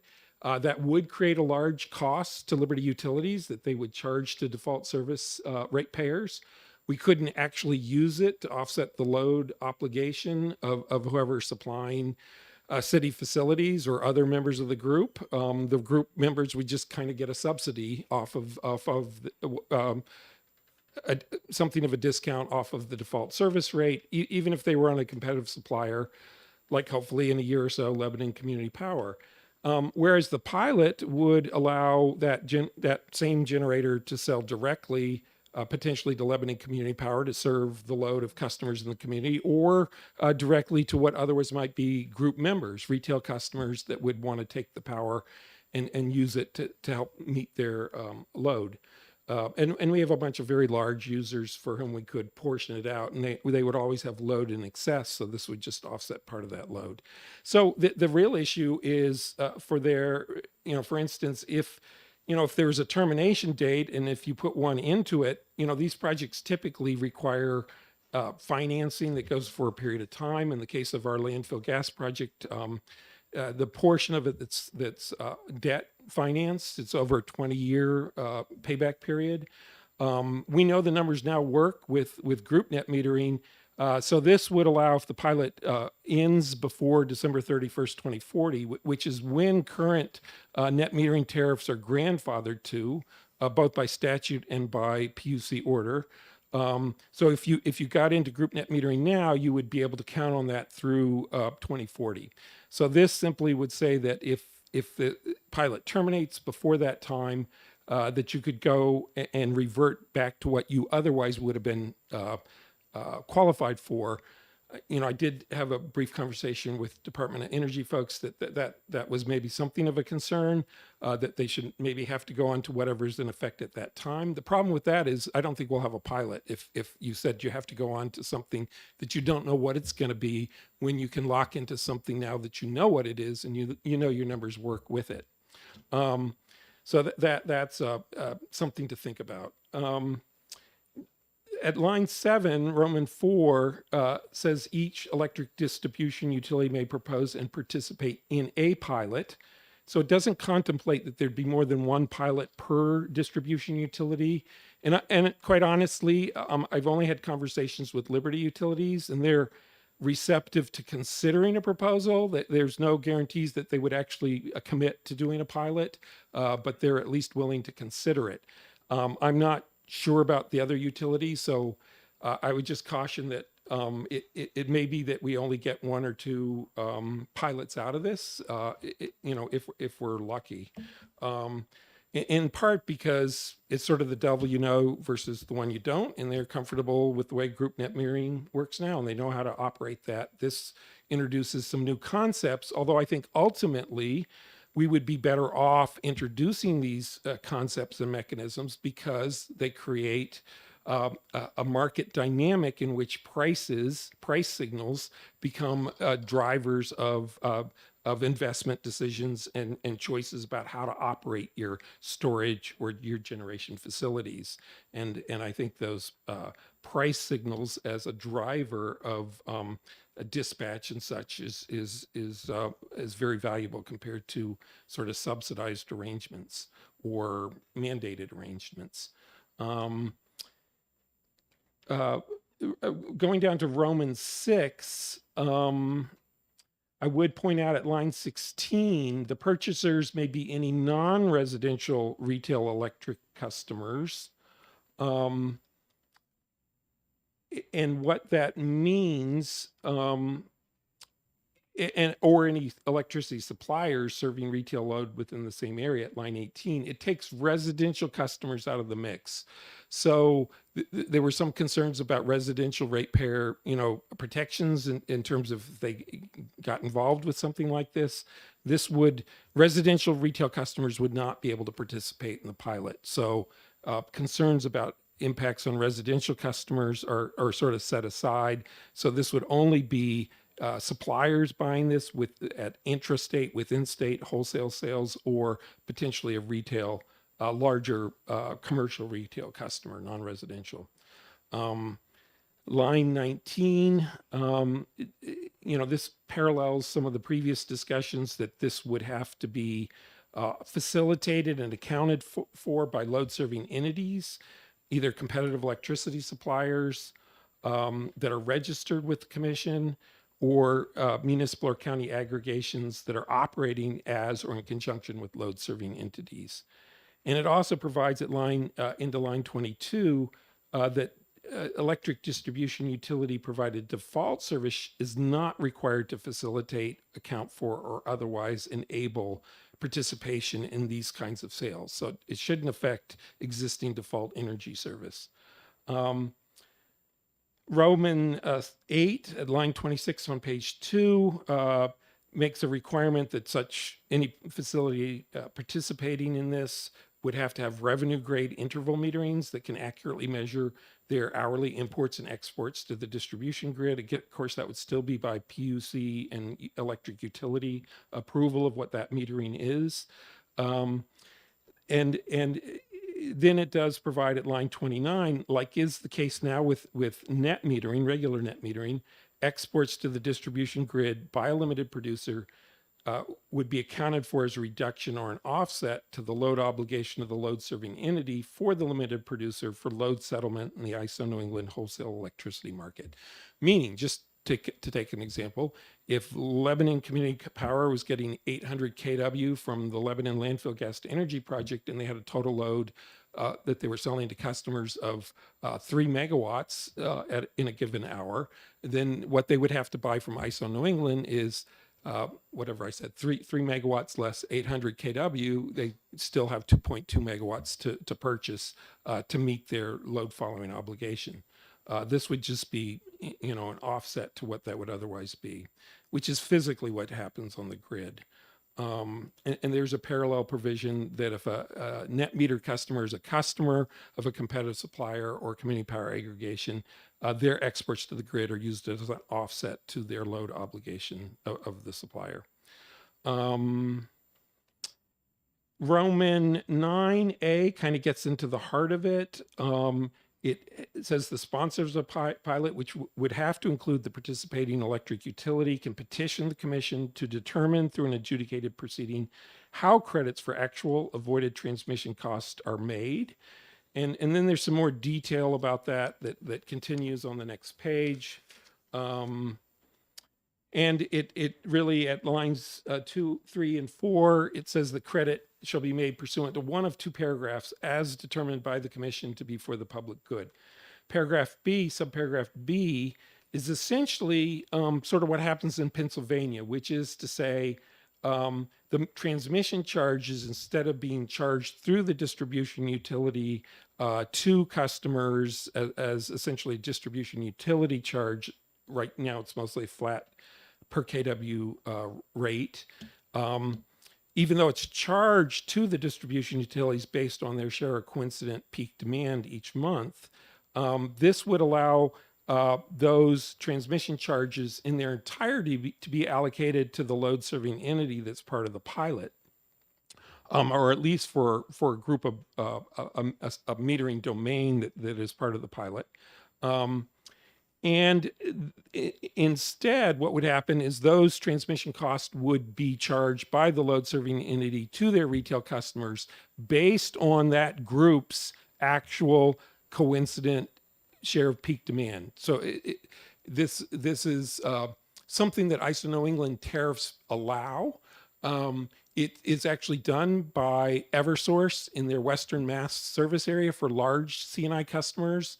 Their largest C&I customers who have demand meters actually pay for transmission cost based on their share of the monthly coincident peak. They just get a pass through of that charge that comes through. This would replicate the same thing, except it would be the net load at that hour of coincident peak net of any limited producer that they produce, because in point of fact, that would not be counted towards the transmission coincident peak, because it functions as a load reducer relative to the transmission system. That's sort of the I think the sort of ideal way to do it. It may be technically more difficult, and so it may not be easy to do in a pilot. So item C is the other way to do it, which is to figure out a monetary credit that's equivalent to what would be charged or what the actual savings are from avoided transmission charges based on the actual exports to the grid at that hour of coincident peak demand for each month. That's just moving on, because I know there's not much time here. Roman 10 just says, the purchases of power from limited producers, you still pay the delivery tariff and all the other charges that apply, except for the energy service charge, obviously, because you wouldn't be in default service, or transmission charges if they're adjusted pursuant to the previous paragraph. Roman 11 deals with a very parallel situation to transmission charges, which is capacity, the forward capacity market charges. They get allocated to each load serving entity based on the capacity tag that all the meters of the customers that they're serving at a given point in time have been assigned. And capacity tags are assigned to individual customers based on either their own individual share of the annual system peak, if they have hourly interval metering and are a large customer. So for instance, the city has two large G1 customers, water treatment and wastewater treatment. Their capacity tag is actually based on their measured annual load, or in one case, we brought it down to zero because we had some solar behind the meter and curtailed load. We were able to reduce the capacity tag down to zero. This would allow for the fact that if there were exports to the grid, say our landfill gas to energy project was exporting a megawatt at the annual hour of system peak, then that would actually have the effect of reducing the capacity tag, total capacity tags that are charged to Liberty by that full 1 megawatt. And it would actually reduce the amount of capacity that ISO New England has to plan for, because it's not showing up as apparent load on the transmission grid. So this would just provide a mechanism. Again, it would have to be reviewed and approved by the PUC in an adjudicated proceeding So the burden of proof is always on the proposer of, in this case, of a pilot. The burden of proof would be on them to demonstrate to the PUC that this was actually a feasible thing to do and a fair thing to do that's for the public good or for the common good.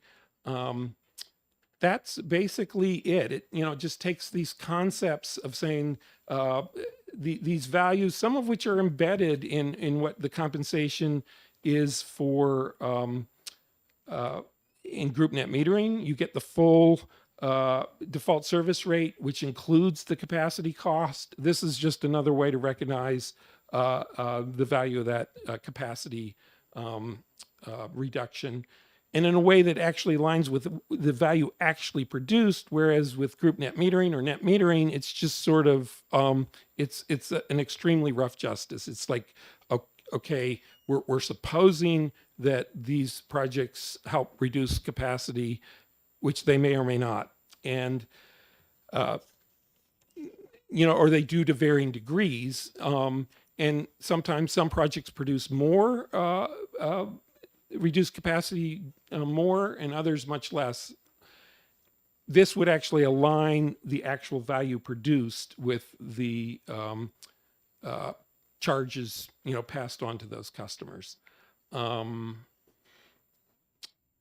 And the final section, section 4, is just something that it's not per se part of the pilot, but it's an important concept, which is with storage projects. If you have battery storage right now, if you had a battery storage project that could help shave peak demand, and you were charging it from the grid, you would in effect be getting charged for RPS compliance.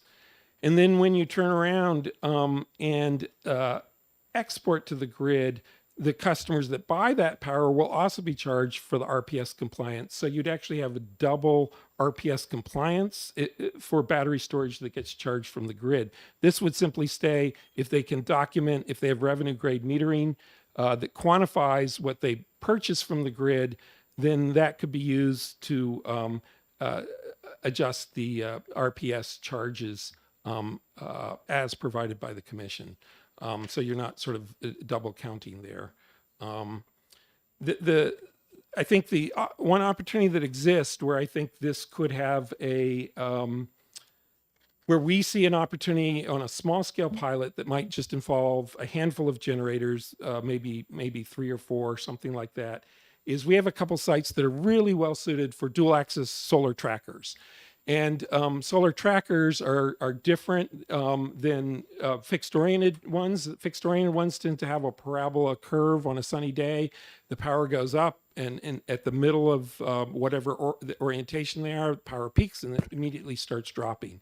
A dual-axis tracker follows the sun from sunrise to sunset, aiming at the sun, adjusting typically every 15 minutes or so to follow the sun, both angle, tilt, and orientation. So as soon as the sun clears the horizon, their production goes up, and it continues across the day relatively flat. And then right as the sun drops below whatever the western horizon is, that's where the power drops off. So you have a production profile that much closer matches load. And yet under current net metering, all kilowatt hours are valued the same. We have a site that's ideal for trackers because it's got basically 0.1% shading on far distant eastern and western horizons, one of them off in Vermont, at our airport. And I kind of ran the numbers because we had a proposal for dual axis trackers and fixed orientation south facing system. And the dual axis trackers, in terms of if you looked at the LMP, the locational marginal price of electricity, the coincidence with transmission, and the coincidence with the annual capacity charges, the value of those kilowatt hours were on the order of 20% more across the board as an entire group than it was for doing the same system, just fixed orientation to optimize kWh per year. But because there's no way to capture those values, it didn't it didn't really quite pencil out because there's a little bit more capital cost for the trackers than there is for the fixed orientation system. But if we could capture those values, and this kind of pilot would allow us to do that, we could potentially do something like that, that the numbers would pencil out, and actually it may become apparent that that's actually more advantageous, which when you think about it over the long term would actually be more advantageous for the system. Because right now, if you like me, keep checking your phone and seeing what's happening with electricity prices and demand, what you keep seeing is this cat's ear, is I think what I just saw it called, instead of the duck formation, which is the way that load follows. It goes up and down over the course. Here it is. This is our load duration curve for today, and we're at the middle of near the bottom of that trough, probably because a lot of the PV in New England is starting to produce because the sun's out, and we had a peak in the morning. It was cloudy, rainy, and we're going to have a peak in the evening, and all the solar is going to be going down just as load's going up later in the afternoon. Dual axis tracker is going to more closely match the production to the load, and then if you add storage to that, you can really push your ability to capture these to shave these peak demands. And when we shave those peak demands and sort of fill the troughs, for instance with battery storage taking power when there's a surplus, then we start to get a system that is more economically efficient and technically efficient. So that fundamentally is what this bill is about. It's kind of a baby step at this point in terms of a potential pilot. We might get one or two of these. I think they'd be on a small scale, and they would be a step towards something that I think could prove out to be more economically and technically efficient as we move forward, and sort of reduces some of the tensions around subsidy questions. So thank you. Happy to take questions. Thank you. The most obvious question, based on the fact that this bill sets up a pilot, is what would be a good duration period for a pilot, and what would be a good cap on the size of a pilot? I think it would be fine to cap. I don't know if are you thinking caps in terms of megawatts or projects? I would say half a dozen or maybe 5 projects in a pilot. Five generation or storage projects, or up to maybe 5 projects. What size they would be? I mean, I think you'd want to allow 5 or 10 megawatts potentially to participate, because you might it might be far less than that, but just thinking of Lebanon as an example, we got 1 megawatt with our landfill gas to energy project, and it wouldn't be coming online till next spring. So I'm hopeful that we could get it into a pilot. They'd like to leave some room for a few significant scale other projects. So maybe 2 or 3 megawatts, maximum, that could participate in a given pilot with a given distribution utility, would allow at least 1 or 2 significant scale projects to happen. Duration, that's a tough one, because if we didn't have group net metering to fall back on, and because we're right at 1 megawatt, we don't actually, we fall in the existing group net metering, not the one that was expanded last year. So anybody who's a Liberty customer could be a member of our group. There's going to be some appeal to want to stick with that just because it's a known. I think this pilot would could actually produce somewhat better value, but it's a little more speculative. But the problem is this is a project that we've already made work financially. But if you were looking at a new project, say a project with a few dozen dual axis trackers, the developer would say, well, okay, I can make the numbers work under this scheme. I don't know if I'll qualify, if they were over 1 megawatt for group net metering. And they would probably need at least 10 years worth of certainty in their sort of terms. The RNG bill that we heard yesterday was also a pilot, and it had a duration of 15 years. 15 years. Would that be reasonable? I think that gets into the reasonable realm, because I think a solar project might pay back within that period or be financeable within that period. Or till 2040 is another possibility. I think the uncertainty is, we've talked with a few developers who are potentially interested in this, but they're also, they want to understand better, how the terms would work and how, if they could really count on it in terms of getting financing. So that's why I'm thinking, 15 years or till 2040, that's about the same time frame, should be enough to get projects financed. Okay, with some uncertainty as to what happens at the end of that period. Representative McGee has a question. Thank you, Mr. Chairman. To follow on your point, I do understand you wanting to have some certainty for the pilot so people can understand how to cost it out. My question was around, to follow on duration and size questions. You said 5 to 10 megawatts. I'm wondering if you have any sense of a break point where, in other words, the scale to which the project would have to be at a minimum in order to even be doing the pilot. You said 5 to 10. Would 5 be reasonable, or does it need to be larger in order to do the proof of concept that you're talking about for a pilot of this type? Well, I think you'll hear from another person testifying with one solar developer who works specifically in the 1 to 5 megawatt range, and they looked at this. We discussed this with them, and they thought that this might make some of the projects they've thought about in New Hampshire pencil out in a way that, well, they don't, the group net metering and that scale is difficult to do at this point because there's limited so-called off-takers.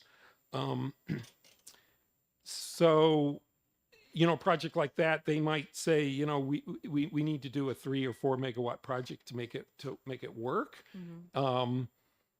I know in Vermont, there have been several, because the utility was involved in, there have been several large dual axis tracker projects where Green Mountain Power is the off-taker because they could see the value of that in terms of the production. I think if the cap was at 5 megawatts, then, and there was one project that did most of that, then that at least would be a pilot for one project. In our case, we have some sites that could handle more than 1 megawatt for solar, not just in Lebanon, but in other communities that are thinking about municipal aggregations where there might be an interest in this. There are sites that can handle more than 1 megawatt. I would, it's funny, in other regions of the country where the price incentives have changed, at least single axis trackers have become much more common in other parts of the world because they have a better production curve that extends longer through the day. So this, we're going to continue to see pressure for the single orientation, fixed orientation solar, because that's in New England generally what's incentivized. Maximize KWH. All KWH are treated as equal in value. I think this, I guess we could revisit it. I mean, if there was a cap put on at 5 megawatts per pilot, one pilot per utility, and after a year or two, we said this is going great, then you could come back and change the pilot. My main concern is to create an opportunity to at least demonstrate that this can work, and and I suspect that any utility who participates in it may have to do some of the accounting on a manual basis, and that'll have to be paid for somehow. Although if it's just one or two or three or four projects, and they don't add up to large numbers, then I think that might be manageable. I mean, that they've sort of done a certain amount of that for their battery pilot, for instance, with Liberty, or when they started off doing group net metering credits, they were doing some of that on a manual basis. So I don't know. I'm just rambling. Sorry. Okay, so Cliff, Yes. we could talk with you all day long about Yes. this, We could. but it is 3:04. Yes. And so I am going to open the public hearing on Senate Bill 448-FN and recess that public hearing so we can continue this hearing. We have 4 more people that we need to hear from, and the first of those will be Griffin Roberge from the New Hampshire Department of Energy. Oh, I'm sorry, I forgot you raised your hand. Representative Sumpshits did have a question. Thank you very much, Mr. Chairman. It's actually just a brief clarification. If you agree with my clarification, I'm kind of a stickler on the technicalities of units of measure. So in this case, we're talking about battery storage. So when somebody sees something like 5 megawatts, what that means is that you can discharge 5 megawatts in 1 hour. Right. I should really say 5 megawatt hours, because you can also discharge 1 megawatt over 5 hours. So it's a storage device. It's not a perpetual production. Right. So just so people understand, when you see for batteries, when they don't leave out the hours, it's always normalized for 1 hour. So you can only get 5 megawatts for 1 hour out of that battery, and that's it. Right. Okay. I think it's theoretically possible that a battery storage could have even a higher momentary rating, which might be its interconnection rating. Yeah. That said it could discharge 6 megawatts, but it couldn't do that for a whole hour. That would be their rated maximum output, though. Okay. So I just wanted to clarify. right. Some people see That that, and is they think typical, that's right. kind of Okay, right. thank you. Okay, thank Appreciate you doing that. Okay, Mr. Robarge, Department of Energy, and guests.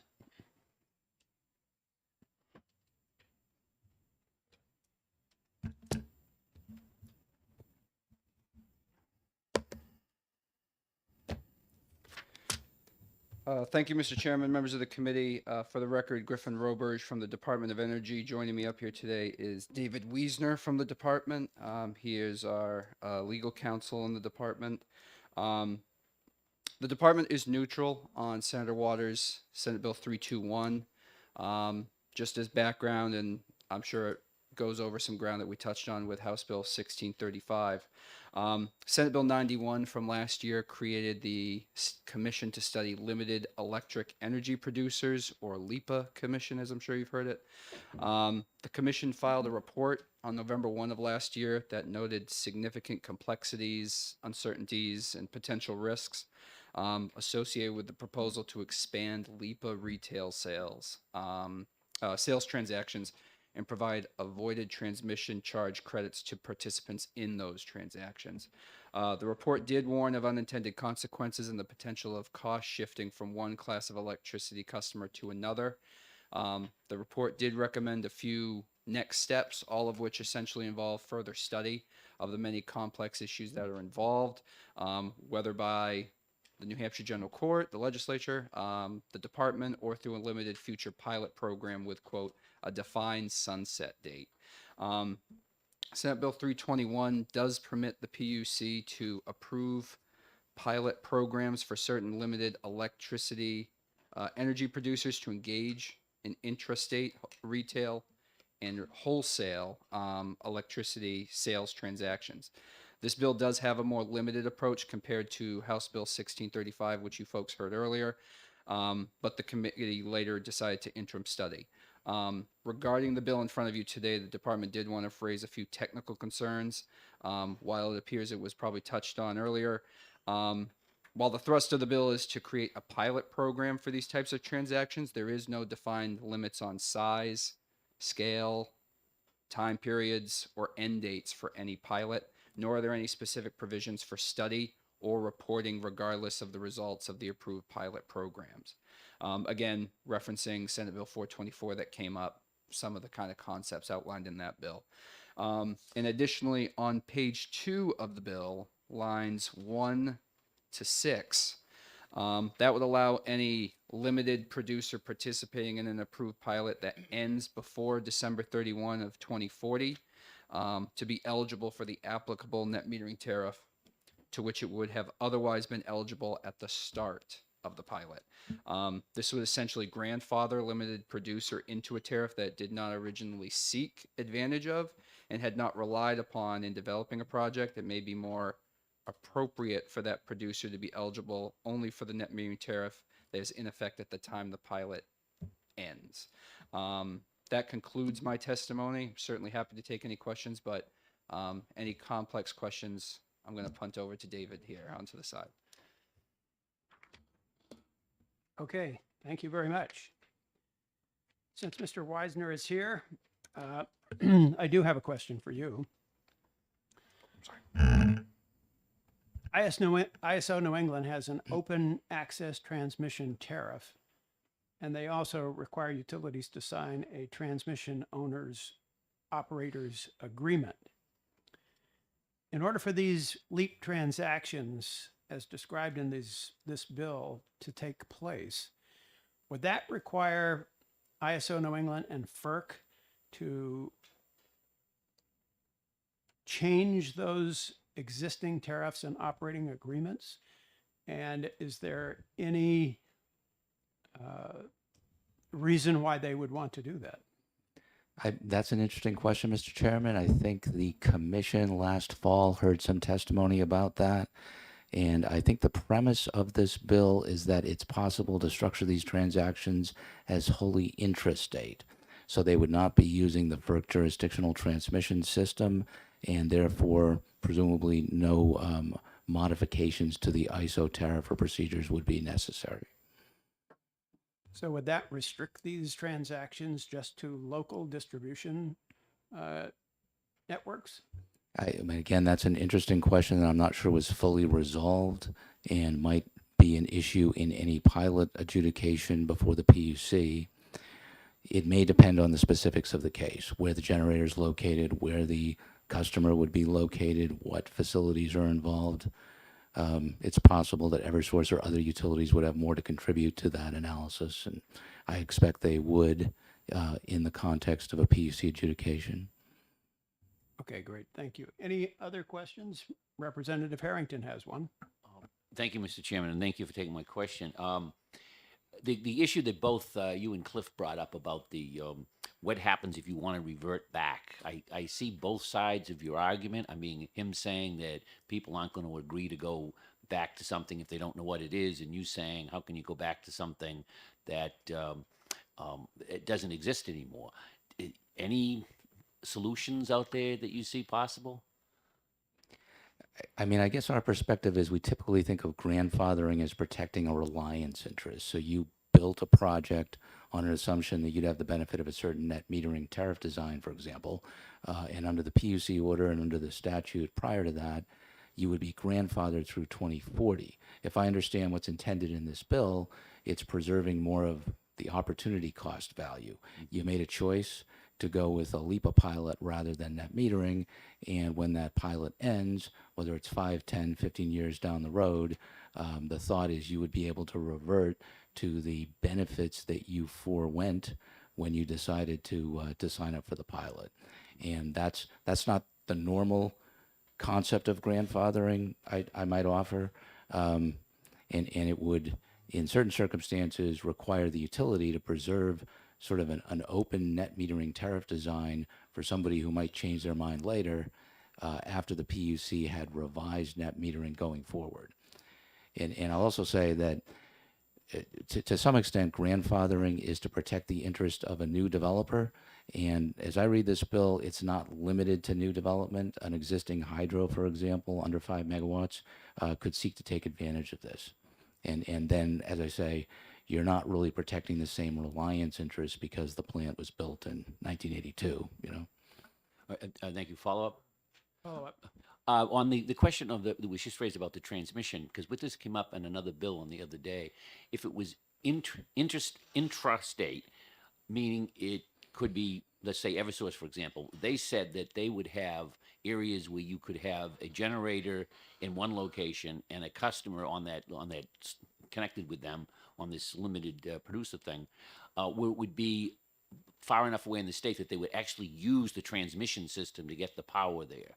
So does that then go back to Chairman Vose's question about, does that mean we have to look at any implications to the ISO tariff?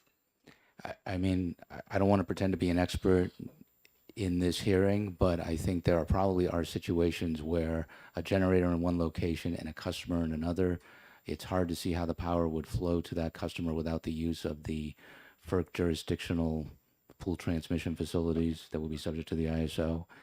There are other situations where it's probably perfectly reasonable to assume that there would be no use of, physical or financial, no use of the wholesale bulk transmission system. Thank you. Additional questions for these gentlemen? Representative Somsich. Thank you, Mr. Chairman. I just want to get back to what you just said because I'm trying to understand this. My understanding was that the transmission is FERC jurisdiction, but distribution is the local distribution utility. But who is responsible for the transmission system in our state? I thought that went across the state lines. That's when FERC is involved, and otherwise when it's in our state, by default or by contract, the distribution utility is also in charge somehow of the transmission system. Where is the legal boundary there? I'm not sure it's entirely clear. I think the premise of the bill is that if both the generator and the customer are within the state, Yes. that any use of facilities within the state to deliver the power would be an intrastate transaction and therefore not subject to ISO New England or FERC. And I'm not sure that's been tested. I'm not sure that's well established, but that is the premise. And as I say, those are some of the details that I would assume would be worked out in a particular proposal that would come before the PUC. Thank you very much. Okay. Representative Lewicki has a question. Might it be possible to add a provision that essentially says that the sender, generator and the user are within the same node off of the major transmission thing? Then it would be legit because that truly would be intrastate. I mean, that might be overly limiting, and I think, I don't want to speak for Mr. Belo, but he would probably say that it might be overly limiting. Again, I'm not sure those jurisdictional lines are as clearly established as any of us might like, and an approach like that might seem like a safe harbor, but it could also be overly limiting. Okay, seeing no further questions, we thank you both for your testimony here this afternoon. Thank you. And now I'd like to call up Donna Gamache from Eversource to testify on this bill. Good afternoon, Ms. Gamache. Great to see you again. Nice to see you all again. Thank you very much. For the record, Donna Gamache with Eversource Energy. And right out of the gate, I just want to say that I wish I had Attorney Wiesner here to punt the difficult questions to. I apologize that our FERC experts, as much as I tried to get it on their calendar, I just could not align it. So you have me today. So without that FERC expertise, as a result, I'd like to keep my testimony as high level as possible. And if you do have any questions that I cannot respond to, I promise to get back to you with answers. So with that, I just want to say thank you to Senator Waters and also to Mr. Belo for trying to address the concerns that we have raised while this bill was going through the Senate. And one of the ways that they tried to do that was to turn this into a pilot. And one of the biggest concerns that we have is the issue of jurisdiction. And as you just heard from Attorney Wiesner, apparently in so many areas, it's a gray area. So this is very, very complicated. And during the Senate Bill 91 commission meetings, I think it was pretty clear it was complicated. We had the same issues. We raised them during Senate Bill 91. Nothing has changed for us since then to now. But we do appreciate all the work that's gone into this to try to address our concerns. But I also want to say that as a company, we appreciate the idea of creating an additional stream of revenue to try to facilitate new clean energy development in the state. And we know that in so many of these transactions, they cannot get financing unless they've got certainty. And over the years, you as a committee, you know, Representative Callie Pitts, seen them all. You guys have worked tirelessly to try to make sure that there was a way to ensure that these projects would get off the ground. You were very committed. You created the Renewable Portfolio Standard, net metering, group net metering, virtual net metering, and then just late last year, enhanced community aggregation, so that you know inherently that these projects tend to need help. So you've stepped up to the plate, and now there's another potential opportunity, and we just want to make sure that before you take the next leap on this one, like you had many years to work out all of the others, that we take a breather and make sure that it works for somebody like us. We're opposed to this for the following reasons. We believe that the state does not have the jurisdiction over these types of transactions. You've heard about it. People have talked about it before me. I've chatted with our FERC experts ad nauseum over this, and they feel very confident that while the intent is that these are intrastate transactions only using the distribution system, Eversource, unlike the other utilities in the state, we represent well over 70% of the state in our service territory.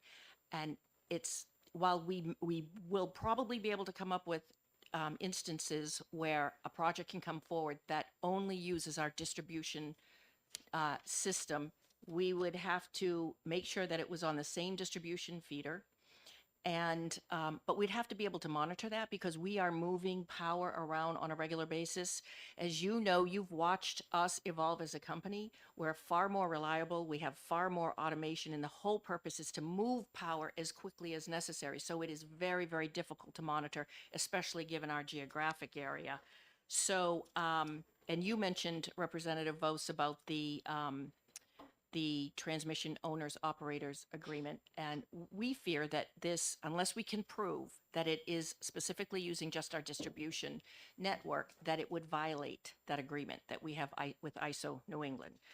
So now we do appreciate that the intent of the sponsors is that it not violate that.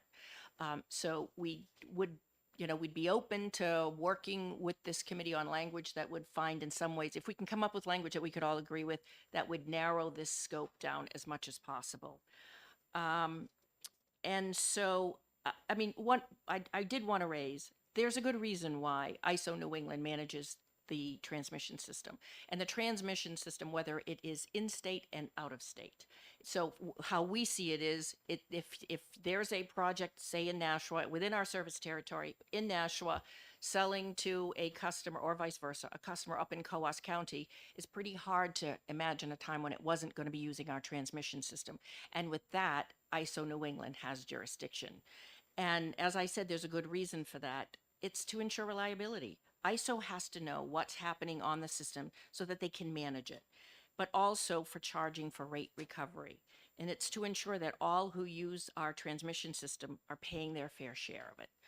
So if we do get past all that and we were to be able to come up with some language that worked, that gave us some more comfort, we think that there are some questions that probably it's the Public Utilities Commission or the Department of Energy would have to answer. And that is, if you can prove that there are in fact savings, those savings would have to be bundled, and they would have to find a way to calculate that, to bundle it, and to get it back. Not those savings would naturally go back to ratepayers if this were to happen, but to find a way to not only calculate it, bundle it, but not to give it back to ratepayers, but instead to give it to the generator. And another question is, if there are really no savings, is the intent of the language to create to create a credit to the generator where there isn't savings already, and thereby there would need to be a calculation, something would need to be created to raise rates in order to give a credit to those generators. So anyway, if you do decide to move forward with this bill, those are kind of our questions. We'd love to be at the table with you to find the solutions. We agree with the previous speakers that there should be a cap, there should be a reporting requirement, and there should be a duration limit. Um, and and I think that would, much of the other stuff has been raised before me, so I think I will end there. Great, thank you. Any questions for Ms. Gamache? Representative McGee? Thank you, Mr. Chairman, and thank you for taking my question, Ms. Gamache. In the example you gave from Nashua to Coas, I think one of the questions that I had, since you started out with discussing the transmission costs and applicability of those costs to these projects, my understanding is that in our surrounding states in New England that are doing more investing than we are in these types of projects, that the point really is to have local generation serve local needs so that transmission costs are avoided.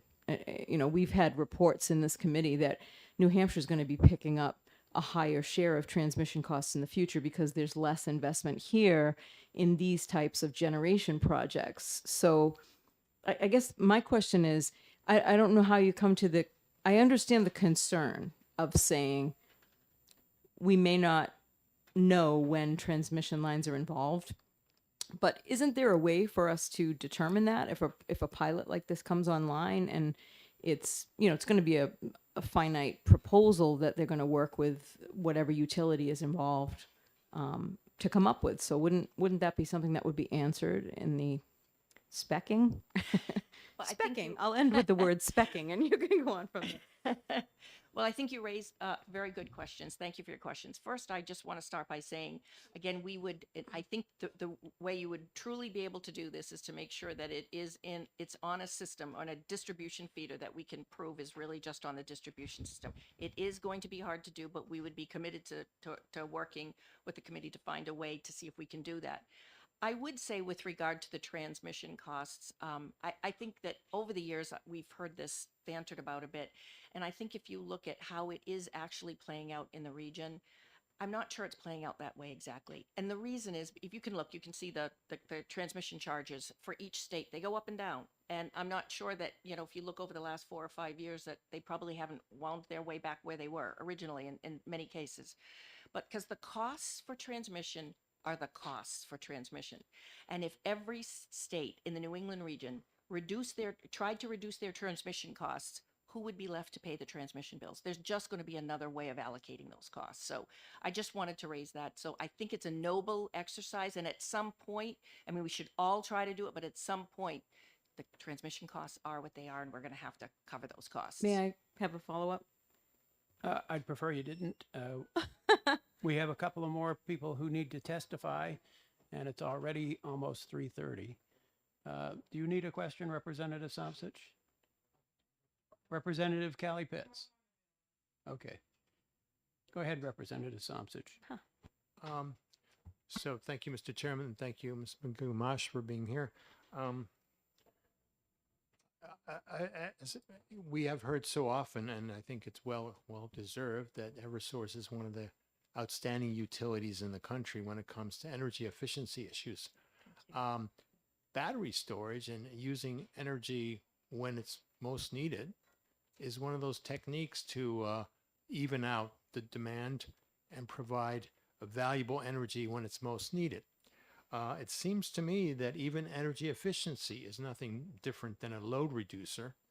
You're moving around demand, so someplace you reduce your demand and moves around.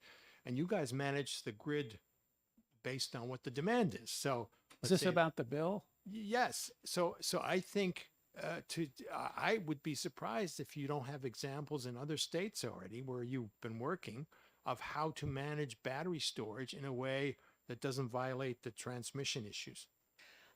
I can tell you from what I know about our battery storage opportunities is where we have one. If it's not online yet, it's pretty close to being online, and it's in the Cape, and it's in a very sensitive ecological area, and they have a need for another distribution line. And so instead of constructing in a very ecologically sensitive area, we have a battery storage project out there. And the hope is that we will show that, it does so much more than we had hoped. And I think in some other areas in Massachusetts, we're moving forward with that as well. I think Representative Oxenham knows very well that we tried to have a battery storage project here in New Hampshire as well. So we're not opposed to testing those out as long as they work, and we can work with our regulators to make them feasible for our customers. We're always open to that. So you're saying it's an alternative to transmission lines is the battery in the case of Cape Cod? Well, that's a distribution line, but we believe that as this technology advances, we'll be using more batteries instead of maybe an upgrade to a substation or an additional line here and there. Okay, thank you. You're welcome. Okay, thank you, Ms. Gamache. Appreciate your testimony. I'll now call on Brent J. Adlow.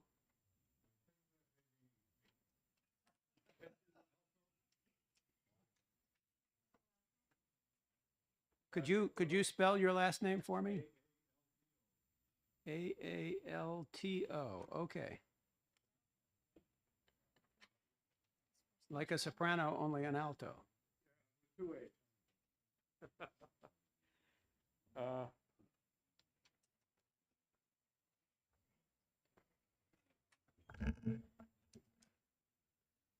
First, I have some materials here that I prepared for an article for the Concord Monitor, and I had the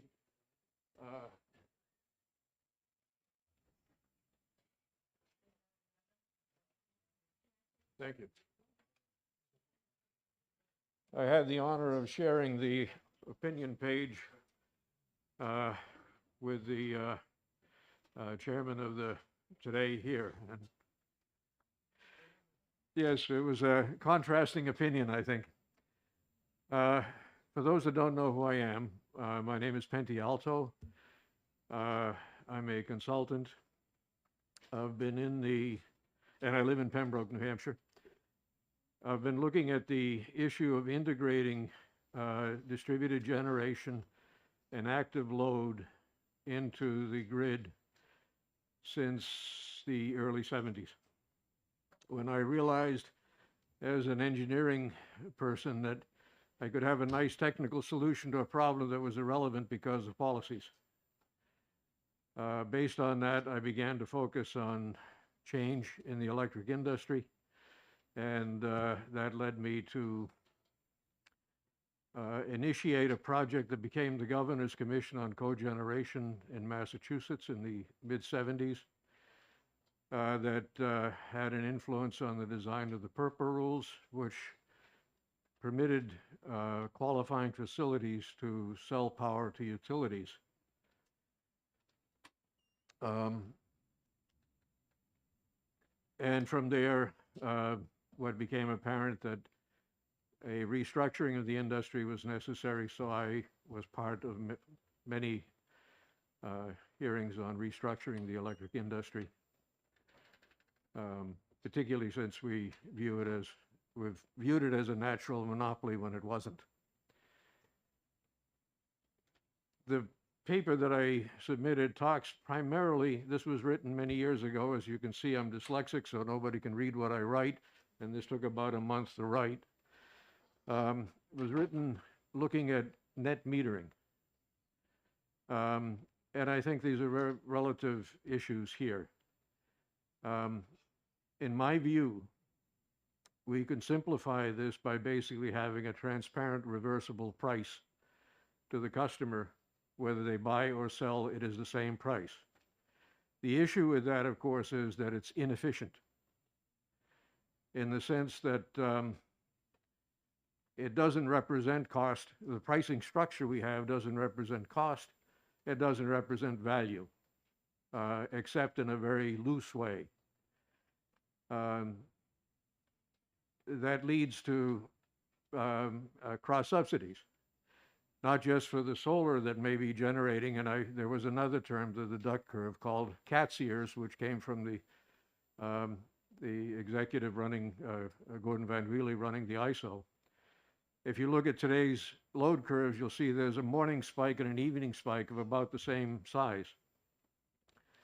And that's been there for well beyond the times that solar has been around. It's always there.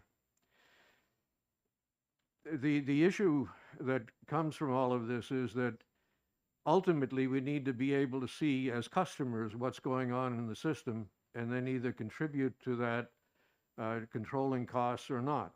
The problem is if we do not control the costs, particularly of transmission and distribution, with the advent of batteries, more and more people will find that they can disconnect. And that would be a loss to all of us. It would be much better if their equipment and services that they provide can be integrated into the system so that we all benefit from it. I believe this piece of legislation moves us a step in that direction. It looks at the issue of transmission as a potential cost-saving area. I further look at going further than that into the distribution system itself to allow for variable pricing for distribution service, both in location and in time. So if you're at the far end of a system, you would pay a little bit more for the power you buy and get a higher credit for if you sold some at that point than if you were at the substation end of it, because there's a lot of wire that costs is necessary to get the power to you. Likewise, if the wire is melting on an August afternoon, the price should be a lot higher. If there's no load on the wire, the price should be zero, with a hockey stick type of price curve connecting them, which is what happens in markets. When you get a shortage of capacity, you get that kind of shape. We are not there. And experiments like this one, pilots looking at ways of, are beginning toward that. If we do not succeed, we will destroy the utility industry. It will go the way of railroads. It will go the way of wired telephone service, and a number of other activities that we have. If we can properly integrate distributed generation into the grid in a way that still provides for revenue recovery within reason to utilities, then we would all benefit from that. Now, the issue is that if a bunch of generators begin to appear in distribution, that does reduce the payments, the revenue for distribution and transmission service. Is that absolutely guaranteed that that will be recovered? No. The history of regulation has it that a utility or any regulated entity is not protected against competition or changes in the market or changes in the economy generally. They have a reasonable opportunity to recover their investment with a reasonable return on that investment. But if they can't maintain a price that is in the public interest, they don't recover it. They go broke. Somebody else buys the assets for a reduced price and continues running it. Cases like that can be found with Market Street Railway in the 40s. Street Railway was overinvested and it went away and was bought by someone else who ran it for many years. I don't want to go that route. We have a substantial amount of money invested in our systems. Can we come up with a way that allows us to transition to a system that provides efficiency in pricing for all? Mr. Bilo mentioned that for this one, residentials probably would not be included. I can point out that for 15 years, Commonwealth Edison has had a rate available to residential customers that was hourly variable in one form or another. The most recent rate is a real-time rate. It changes every hour. And they have, to support that, a 5-minute rate, which is available for control of the equipment that customers have. Those that choose to can support by reducing load, turning on generation, and other things like that. Their exposure is, as Mr. Velo mentioned, similar in that they have a capacity obligation for generation. Excuse me, based I on hate their to peak. interrupt you, but Yes. could you relate what you're discussing to this particular bill? This particular bill is a step in the way to get there. And I believe it's a good one because it provides one more alternative as a way of getting from where we have been for 100 years into where we need to be if this is going to survive. Okay, excellent. Good. Any questions for Mr. That's, I'll leave it at that. Alta? Seeing none, Thank you. I thank you for your testimony, and I call Kelly Buchanan to be the final speaker on Senate Bill 321.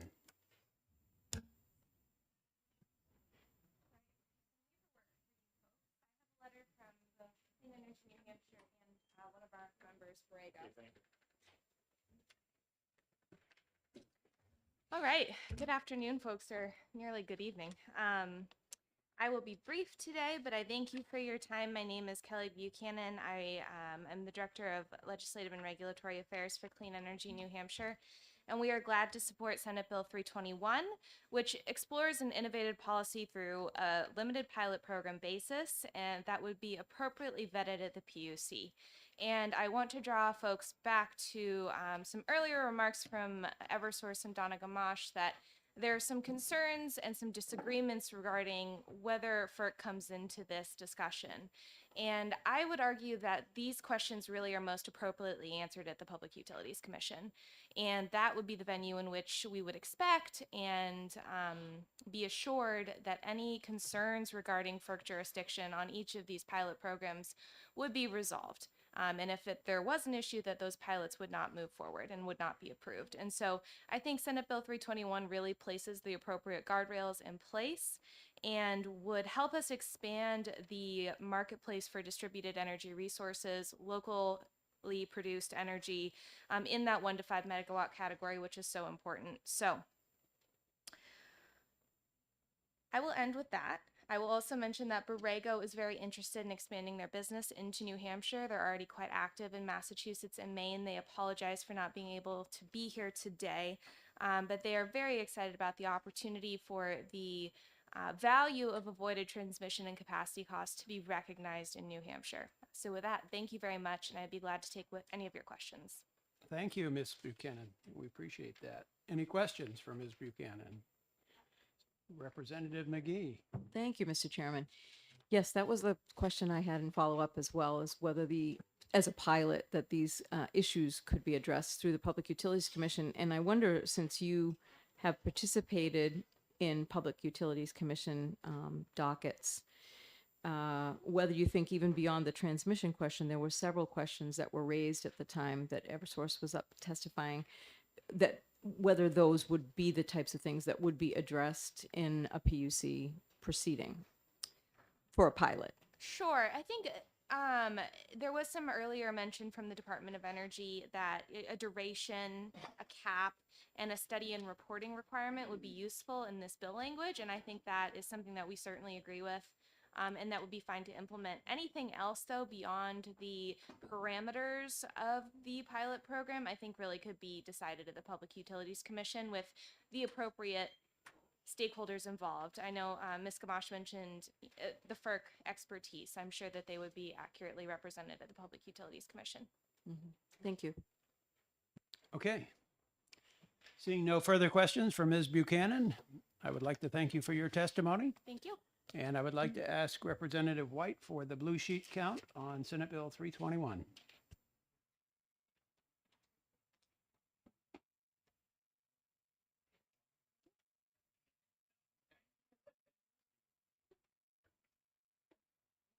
All right, so we have 1 in support on the sheet, and then we have 74 online in support and no opposing.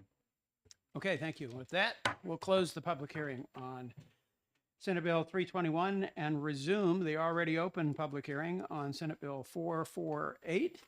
And I'll ask the prime sponsor, Senator David Waters, to introduce this bill to the committee. And I will alert everyone to the fact that there is only one pink card before me with regard to this bill. So if anybody else wants to testify, you need to submit a pink card. And Senator Waters, it's yours. I don't know what it is about Senate bills, but they seem to take longer than House bills. We always get through our public hearings on time, but Senate bills, I don't know. We just don't seem to be Well, able to make it. Thank you, Mr. Chairman, Senator David Waters, District 4. And I would just say, maybe it's just because the senators don't know what they're doing. Is that what you're thinking? And you have to clean up our messes? All right. Well, thank you, Mr. Chairman. I am Senator David Waters, District 4, introducing Senate Bill 448, relative energy reduction by state agencies. The bill does two things. The first part of the bill is a kind of a cleanup on our existing policy established by a series of executive orders about the State Energy Committee. And as you'll see here, those executive orders began in 2004 and have continued, been renewed for 4 times, and they have certain goals. So what is changed here is just to clean up, do some cleanup on reporting procedures. Line 13, you'll see, and then line 18 on the first page about when the report should be done and to whom they should go. And you'll see that continue. The language at the top of page 2 is the governing language for the economic benefits of what the State Energy Committee has done. And this is language from the executive orders, so there's nothing really new there. And just to note that this program has saved over $50 million for the state of New Hampshire in terms of what we've achieved for energy efficiency and transitioning through energy conservation, strategic electrification, and all the kinds of things that we see for administrative services in the capital budget every year to try to refit our buildings and so on. So it's been a good savings effort. So the rest of the bill is an opportunity for us to extend the capacity to save the state money through looking at and planning for the transition of the state vehicle fleet to electric vehicles. And what you'll see starting on page 2 on line 17 are some definitions of light duty trucks and passenger vehicles, and then a little bit later on you'll see a definition of heavy duty trucks as well. And starting at the bottom of page 2, it says that as the state is purchasing and leasing vehicles, let's get the lowest emission vehicles available. And then important words get repeated again and again in the bill: to the extent feasible, practicable, and cost-effective, based on total cost of ownership, exclusive of the cost of energy vehicle supply equipment, using projected actual ownership time and miles driven per year. So the heart of it is there. It says these vehicles are there. We can help meet energy consumption reduction goals by transitioning to them as it's practical, and feasible, and cost-effective for various classes of vehicles. Because certainly there are some classes of vehicles. This right now the cost isn't there, or the kind of vehicle that's being used isn't there. And considering a lot of our heavy duty vehicles have 20, 30-year lifespans, it's going to be a long period of transition. Part of the timeliness of the bill is that for the last couple of years now, the State Fleet Index, which is produced each year through Administrative Services and the Fleet Manager, which lists the vehicles that may be purchased by the state and lists them in rank order of the best bang for the buck. And for the last year, the top 2 vehicles were electric vehicles. And so it's clearly right now total cost of ownership and including operation, savings on fuel, savings on maintenance, and so on, that we've overcome the differential there may be because some of these vehicles are a little more expensive. Now, so the other part of this, you'll see it continues on into page 3 is the planning function of this. And a large part of the reason for this bill is that under the State Energy Committee right now, there is not the capacity to bring all the agencies together that are purchasing or leasing vehicles and say, let's plan together not just so that we can rationalize where we're going in a vehicle fleet, but we've got to be able to plan rationally for the charging infrastructure that we are going to need. And so that's the reason for asking agencies to make plans about, well, what do you foresee for when you're going to want to purchase what kind of vehicles, how many are going out of service, how many are, getting a certain age, or what type are they? And then if you were to transition those to electric, if those, practical, feasible, et cetera, what kind of charging infrastructure are you going to need? And those plans would then feed in, as they do now for state vehicle purchases, into the capital budget, where we determine such things. Then the other part of this is the charging infrastructure. And so we need to provide charging infrastructure for our state agencies so that they get these vehicles. We've got a little bit now, and so let me address that. When we had the Volkswagen Fund settlement, the governor determined that the maximum amount possible that we could spend legally under that settlement that could go to electric vehicle infrastructure would go to that point. And I think that was a wise, forward-looking decision. I applaud the governor for that. And so there is funding there for state agency charging infrastructure. Since that time, we have received an infrastructure bill, an additional $17 million, which is the state of New Hampshire's part of the bucket for vehicle charging infrastructure. In another committee, I have a bill that's setting up a fund for our receiving that fund, and has, using the governor's criteria, directs how that money is going to go, and a big portion of that is going to go to state agencies so they can get this infrastructure built. In addition to that, there is also an infrastructure bill, $2.5 to $5 billion grant program that the state of New Hampshire will be able to apply to, and a big part of that is also for electric vehicle infrastructure, not just along our state vehicle corridors, but also for state agency use. So it's important to note that the bill then says the planning is not that we're going to try to, bust the budget, because we're going to be having to pay for all this infrastructure, but that we've got funding, there's a flow of funding coming in, so that if we rationally plan, we can do this. The amount of money that we potentially can save per vehicle, I've seen estimates of some like $10,000 for a typical light duty vehicle you're going to save moving forward. I think for the heavy duty vehicles, when we get to that point, the savings are going to be much more substantial. But again, practical, reasonable, feasible for vehicle class, and cost effective with it. So the last part of the bill says, okay, we're going to receive your plans, they're going to be reviewed, they're going to see what is good to go, what is operational, and we're going to get reports about how this is going. And of course, through the capital budget program, that's another chance for the legislature to scrutinize how this is being done. I'll say one final word on the fiscal note. That, part of the issue of the fiscal note, it did not, and it says, okay, we're going to spend some, we're going to be, charging costs, especially if you're doing DC fast chargers. Those are very expensive, and they have to, be used for fast charging and also for heavy duty vehicles. I could see some vehicles where you've got to get them right back on the road after 15, 20 minutes, a half an hour to get the charge back. Fast charger is good.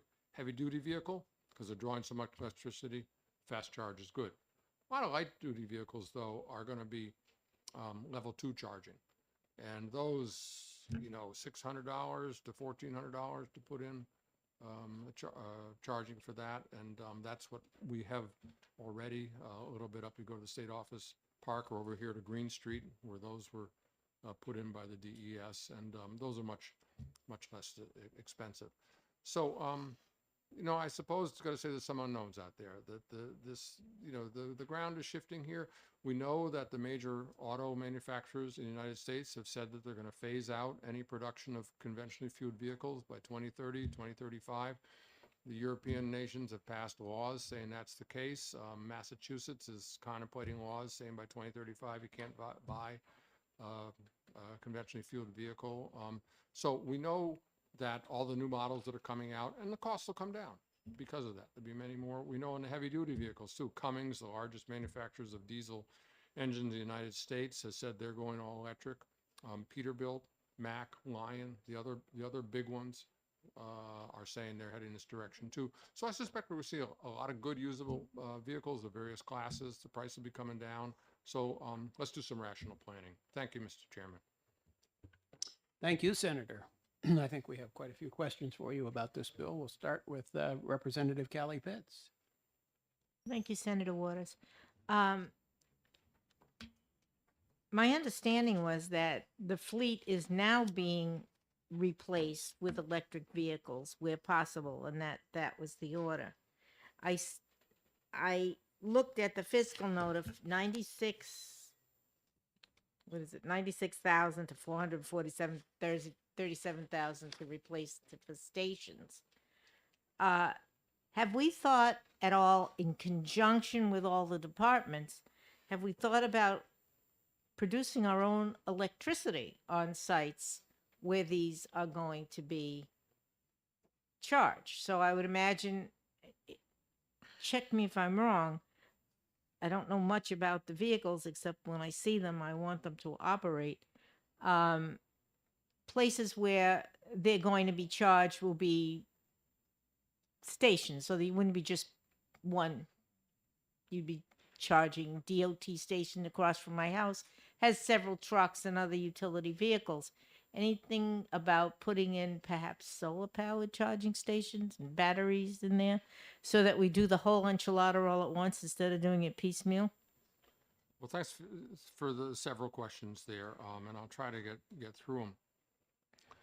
Yes, some electric vehicles are being bought by the state. There's no program to do that. There's no plan. There's no comprehensive plan to do it. That's why the bill is here. I wrote it.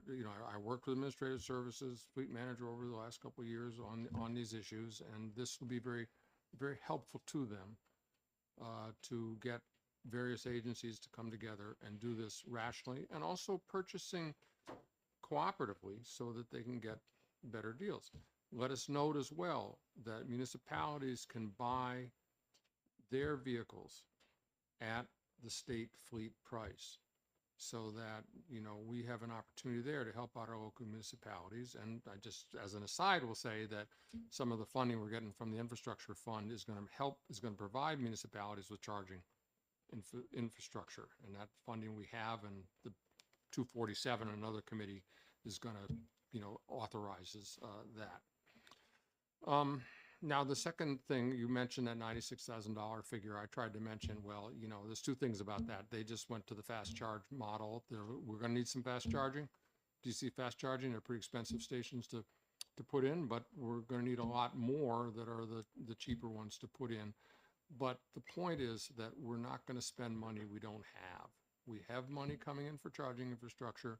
If we plan for it, we can rationally decide where it should go, how it's going to be used. Now, in terms of generation of electricity, I don't know, we're hearing about these bills all the time, community solar is this and that and the other thing. And beats me, I think we have some pretty good big generators in this state, like Eversource and so on, that produce electricity. And one side of that, though, is that what we're moving towards is vehicle to grid technology. So that if you have a large fleet, and I mentioned Merchants Fleet there, Merchants Fleet, I don't know if they're the largest fleet company in the country, but they're based here in New Hampshire, they're going all electric. Okay, so fleet managers see this is really a way to go. And another part of it, if you do vehicle to grid technology, you can charge them up when the electricity is cheap. I saw last week sometime that we were in a negative cost of electricity during the day because so much was being produced, right? Charge them up then. And then when you hit those peaks, we just heard about the cat's ears and the ducks and all that stuff, right? Then at that point, you can sell it back into the grid. You can monetize your battery storage capacity. That's why Merchants Fleet, and that's why a lot of, we have another bill, another committee about electric school bus pilot program that has a provision there that you could do the vehicle to grid. So we're just getting started. This bill says a lot is happening. Let's plan, let's do it cost effectively, and this will help the state move forward. Representative Berezny has a question. Thank you, Chairman, and thank you, Senator Waters, for Yeah. taking my question. You mentioned that the costs will come down over time. What's the downside of being late to the game on this and waiting until there's more private charging stations? Thank you. Well, thanks for your question. I mean, we're building out charging stations, but state fleet we got to provide for the charging, right? I mean, we fuel the state fleet now, so that's why. And then the thing is, they're cost effective now. I mean, right now they're the top two vehicles on the list. So I don't, we can get going, and the what they call the learning, the more units produced, the more the cost comes down. We're just about to hit the point with some vehicles where there's no cost differential between the electric and the conventionally fueled, and I think we're going to see that a lot more. So I don't really see a reason why there'd be an advantage to us to wait. Representative Harrington. Thank you, Mr. Chairman. Thank you, Senator, for taking my question. Senator, I inadvertently turned off your microphone. On the bottom of page 2, as you rightly pointed out on line 34, it talks about to the extent feasible, practical, and cost effective based on total cost of ownership. And then we get over to page 3, and you kind of do the same thing, but we leave out that cost effective part on line 8 with the ability of the vehicles to perform the intended function. And we don't have that cost effective based on total ownership there. And then on line 18, again, we have to the extent feasible, but cost effective gets left out. And then on line, where was this next one here? To the line 32, to the extent feasible, and it, again, cost effective is left out. Any reason why it was left out in those 3 places and it was put in the other one? It seems to be almost like the same line. To the extent feasible is used in multiple times. Well, if you want a belt and suspenders it, why not? When it comes to state spending, yeah. Yeah, I mean, really, I mean, the cost effective to me, I think this is a non-starter if we can't demonstrate it's cost effective. Okay. I mean, I like to save the state money. It's taxpayer money, right? It's not my money, it's taxpayer money. So I think in some places I didn't do that because, like on line 32, it says such plans, the cost of electric vehicle supply committed, and so on and so forth. But I think in detailed contracts and cost analysis. So, but I think the more we put in cost effective, please add it if you think that would help. Sure. Thank you. Thanks for pointing that out. Who's next? Representative Lewicki. Thank you, Mr. Chairman. Thank you, Senator. One would expect that state vehicles are going to be used primarily during the day, and they aren't going to be able to, do we really want our state employees to say, oh, I take a however long break while my electric vehicle charges? So most of them are probably going to get charged at the end of the day, and that would then, as in the previous bill, we have the issue of increasing load on the grid. So they would probably want to put them on timers, would we not? So that they're getting charged in the middle of the night. Thanks for your question, and a couple answers to it. I say yes and no, in that, these vehicles range 250, 300 miles, 350 miles. So you could kind of figure out, it's like, it's like your cell phone. You don't wait until it gets all the way to the bottom every time, right? If you've come in off running your route, you throw a little charge into it, right? So I think there'll be some of that. But I bring this out too because they'll have a computer that does it, but they will be able to track for every vehicle that might be plugged in everywhere at that moment what the cost of electricity is. And you can actually automate it so that it pulls it in only when it's using less expensive electricity. And then the advantage is that if let's say you're leaving it overnight. The vehicle comes in at 4 or 5 o'clock. We're hitting peak demand. Do the vehicle to grid, pull some power out of it. We get to 4 a.m. in the morning. Power's cheap again. Charge it up so it's good to go in the morning. You can already, I can already do that with my car. You can do that. So this is what we're, this is management of it once you have it. And I think there will be ways to monetize the batteries themselves and to take care of, figuring out the charging schedule for a given vehicle. All right, thank you. Thank you. Representative Somsich. Thank you, Mr. Chairman. Thank you, Senator, for taking my question. right up front, I want to say I think this is a great bill and a great initiative, and I think the state should lead the way on this. But I also agree that it needs to be feasible and economically viable to do it. I'll likewise assume that that will be a test that will be used. I want to point out one thing, however, and I don't know how that folds into this issue, but what about the cost of the actual electricity involved here? Because the Union of Concerned Scientists recently reported that these charging stations throughout the country, they can vary in price per kilowatt hour dramatically.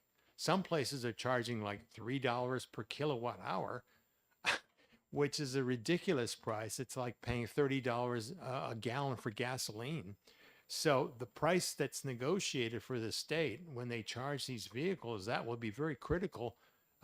Then you can't get the prices when you go to a charging station off I-93 or something like that. Thanks for your question. And indeed, you're right. You know, when I charge up at home, I figure I'm paying the equivalent of about $1.10 a gallon. I do it at night. If I charge up over here in Green Street at the DES facility, depends on time of day. You know, I get up here, I might go over there and park it for a while, throw some charge into it. And I might, if I get about 50 miles out of it, and I might be paying $2.70. Still a whole lot less than a gallon of gas right now, I might add. To your question, particularly though, these are going to be state chargers, right? So the state will be able to negotiate its cost of electricity with the utilities and use the mechanism I've already described to purchase cheap electricity when they can. I have a question for you, Senator.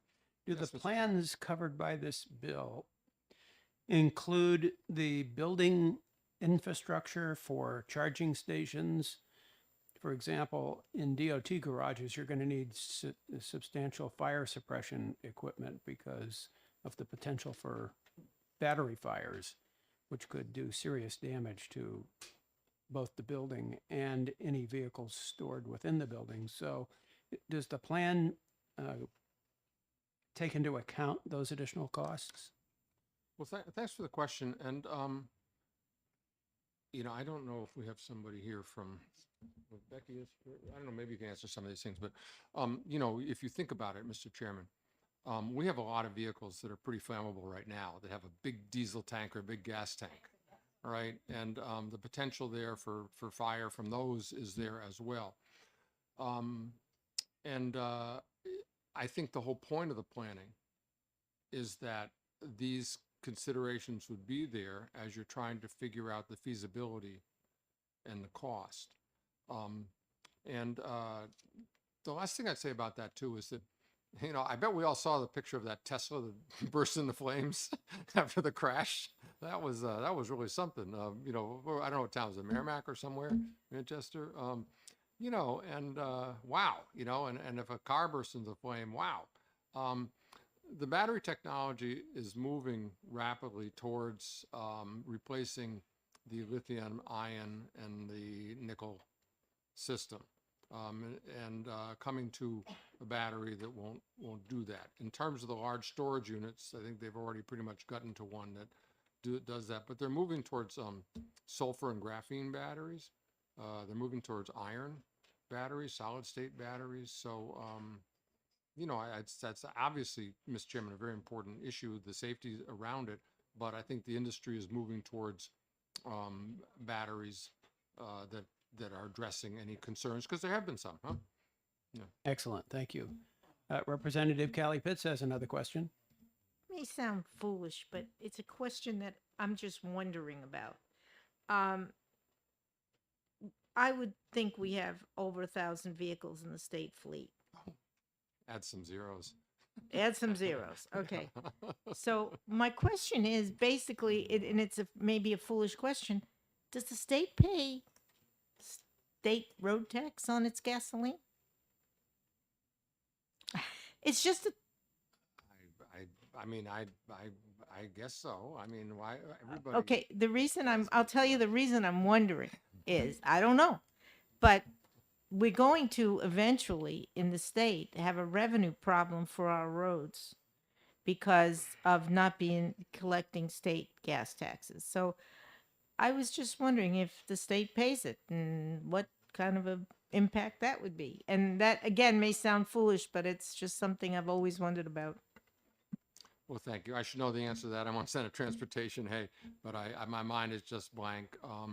But if you're worried about the increase in fuel efficiency and what electric vehicles are going to do to our revenues, join everybody else in the country that's wondering and have a little conversation with Representative Major.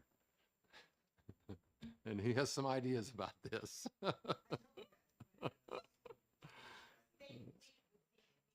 Okay, we have one other person who would like to testify on this bill, so I think I'd like to invite Chairman. Kelly Buchanan to come up. Mr. Chairman, could I ask him one question? Okay, Representative Lang has a question. I Sorry. didn't realize you were even here. Yeah, I came back. I've been listening in snuck my in. office Excuse me, to the Representative. testimony, Yeah. and I came in. So my question is along the lines of Representative Kelly Pitts, is that I'm concerned about the number of vehicles we have, what it might impact might be on the roads, and the fact that we're going to be reducing our revenues for the state gas tax. But my other question I had was around, if we're talking about, you said add a zero when she said 1,000, so yeah, I'm assuming you're talking about 10,000 cars. I can find out. I'm just sorry about that. My concern is about the grid itself and the implication of adding all of this new consumption on top of existing consumption, and how that plays out, especially as it relates to the ratepayers if we have to upgrade distribution in the area due to the increased load necessary for the number of vehicles. Thanks for that question. I'm really glad you brought that up. We know that there is going to be an enormous transition underway in America because of electric vehicles and because of electrification of home heating. So that, the issue about generating capacity and distribution. This is why there is such enormous impetus behind offshore wind, because there's a plan now, 30 gigawatts of offshore wind power by 2030. We're on track for that. The Gulf of Maine Task Force, which I sit on, the governor asked, call for the establishment of the Gulf of Maine Task Force for offshore wind. We're meeting again in May, and it looks like leasing and auctions will be in 2024, and there'll be steel in the water a few years after that. They're being built up and down the East Coast. The initial project in the Gulf of Maine is going to be 3 to 5 gigawatts. That's 4 Seabrooks, and they anticipate 25 to 30 gigawatts in the Gulf of Maine alone. It's the Saudi Arabia wind. We are going to be generating a lot of power. We've got to onshore it. We've got to build distribution. If Eversource were here, they will tell you that they are concerned and, looking forward to a lot of costs to modernize the grid. It's why in infrastructure bill and in other bills in Congress, there's a lot of money being put into grid modernization, because, we know this is something we're going to do.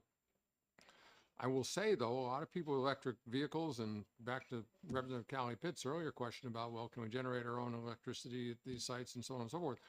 If you've got solar and you've got an inverter, you can charge off your own solar. And I think a lot of people with electric vehicles who are also going to be having heat pumps and inverters and so on and so forth will be doing those things. Complicated questions, and issues, but I think this is why you're seeing so much conversation around new sources of renewable energy generation from offshore wind. Follow up. Thank you, Mr. Chair. So again, I guess I think I got the answer of not really, but I'm not positive. The infrastructure isn't actually the electrical grid infrastructure is nowhere in here. We're talking about increasing capacity for electric or consumption of electricity, but there's no perceived cost in this bill to what any in-grid improvements might be necessary in order to achieve this goal. We have no idea what that really looks like. Thanks for your question. So, part of it is, Eversource, if they do the make-ready work and bring in the power lines, and then the charging station itself has a certain cost, and is, that's what gets paid for out of the Volkswagen funds or whatever. So that's what the utilities are doing in various states, is the make-ready work. In terms of the scale of this, it's a kind of a blip. We have 1.6 million registered vehicles in the state of New Hampshire. So if we have a few thousand in the state fleet, in and of itself, and a lot of these garages already have heavy duty electrical wiring come into them because they need that for other purposes. So I think this in and of itself, those questions are relatively minor because it's the nature of the grid enhancements that we're doing all over the state for all kinds of reasons. Okay, thank you, Senator. And Thank now you. Kelly Buchanan can you all. tell us how she feels about this bill.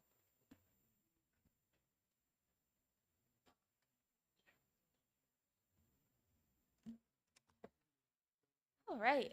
Thank you, Mr. Chair, members of the committee. Again, for the record, Kelly Buchanan with Clean Energy New Hampshire. I will start with some questions that we've already heard today. I know there was some concern about EVs and rolled tolls or alternative to rolled tolls. Senator Waters alluded to this, but Representative Major does have a bill, which is House Bill 1040, that is establishing a study commission to examine exactly how we could address that. And we at Clean Energy New Hampshire do think it's a fairness issue that EVs should contribute to the use of the roads in some way. The metric and the goal is to simply to get to a solution. So that will help us find that. And we expect that there will be some sort of proposal out of that if it passes. So that's item number one. Item number two relates to grid modernization and some of the preparation that the utilities have already gone underway at the Public Utilities Commission. We've been involved in 3 separate dockets looking at EV rates in terms of rates that they receive when they purchase electricity and EV make-ready work. And so we received an order in one of those dockets. We're still waiting on the docket that pertains to Unitil as well as to Eversource, but the work is underway, and I will mention that a lot of those grid modernization improvements that would benefit our capacity and our ability to serve an EV market would also benefit most ratepayers because those investments directly reduce inconveniences or threats to life or comfort from outages and those sorts of events. So grid modernization is multifaceted and can be beneficial across an array of issues. I will say that this bill in particular, Senate Bill 448, is certainly one that we would support, and I think it's really a cost-saving opportunity for the state that one must recognize. I'll throw out some numbers here and say that the EV cost of operation is about $1.70 per gallon of gas equivalent, when compared to a regular vehicle, which is about $4.12. And those numbers were pulled from the Department of Energy at the federal level. So we do not want to miss out on an important opportunity to save taxpayer money for the state, and we can also benefit from this federal funding that is coming down to us to support the EV charging infrastructure necessary for those vehicles. So with that, I know Senator Waters really did an excellent job this afternoon of covering the nitty-gritty details of the bill, so I will conclude and be happy to take any of your questions. Thank you. Questions for Ms. Buchanan? Seeing none? We thank you, so you can get home and get your dinner. All right. No other pink cards were submitted, so I assume nobody else wants to testify on this bill. So we will close the public hearing on Senate Bill 448. And we will take a 5-minute bio break, and then we will commence to exec 6, I believe, bills. Blue sheet on this bill, Representative White. 44 in support, 0 against. Thank you. 5-minute break.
Absolutely.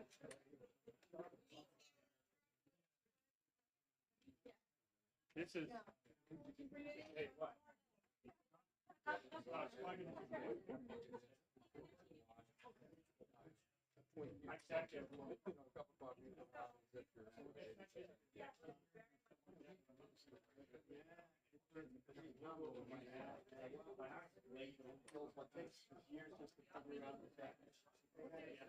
By checking electric car.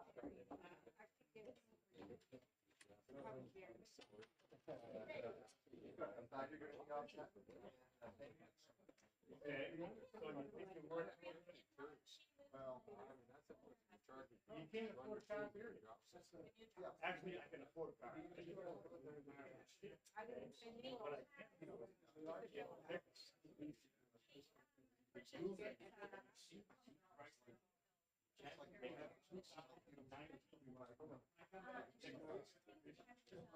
About $55,000.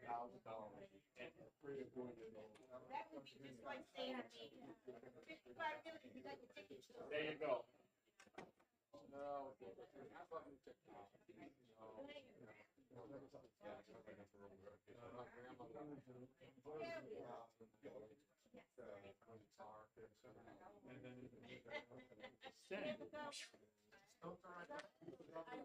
I have sent.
Executive session starts in 1 minute.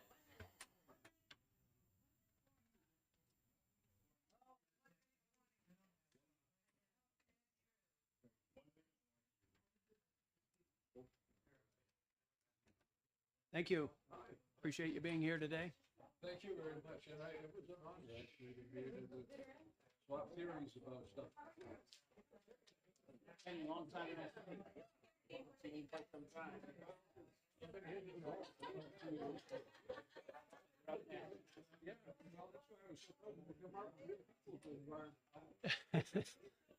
Well, we're glad you came. Okay, sure. I haven't heard from you in over 3 hours, 4 hours, maybe it was 5 hours. I'm not sure. Okay. My sense is I just found out and all that, which is what I'm typically do. Most people are here. Right. But at least they got available. And then people what they have the benefit of being able to keep the cars on. More expensive cars on. Car. Right. Or I can switch back to oil, but January is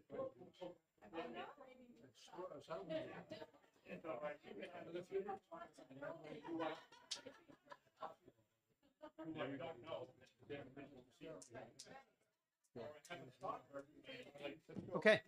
We gotta get to work.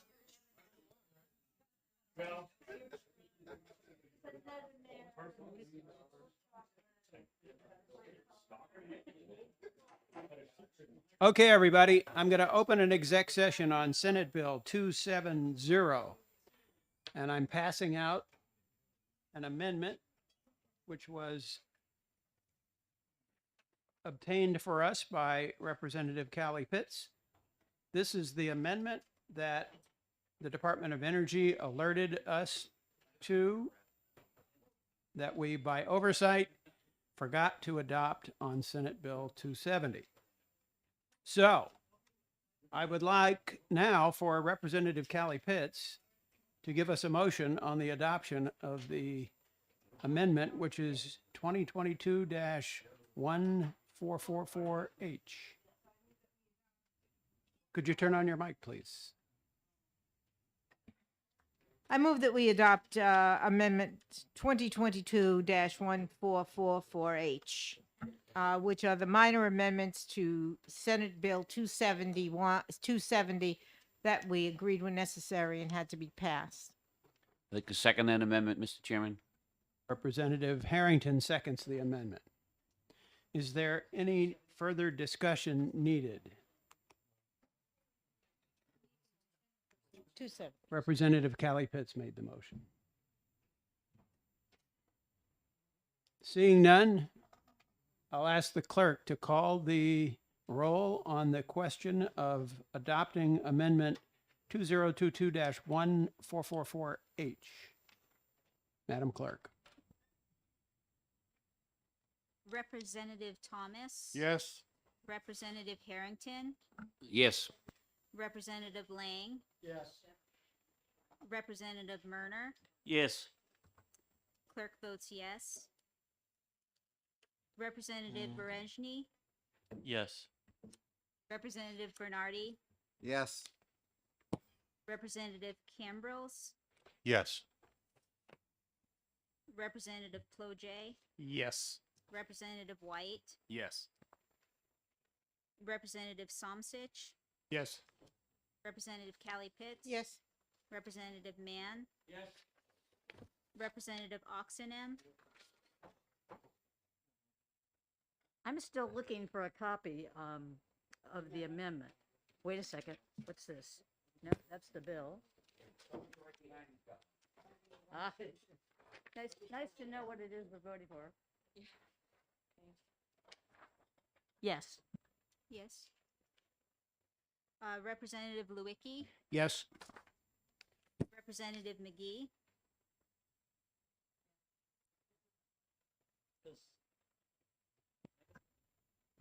Yes. Yes. Representative Laflamme. Yes. Representative Pimentel. Yes. Representative Partial. Yes. Representative Vos. Yes. 21-0. The amendment 2022-1444H is adopted. Representative Lewicki is recognized for a motion. Thank you, Mr. Chair. I move ought to pass as amended for Senate Bill 270. It's been moved that we adopt as amended Senate Bill 270. Representative Cambrils is recognized for a motion. Yeah, thank you, Mr. Chair. I would like to second that motion. Okay, it's moved and seconded that we adopt as amended Senate Bill 270. Is there any further discussion needed? Seeing none, I ask the clerk as soon as she is ready to call the roll on the question of ought to pass as amended for Senate Bill 270.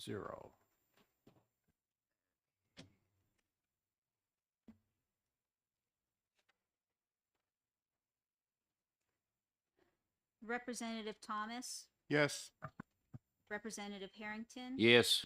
Representative Lang. Yes. Representative Murner. Yes. Clerk votes yes. Representative Berejny. Yes. Representative Bernardi. Yes. Representative Cambrils. Yes. Representative Clojet. Yes. Representative White. Yes. Representative Somsich. Yes. Representative Callie Pitts.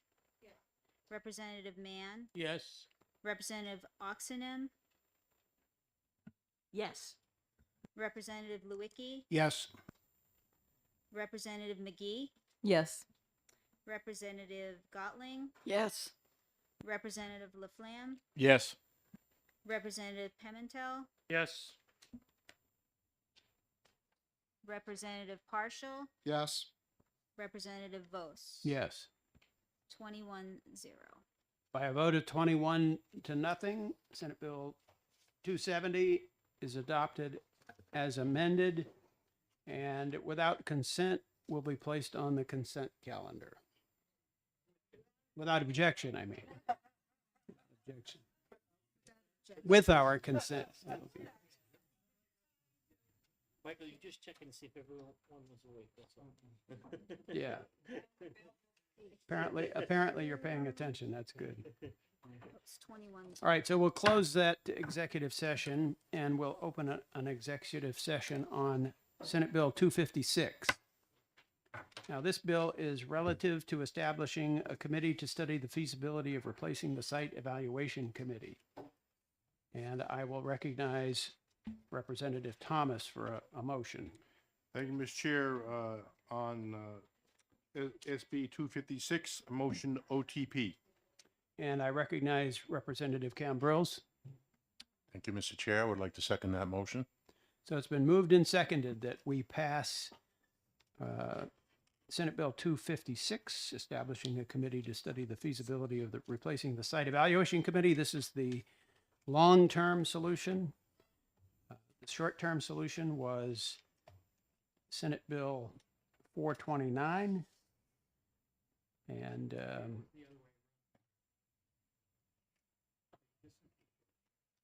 no, this is the long-term. The short-term solution was the bill we heard earlier today, or was it earlier today? Yesterday, yeah. So this is the long-term solution, which just creates a study committee to evaluate whether or not to replace the Site Evaluation Committee with a new structure. I sent everybody yesterday an article written by Tom Getz that was published in the New Hampshire Business Review that described his vision of what a revamped Site Evaluation Committee might look like. I hope everybody had a chance to take a peek at it. That would probably be the direction that the study committee would move in. There's no guarantee that they would move that way, but it would be a roadmap for them to begin their deliberations. Are there any other comments about this study committee? Tom Getz is a 20-year veteran of the Public Utilities Commission and the Site Evaluation Committee. He served as chair as both for a dozen years or more. And he's an energy attorney and very knowledgeable about the state of energy in New Hampshire. Yeah, he's represented projects, so he's actually been on both sides, been on the Site Evaluation Committee and represented clients that were trying to get approval. So he has a really vast knowledge there. Any additional comments about Representative Callie Pitts? Again, same comment I made was about the date of October 15th, when the House we can't meet July and August. The House members can't meet. So that's not giving very much time, considering this has to go, to the governor and get signed. That's all. It isn't a concern, but since this is the second year of a session, there's not much else you can do. You can't create a study committee that goes beyond the end of the session. A commission can go longer, but a study committee cannot. Any further discussion? Seeing none, I'd ask the clerk to call the roll on the question of ought to pass on Senate Bill 256. Representative Thomas. Yes. Representative Harrington. Yes. Representative Lang. Yes. Representative Murner. Yes. Clerk votes yes. Representative Berejny. Yes. Representative Bernardi. Yes. Representative Cambrils. Yes. Representative Ploget. Yes. Representative White. Yes. Representative Somsich. Yes. Representative Callie Pitts. Representative Mann. Yes. Yes. Representative Oxenham. Yes. Representative Lewicki. Yes. Representative McGee. Yes. Representative Gotling. Yes. Representative Laflamme. Yes. Representative Pimentel. Yes. Representative Partial. Yes. Representative Vos. Yes. So 20 to 1. 20 to 1. Is there any objection to putting this on the consent calendar?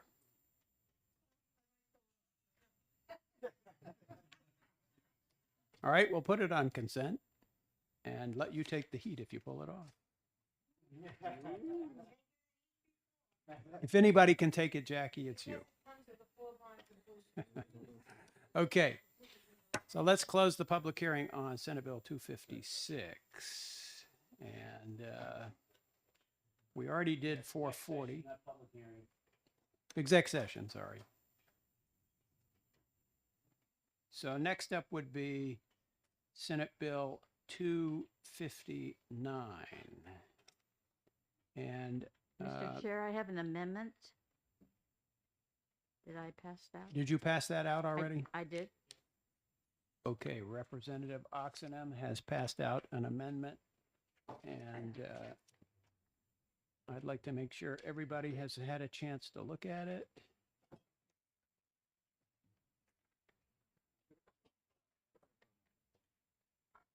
I have an extra map. I'm not sure that we got the amendment. Is this an amendment from Representative McWilliams? No, this is from Representative Oxenham. It's 2022-1359H. And it's something that we discussed at the public hearing, which was the inconsistency between the changes where we're adding in the state of New Hampshire. We already have a county as a viable political subdivision for this, but we have this one sentence in here that says a municipal host shall be located in the same municipality as all group members, which cannot possibly happen if it's the county and cannot possibly happen if it's the state. And I passed out a map that shows the kind of harm or obstacle that this places for many small towns, where we have one place where we could put a solar array, but it's in Cornish, and all of the group members, 90% more, are in Plainfield. So that by removing this one single sentence, we would make the statute consistent, and we would make it able to apply to more than just one or two jurisdictions in the state. Okay, has everybody had a chance to look at the amendment? All right, I'll recognize Representative Bernardi for a motion on this bill. On the amendment? On the amendment? No, a motion on the bill. Yes, I'd like to make a motion for interim study. I recognize Representative Lewicki. I second.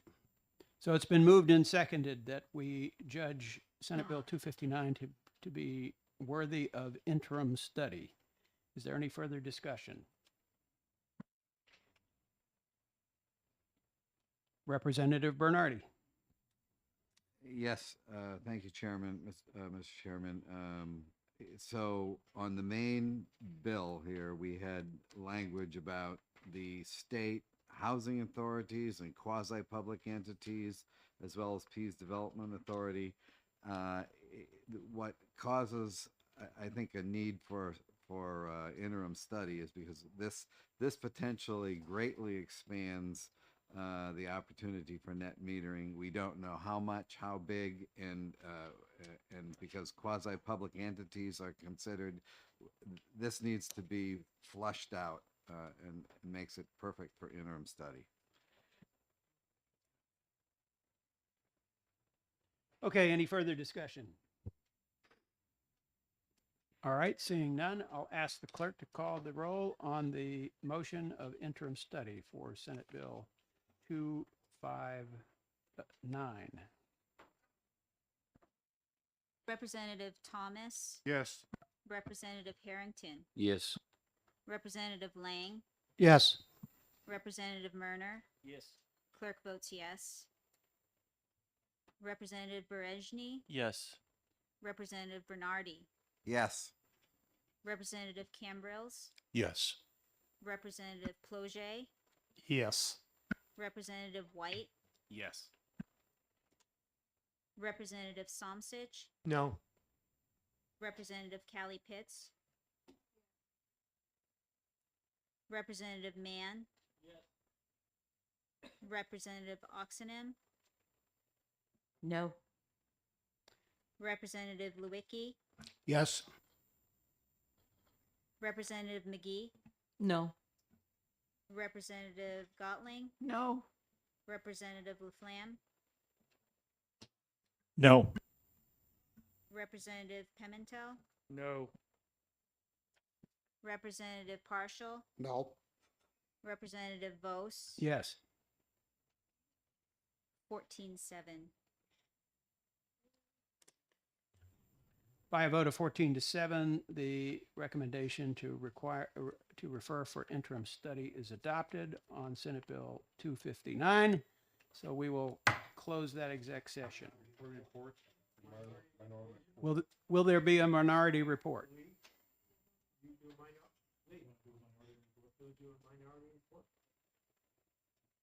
On interim study?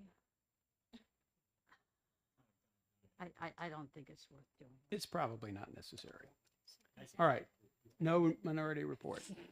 Okay, thank you. So close the public hearing on SB 25, not the public hearing, the exec session on 259, and open a exec session on Senate Bill 261, and I am now distributing an amendment for 261. Oh, let me have a copy for myself.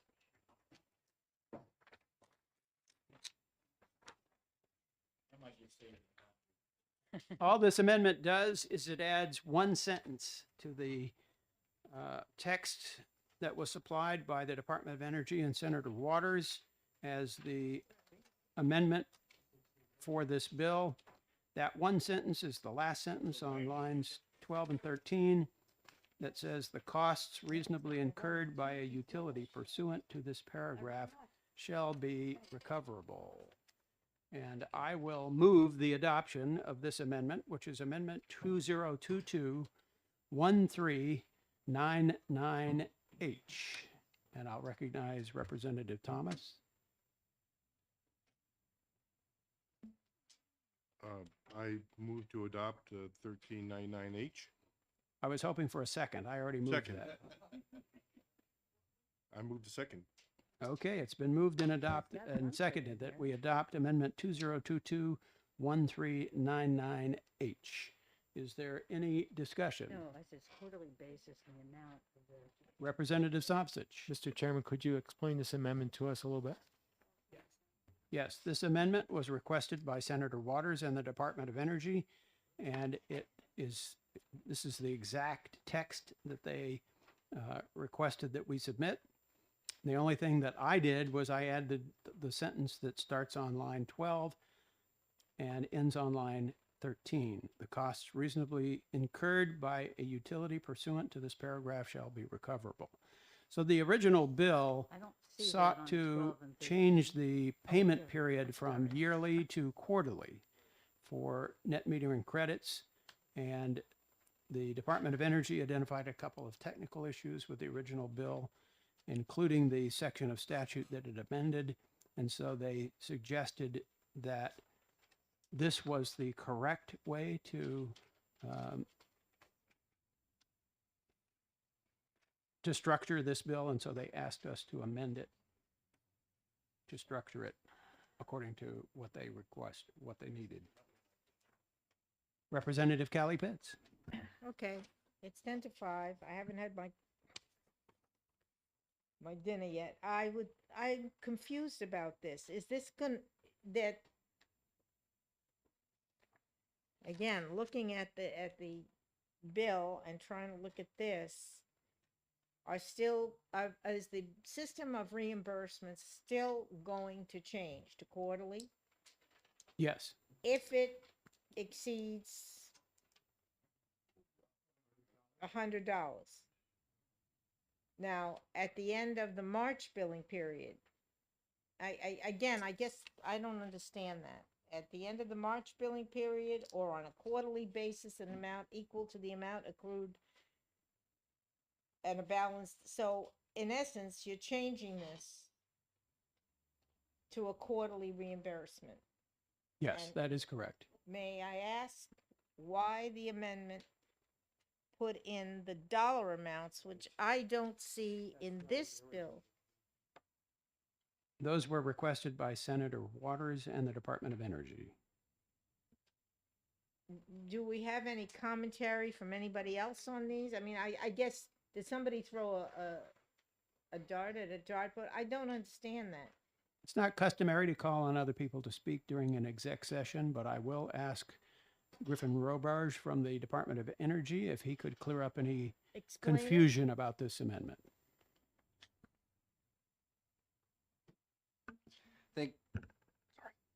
Thank you, Chairman Vos, members of the committee. I apologize. I'd like to impose upon the committee. I don't have a copy of the amendment. I just want to be sure I'm looking at what everybody's looking at. I'm sorry. Thank you very much. And this Everybody is your jump. copy? I'll get back to you. Do you understand what is it?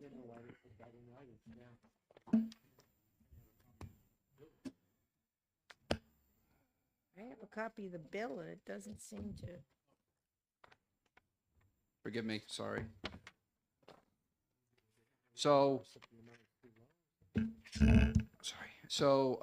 Chairman Vos, members of the committee, for your recollection, the department noted a technical concern with the bill during the public hearing because the way the bill came over to the House from the Senate is that it amended a section of statute that would only apply to customer generators who are grandfathered into the net metering tariff that was outlined in June of 2017. It would only capture those customer generators who were in existence pre that order. As I think the committee might recall, there was some testimony here about wanting it to apply to more modern customer generators, those post 2017 order. In working with legal counsel in the department, this language references that June 2017 order you see on line 7 of the amendment, order 26029. And so this would codify elements of the PUC order into statute. Now, questions about where the numbers come from. As part of the PUC's order, it was agreed upon that amongst all parties in the PUC agreed that utilities would offer customer generators on a yearly basis a payout of any excess credit that they had if that amount is in excess of $100. So that's where that $100 amount comes from. 25, keeping with the logic of the PUC order, if it's 100 per year and we're shifting to a quarterly basis, 25 every 3 months. So that is where the language comes from. We had only issued the language from lines 6 to 12 to Senator Gray. The phrase on lines 12 to 13 that read, the cost reasonably incurred by utility pursuant to this paragraph shall be recoverable, was likely the result of working with utilities. So any type of billing software updates that they need to make in order to allow these payments to occur on a more frequent basis or on a quarterly basis would be recoverable from ratepayers. Okay, does that answer your question, Representative Kelly Pitts? Representative Oxenham?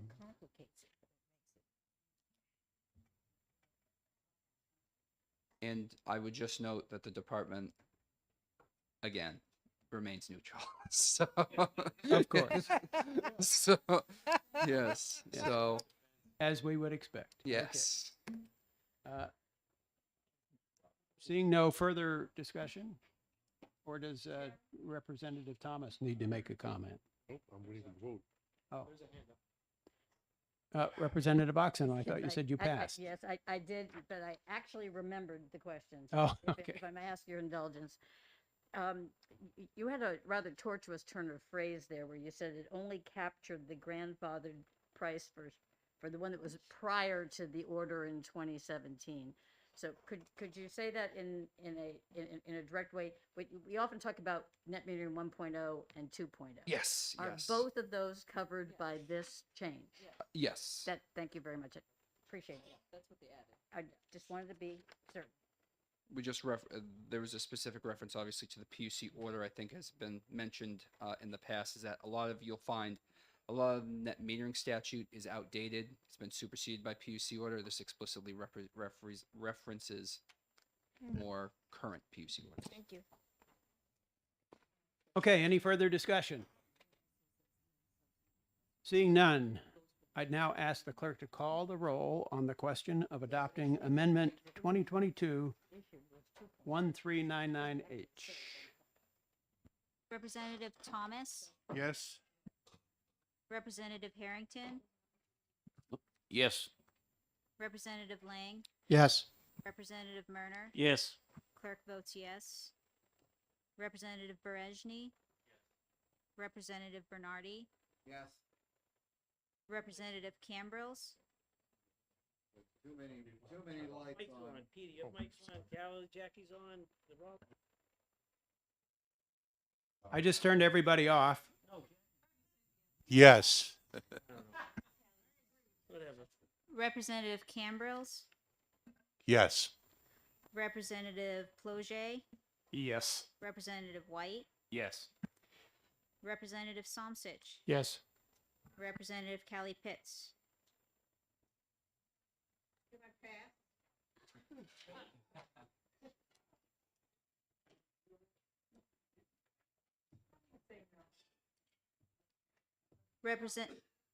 Representative Mann, No.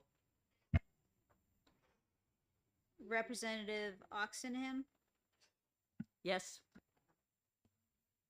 Representative Lewicki, Yes. Representative McGee, Yes. Representative Gotling, Yes. Representative Laflamme, Yes. Representative Pimentel, Yes. Representative Partial, Yes. Representative Vos, Yes.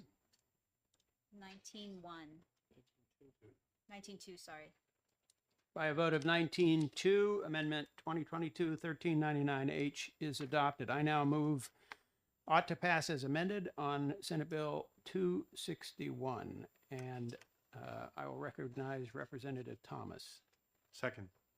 It's been moved and seconded that we adopt as amended Senate Bill 261-FN. Is there any further discussion required? Seeing none, I ask the clerk to call the roll as soon as she's ready. Representative Thomas, Yes. Representative Harrington, Yes. Representative Lang, Yes. Representative Murner, Yes. clerk votes yes. Representative Berejny, Yes. Representative Bernardi, Yes. Representative Cambrils, Yes. Representative Ploget, Yes. Representative White, Yes. Representative Somsich, Yes. Representative Callie Pitts, Representative Mann, Representative Oxenham, Yes. Representative Lewicki, Yes. Representative McGee, Yes. Representative Gotling, Yes. Representative Laflamme, Yes. Representative Pimentel, Yes. Representative Partial, Yes. Representative Vos, Yes. 19-2. By a vote of 19-2, Senate Bill 261 is adopted as amended. So I will, Consent? oh yeah, is there going to be a minority report? Representative Callie Pitts or Representative Mann? No, no minority report. Okay. So we'll close the public hearing on Senate Bill, the exec session on Senate Bill 261. I've been public hearing all day. It goes on consent. Consent. Any objection to putting this bill on consent? Representative Mann? No, no objection, so it'll go on consent. Thank you. All right, moving on. I'll open an exec session on Senate Bill 264. 264 is relative to certain references to the Department of Energy and transferring authority over the low-income electricity assistance program to the Department of Energy. And I recognize Representative White for a motion. Thank you, Chairman. I'd like to move that we refer this to interim study. Representative Ploget is recognized. Yes, thank you. I will second the motion on Senate Bill 264 for interim study. Okay, it's been moved and seconded that we judge Senate Bill 264 to be referred for interim study. Is there any discussion? Representative Oxenham. Thank you, Chair. Mr. Chair, could you give us a short explanation of why? I understand why I think it should be an interim study, but what's the motivating factor here? Is there a particular provision that you find issue with? Or so? You're going to force me to dig out the Oh, I'm the terrible. bill, aren't you? I am. Representative Harrington. Yeah, one of the main things on this is the change from the commission to the department changes the methodology for awarding the awards. In the commission, you have an adjudicative process where everyone gets a chance to go forward, present their case, and so forth. We're not exactly sure how it's going to work in the department yet, so it's still being worked on. So that's why we wanted to find out more about it before we made that change. It's a rather substantial change in process. Thank you. If I might, I've had a particular concern about this accumulated in excess of $1 million. We have no idea what the funding source is, what's a normal amount, how quickly it moves through. So I think interim study is a very good beginning to really look at other issues in this bill. Thank you. Thank you. Agreed. Okay, any further discussion of the motion to refer this bill to interim study? Seeing none, I ask the clerk to call the roll. Representative Thomas, Yes. Representative Harrington, Yes. Representative Lang, Yes. Representative Murner. Yes. Clerk votes yes. Representative Berejny, Yes. Representative Bernardi, Yes. Representative Cambrils, Yes. Representative Ploget, Yes. Representative White, Yes. Representative Somsich, Yes. Representative Callie Pitts, Representative Mann, Representative Oxenen, Yes. Representative Lewicki, Yes. Representative McGee, Yes. Representative Gotling, Yes. Representative Laflamme, Yes. Representative Pimentel, Yes. Representative Partial, Yes. Representative Bose, Yes. 21-0. By a vote of 21 to nothing, this bill is referred for interim study. That's SB 264. Without objection, it'll be placed on the consent calendar. Any objection? Seeing none. Representative White, we need a committee report by noon tomorrow. Okay? Committee report on interim study? Yeah. You still have to On- have on a consent? report. You still have to have a report, yes. Very short one. My question to the chair was, do the members of the committee realize that interim study in the second session is a slow death? Yes, we all realize that, I believe. There are Death- only, I explained it the other day, there are only Death of two dignity. outcomes for interim study in the second session, the second year of a session. One is recommend for future legislation, or the other is not recommend for future legislation. Those are the two choices. So we will have a meeting on this in the fall, and we'll choose one of those two choices for it, and any other bills we send to interim study. All right, so let's close the exec session on 264 and open an exec session on Senate Bill 268, and I will recognize Representative Berejny. Thank you, Chairman. I move that we adopt Amendment 1412H to SB 268, and I can speak to my motion. So the motion is to adopt Amendment 2022-1412H, and copies of that amendment are circulating around the table as we speak.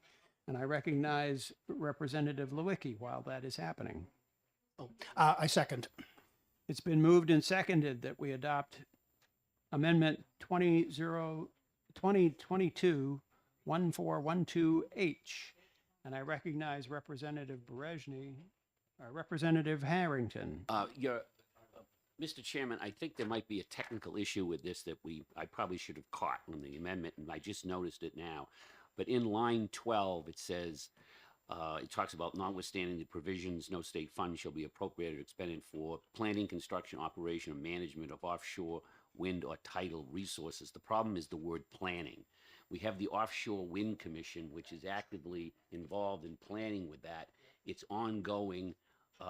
We're a member of this, BOEM task force and so forth. So, I mean, just by virtue of the fact that we have state employees attending these meetings, I think that's money being spent on planning. Now, I gave a copy to Griffin, and he's gonna run it back to their council, but maybe we could just put this on hold until next week. I might hate to bring this up at the last minute, but I don't know how to get around that otherwise. Okay, well, thank you for pointing that out. I'm going to let Representative Berejny speak to the amendment, even though you've brought up a potential issue with it. So Representative Berejny is recognized. Okay, I'll just point out that this wouldn't, this begins July 1st, 2023. I don't know if that helps, but the reason for the amendment is during the hearing yesterday, Representative Ploget brought up tidal power generation. So that was added to this bill. And then the second thing that's added is a prohibition on using state funds for wind and tidal power. And the idea for that came from HB 1432, which was a prohibition on using state funds for the rail project, which passed the House by a decent majority. And the reason for that is just to add guardrails. This is an enabling bill, and it should have some kind of messaging of how far we're looking to go. So that's it. So Representative Berejny, where was the reference to July 1st of 2023, I think you said? Line 11 on the first page. Ah, okay, yeah. Beginning on July 1st. All right. Good. Further discussion of this amendment. Representative McGee.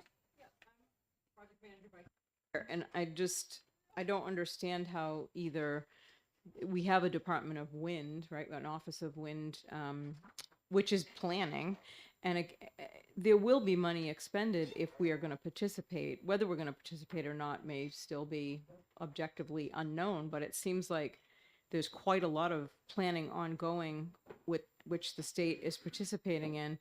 And to have a statutory cutoff date in here whereby those resources would no longer be able to participate seems to be counterproductive, really, to what we've been working on.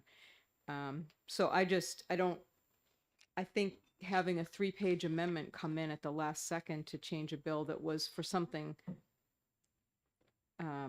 it had a very specific purpose, right, which was to allow us to assert that consistency in how we're operating as a state in waters that are going to be looked at for wind development. So I think this bill takes it in another direction that would require a lot more discussion than we had in the hearing. And I also think, again, the idea that no state monies could be expended is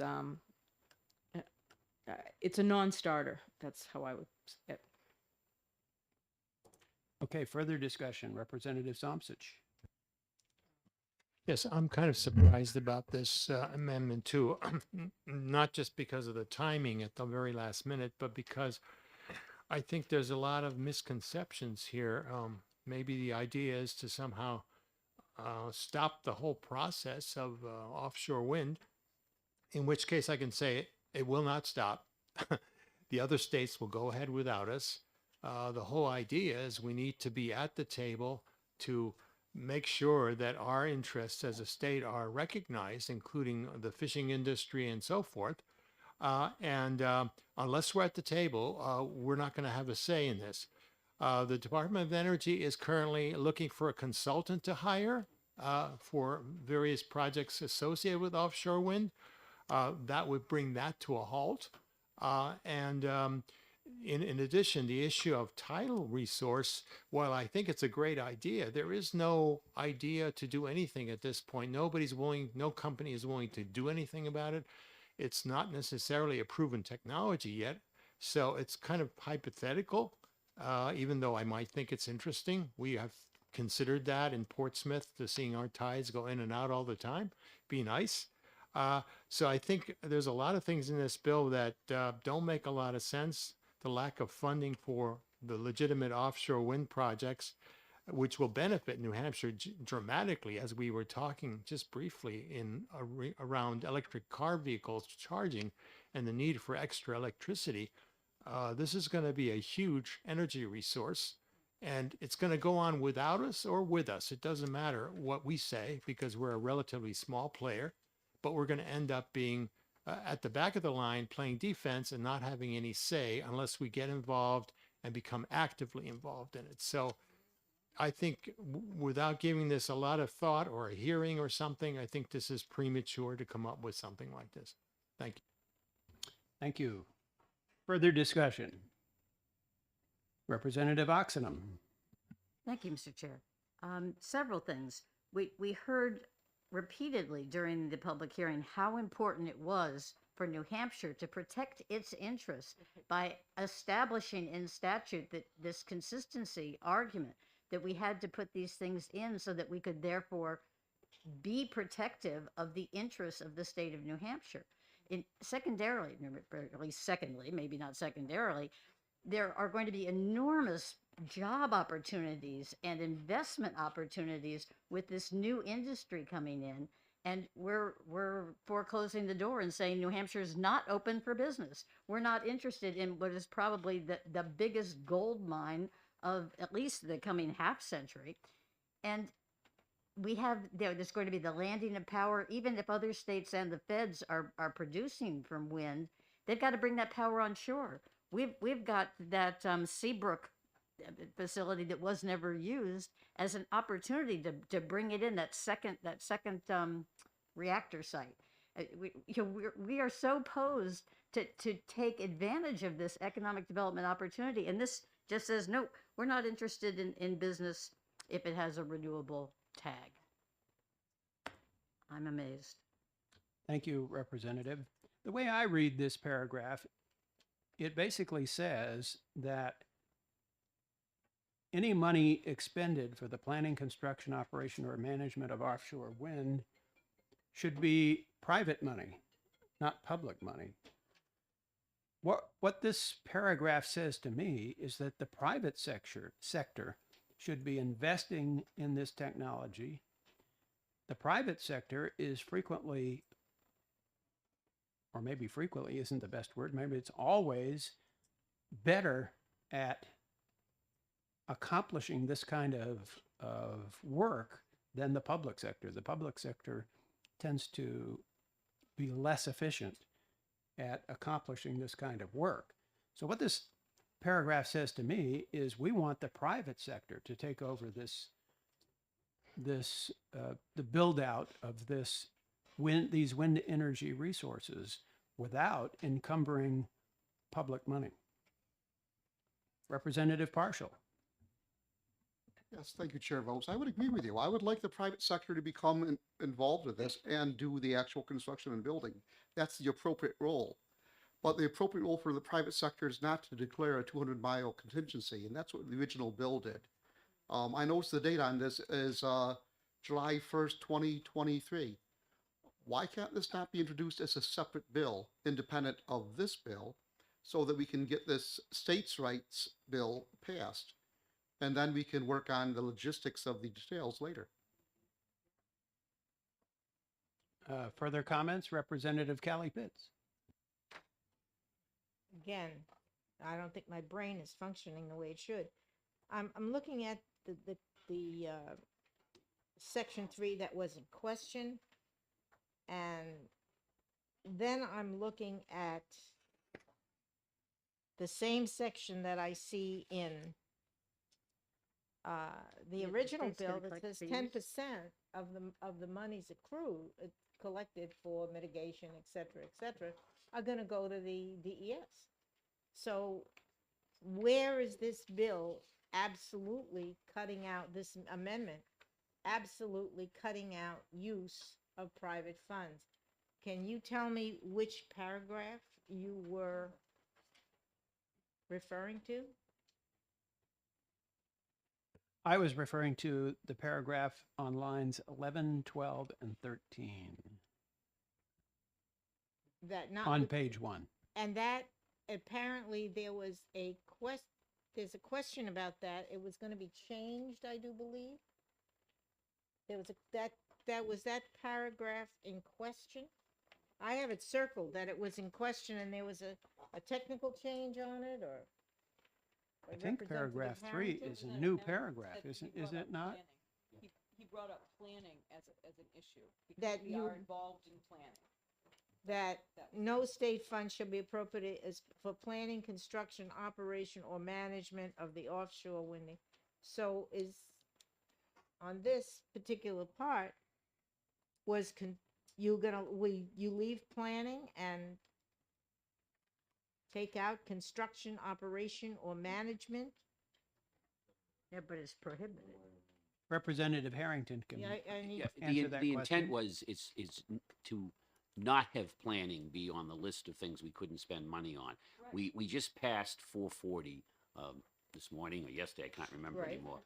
And it says, the Department of Energy Offshore Wind Industry Development advise the governor, state agencies, the Public Utilities Commission, and the legislature on the development of clean energy resources in the Gulf of Maine, the purchase of power by New Hampshire Public Utilities from these resources. To me, that's planning. And we have this bill now, the amendment, like I say, I apologize for not catching this earlier, but the amendment's in conflict to the bill we just passed. And it's in fact in conflict to what we're pursuing. So we're taking out just the word planning. Well, we have to do another amendment now in order Right, to but- do that. But that's what you would do is. Yes, that's the word I and have the leave problem with. construction, operation, or management? I That have we no can't- problem with those words, but I do have one Okay. with planning. Representative Bernardi. Thank you, Mr. Chairman. Yes, first off, this amendment is still designed to allow us to claim consistency. That's a primary goal. Number one. Where? Number two. I don't see it. That is all the language that wasn't changed. It's on the second page. It says to develop a GLD and identified partners, blah, blah, blah, blah, at the very bottom of page 2. Nothing has changed there. That is one of the primary functions of this bill. The second point was to make New Hampshire, keep New Hampshire involved in both wind and tidal. Okay? If we don't do anything on tidal, fine, but be involved as appropriate. The third point is where we have this difficulty, and as Chairman Vos has pointed out, the purpose of the paragraph starting on the first page, line 11, was to fundamentally say we should not be, as New Hampshire, involved in the dedication of New Hampshire funds for the ownership, construction, operation of any windmills that are going out there. If the state of Massachusetts wants to put their money into it, or Maine, that's fine, but it should be private money that's doing this task as far as New Hampshire is concerned. That's the three purposes of this amendment. There's federal Federal as well. You weren't recognized, Representative. Please So raise your hand and I ask to be recognized before you speak. I think bottom line, this amendment still addresses that primary purpose of consistency. It adds our involvement in potential tidal power. I don't see anything wrong with that. We do have the issue of that Representative Harrington's brought up. We stuck the word planning in here, and it shouldn't be in here. In that case, I think that this amendment probably isn't passable as it's written. And I don't want to move this off to April 19th. I'd like to pass this bill today. So is there any appetite amongst the committee members for not passing this amendment? The amendment or the bill, sir? The amendment. Right now, we're just discussing the amendment. There's a motion on the floor to adopt the amendment. Are you asking for a show of hands? Yes, who supports the amendment and who opposes the amendment? Let's show a show of hands for people who support the amendment. Not as written.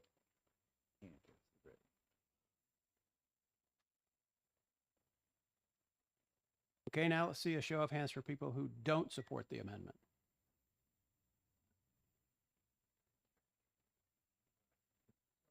It would appear that we don't support as a committee the amendment. So Representative Berejny, would you be interested in withdrawing your amendment? Thank you, Mr. Chairman. I would like to withdraw Amendment 1412H and make a motion to adopt HB or SB 268. Representative Lewicki? I second. Okay, so the amendment is withdrawn and a motion is now on the floor to adopt Senate Bill 268 as introduced to this committee. Is there any further discussion on that question?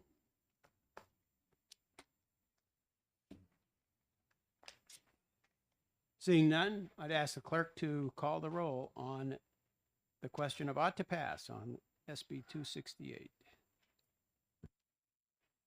Representative Thomas,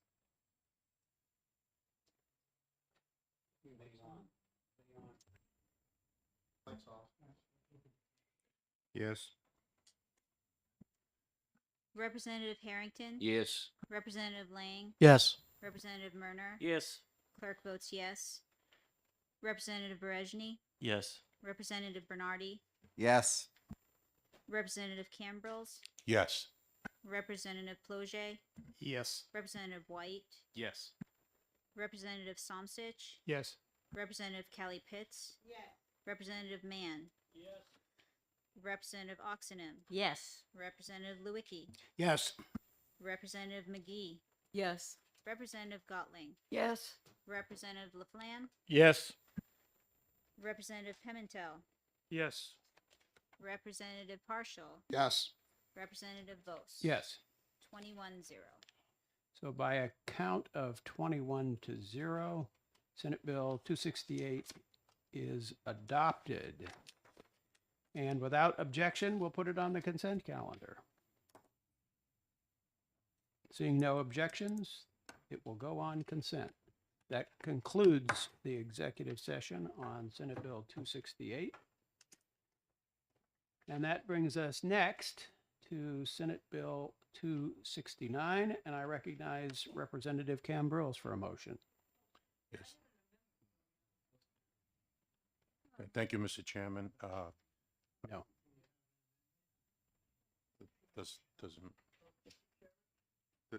Thank you. Representative Cambrils has been recognized. Thank you, Mr. Chair. I would like to make a motion to put Senate Bill 269 into an interim study, and I will give a brief rationale if it is seconded. Representative Murner is recognized. I second. It's been moved and seconded that we refer Senate Bill 269 to interim study, and Representative Cambrils is recognized. Yes, thank you, Mr. Chair. The reason for putting Senate Bill 269 into an interim study is that yesterday we heard a lot of questions and concerns from both sides of the aisle that included, amongst other things, the fact that the commission was, the makeup of the commission was very unbalanced. There was a big concern over reducing the contractor pre-qualifications and what that meant. And also there was a feeling that there was a need to better understand what the impact of the fiscal participation expansion to New Hampshire users of propane and oil would be, given the already super high energy prices that our citizens are currently paying. Okay, thank you. Any further discussion on the motion for interim study on Senate Bill 269? Representative Mann. Chairman. I've got an amendment that goes about 2 pages and substantially changes the and refines, I think, the bill. And I'd like to at least present the amendment. We have a motion on the floor, so we have to dispose of that motion before we can consider anything else. Okay, so all I'm saying is that I have an amendment that that exists, and that's relevant to whether we vote for or against the interim study. I think Okay, there's a thank you. lot to be done here, and it's never. Okay, that's it. Great. Any further discussion? Representative Bernardi. Yes, just a comment on Representative Mann's amendment. If we go to an interim study, that all those points and issues can be brought up at that point in time. Good point. Any further discussion on this bill? Seeing none, I ask the clerk to call the roll on the motion of interim study for Senate Bill 269. Representative Thomas. Yes. Representative Harrington. Yes. Representative Lang. Yes. Representative Murner. Yes. Clerk votes yes. Representative Berejny. Yes. Representative Bernardi. Yes. Representative Cambrils. Yes. Representative Bloget. Yes. Representative White. Yes. Representative Somstich. No. What did you No. say? No. Representative Callie Pitts. No. Representative Mann. No. Representative Oxenham. No. Representative Lewicki. Yes. Representative McGee. No. Representative Gotling. No. Representative Laflamme. No. Representative Pimentel. No. Representative Partial. No. And Representative Bose. Yes. 12-9. By a vote of 12-9, Senate Bill 269 will be referred to interim study. Will there be a minority report?